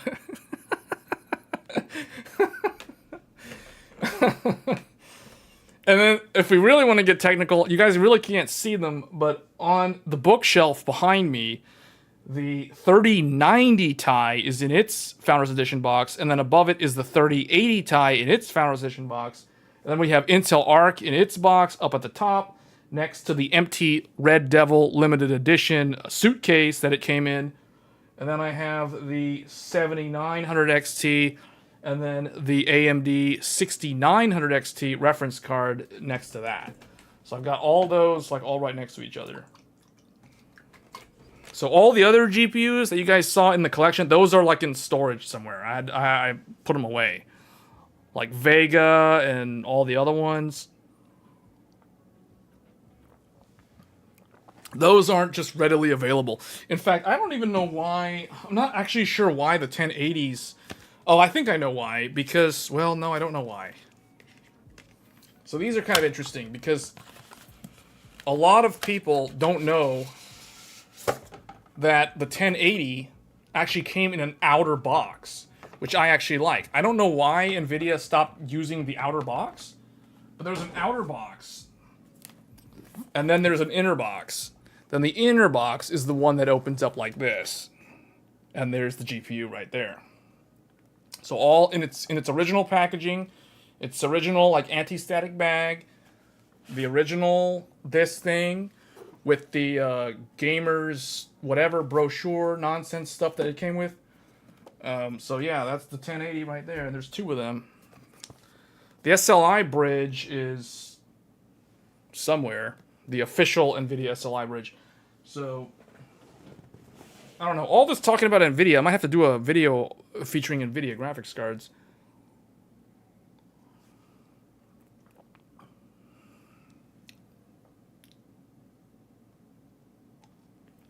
You've never seen that before?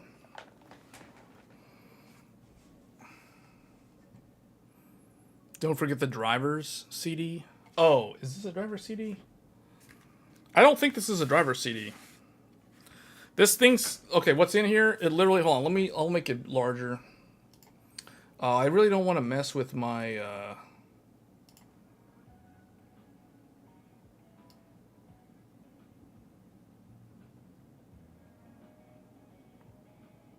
Hold on. I'll make it larger. There you go.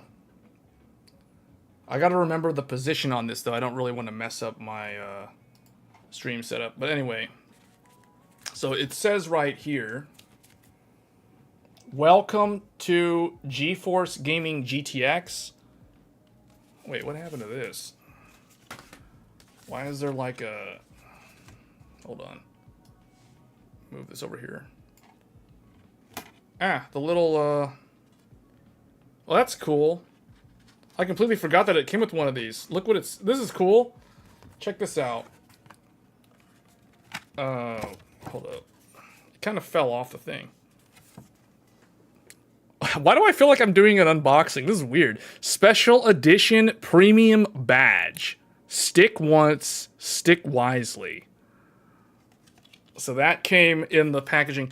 See, this is... People don't understand. Like, there's a reason why I prefer to buy only the reference cards from AMD and NVIDIA.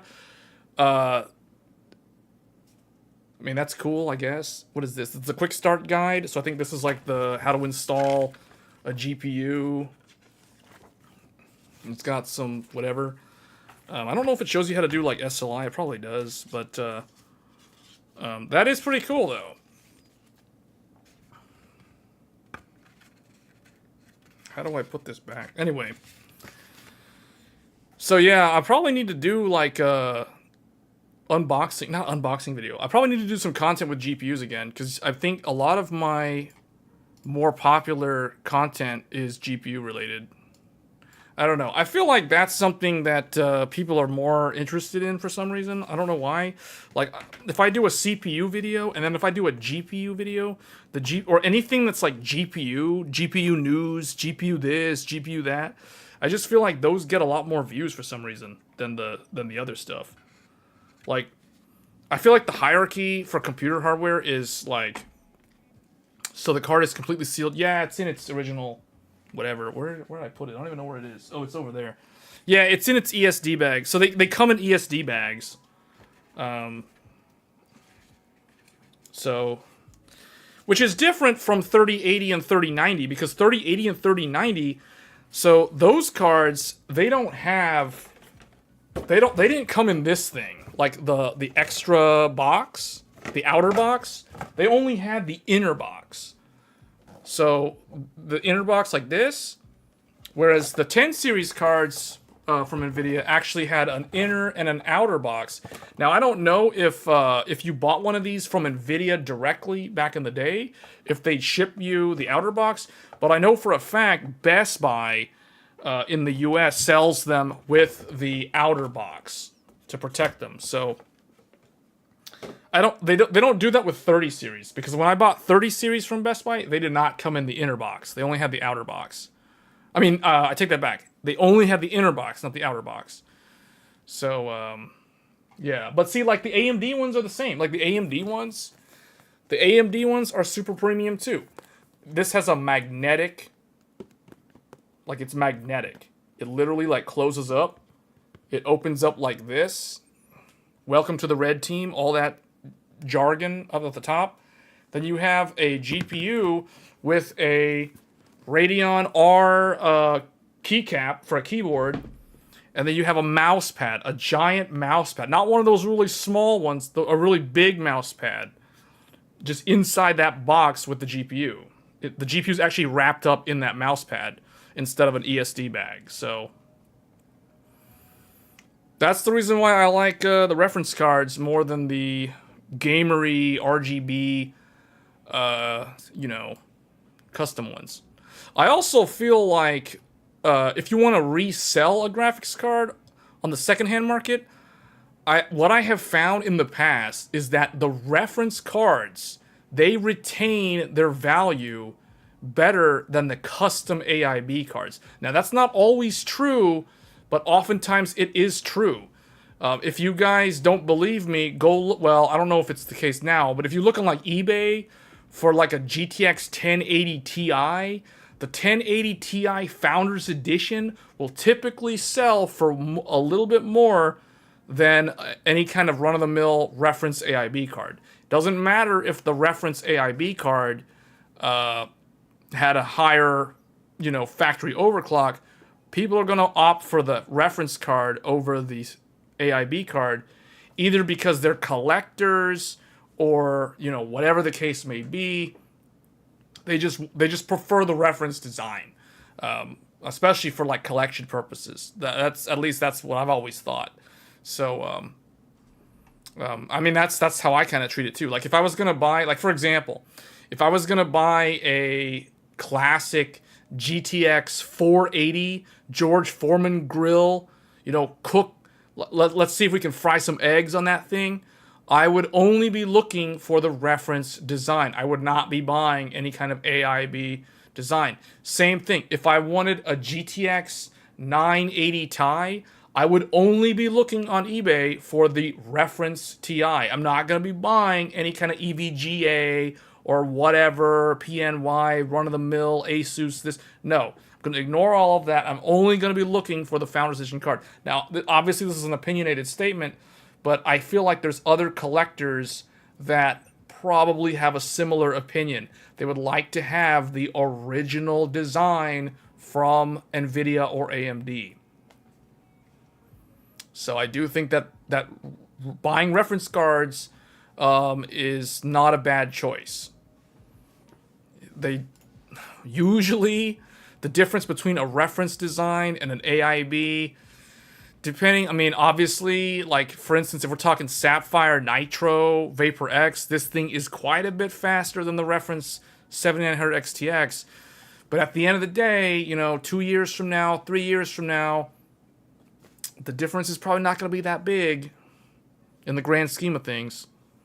Well, EVGA, yeah, if something like that happens, if an AIB partner leaves the market, then all of a sudden their cards long-term become collector's items. So yeah, but that's not very common, right? So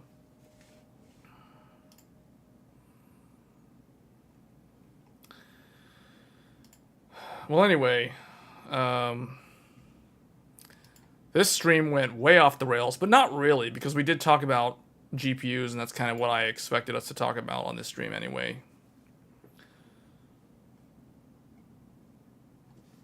$3080 Ti to that, was it worth the upgrade? For 4K, yes it was. It was definitely worth the upgrade for 4K. That was the whole reason why I bought the XTX. For 1440p, no, it's not worth it.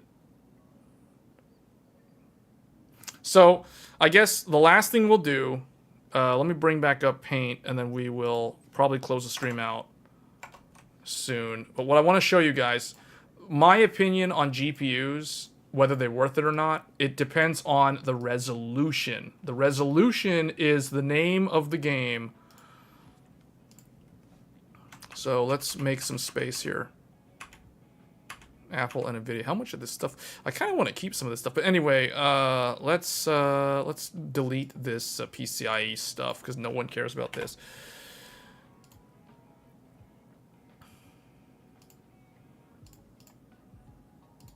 So, what I have realized is the way I classify GPUs is basically resolution. 2160p, 1440p, 1080p. I don't consider anything below 1080p worth talking about. So, in 2023. So for 4K, there are literally only 3 to 4 graphics cards that I consider, well, I gotta think about that. I gotta preface this. So maybe the Ampere stuff. So for 4K, there is obviously 4090, 7900 XTX, 7900 XT, the 3090 Ti, and what else? The 4080 can also be included, although its VRAM is kind of limiting it. 48 will include it because its VRAM is kind of hurting it there. But these are the cards that I consider, if I was in the market for a GPU, and if I was going to play at 4K resolution, I guess we might as well throw 3090 in there as well. These are the cards. These are the cards for 4K. Now, in order of, like, the VRAM, this is kind of how I would rank them. So, yes, the 3090 Ti has more VRAM than the XT, but it's hard to find, it's not current, and it uses way more electricity, so it's kind of like, I don't know. These two perform about the same. Now, the 4080 performs about the same with the XTX. The problem is the 16 gigabytes of VRAM. It has worse VRAM amount than 3090 Ti, XT, XTX, and it's even worse RAM than the 3090, the regular 3090. But if we're looking at VRAM and, like, can you actually not worry about VRAM causing your games to stutter, 3090 can technically be considered a 4K graphics card because it's not going to be bottlenecked by VRAM. I mean, that's just how it is. So, 1440p has a lot of choices, as you can imagine. There's a lot. 6950 XT, 4070 Ti. Basically all the, you know, these are sort of the cards that I consider. So like XT, 6800 XT, even the 6800, 3080 Ti, 3080. The list goes on. The point is, it's a really long list. 4070's in here. Like, a lot of cards can do 1440p. You guys get the idea. There's a lot of choices. I mean, you can even include the, like, mid-range stuff. You know, cards like 6750, 6700 XT, 3070 Ti. Well, okay, see, this is where now it starts getting kind of limiting. So the reason why I don't like this is because of the 8 gigabytes, whereas these guys still have 12. So I kind of want to consider the AMD ones, but not so much the NVIDIA ones, because the VRAM count is really bad as you go down the stack on Ampere. Until you hit the 3060-12, but the 3060-12 gig is too weak for like long-term 1440p. So it's like, I mean, yeah, it's there, and it's kind of like Arc, and Arc has 16, but you can technically do 1440, but it's not going to be a good experience. So you guys get what I'm saying? So for 1080p, that basically leaves everything else. So 6650, 3060 Ti, 3070 Ti, the upcoming 4060 Ti, 4060 will fall into this category. Basically, like everything else will fall into this category. A770, A750. These are all kind of like 1080p graphics cards. There is a class now for 1440 or 144 and 240 in the... I personally don't care about that. I think that's kind of a joke because that's too hard to... No. There's no reason to differentiate the products that way. The correct way to differentiate the product is the resolution, because the resolution determines the pixel count and the pixel density, and that's what's going to determine like how much load is placed on the GPU, not the refresh rate. The refresh rate is a function of the display, and if you run your games uncapped, it doesn't matter if it's 144 hertz or 240 hertz. The GPU will just try to run as fast as it can. Regardless of whether it creates tearing or not. So, this is kind of my chart that I have been tracking internally. So basically, going back to what I was saying, last year when I went to 4K, I was on this GPU, and then I got this GPU, and I was like, yeah, it does 4K, but it doesn't do 4K well. So realistically, even though this has the VRAM, it's disappointing. I'll say that. I wish it was faster, is what I'm saying. It's basically the same as this. So that's the reason why, realistically, if we're going to turn this into a realistic list, almost like a nitpicking, like really, really, like what actually is the true GPU for 4K, that's literally only these two. The current generation NVIDIA and AMD that have 24 gigabytes of VRAM. These two have the rasterization. Technically, the 4080 is also there, but that 16 gigabytes of VRAM is not really going to age well at 4K. And that's the reason why I don't like to consider it. It's kind of like it's there as like a third option. But then again, you have this as a third option. But then this thing is weaker than the 4080, so then it kind of like, you know, one of them's got more RAM, but it's weaker. The other one has less RAM, but it's faster now. So then you run into price tiering, and then this thing's in a different price tier. So it's like, I don't really want to consider that one. So the 4080 is kind of there, but it's like it's expensive, and it's 16 gigs. So you see what I'm saying? It's like, it just doesn't cross the line in terms of, yeah, it's a compelling product for a 4K gaming experience. 4K medium settings for 4080. Yeah, but when you think about the type of person that wants to game at 4K, someone who's gaming at 4K is not really the type of person who's wanting to run their game at medium. Maybe high, maybe very high, but I mean, I can accept very high and high preset, but medium, now I feel like we're starting to compromise too much. So, but yeah, that's the reason why I say 4080 can do 4K, but there's a caveat. And understanding that caveat really kind of removes it from the list. Now, when it comes to 1440p, you have lots of options. In fact, you can even drag the 7900 XT down into this pile because it is kind of priced like a 4070 Ti, and that makes it, you know, essentially an option down here. So technically, you could consider this for 1440p. It's pricey for 1440p, but then again, so is this, because this and this are basically the same price. So it's like, I don't know.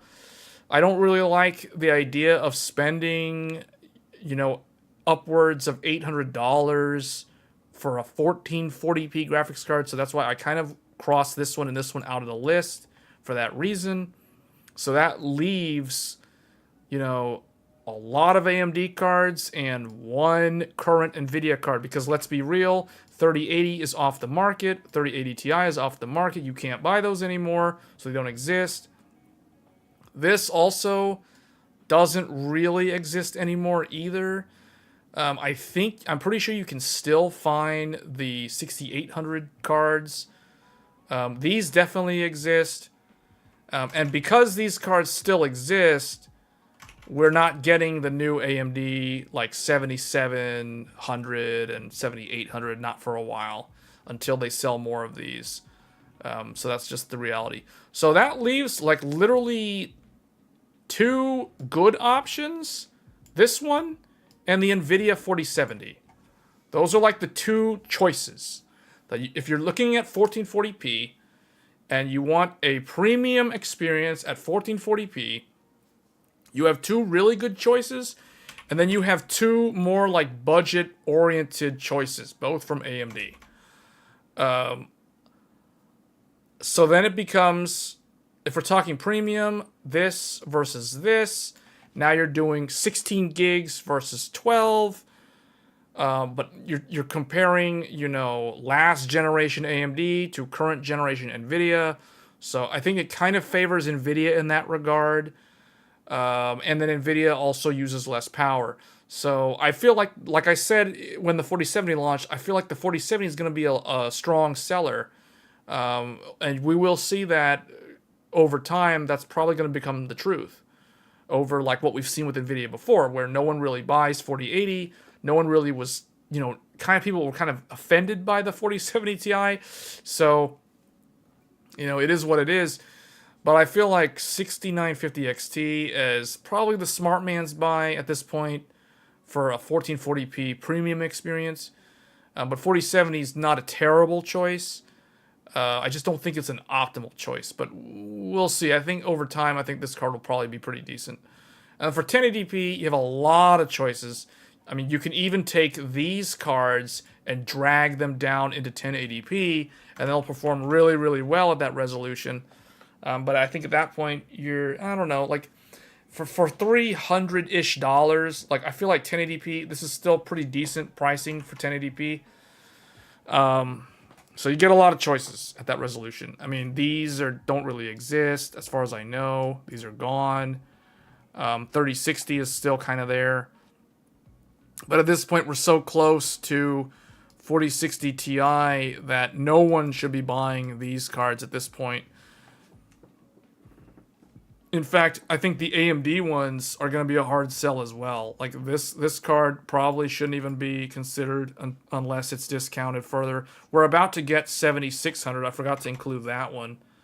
But because 7600 is also coming out for 1080p, that's probably going to also further cannibalize the sales of AMD's newer ones. So, I don't know. I feel like we've got some choices on the 1080p realm. Of course, there's also Intel. I don't know how well Intel's going to stack up to these two, though. So we'll see. It's definitely cheaper, though. But I guess for premium, these are the two choices, for now at least. And that's pretty much it. 4060 comes out in July, so we can't really consider that one. I wouldn't buy Ampere at all right now, and AMD's cards are also, I wouldn't really recommend them either at the 1080p resolution until we see the 7600 XT show up next week. So that's it. So I think I've simplified it for everybody. The GPUs that are circled are probably the ones to pay attention to if you're in the market for a graphics card. So that does actually, I feel like that does favor NVIDIA's 4060 Ti and 4070 because they are current gen. AMD, we're waiting on this one, but then AMD doesn't really have the problem for AMD right now, strategically, is they're trying to sell out their old RDNA 2 cards, which are a good deal, but, buying last gen versus buying new gen is kind of like always a weird spot to be in. So anyway, that's probably going to be it for this stream. It went way longer on talking about GPUs than I expected. But overall, I think it was a good discussion.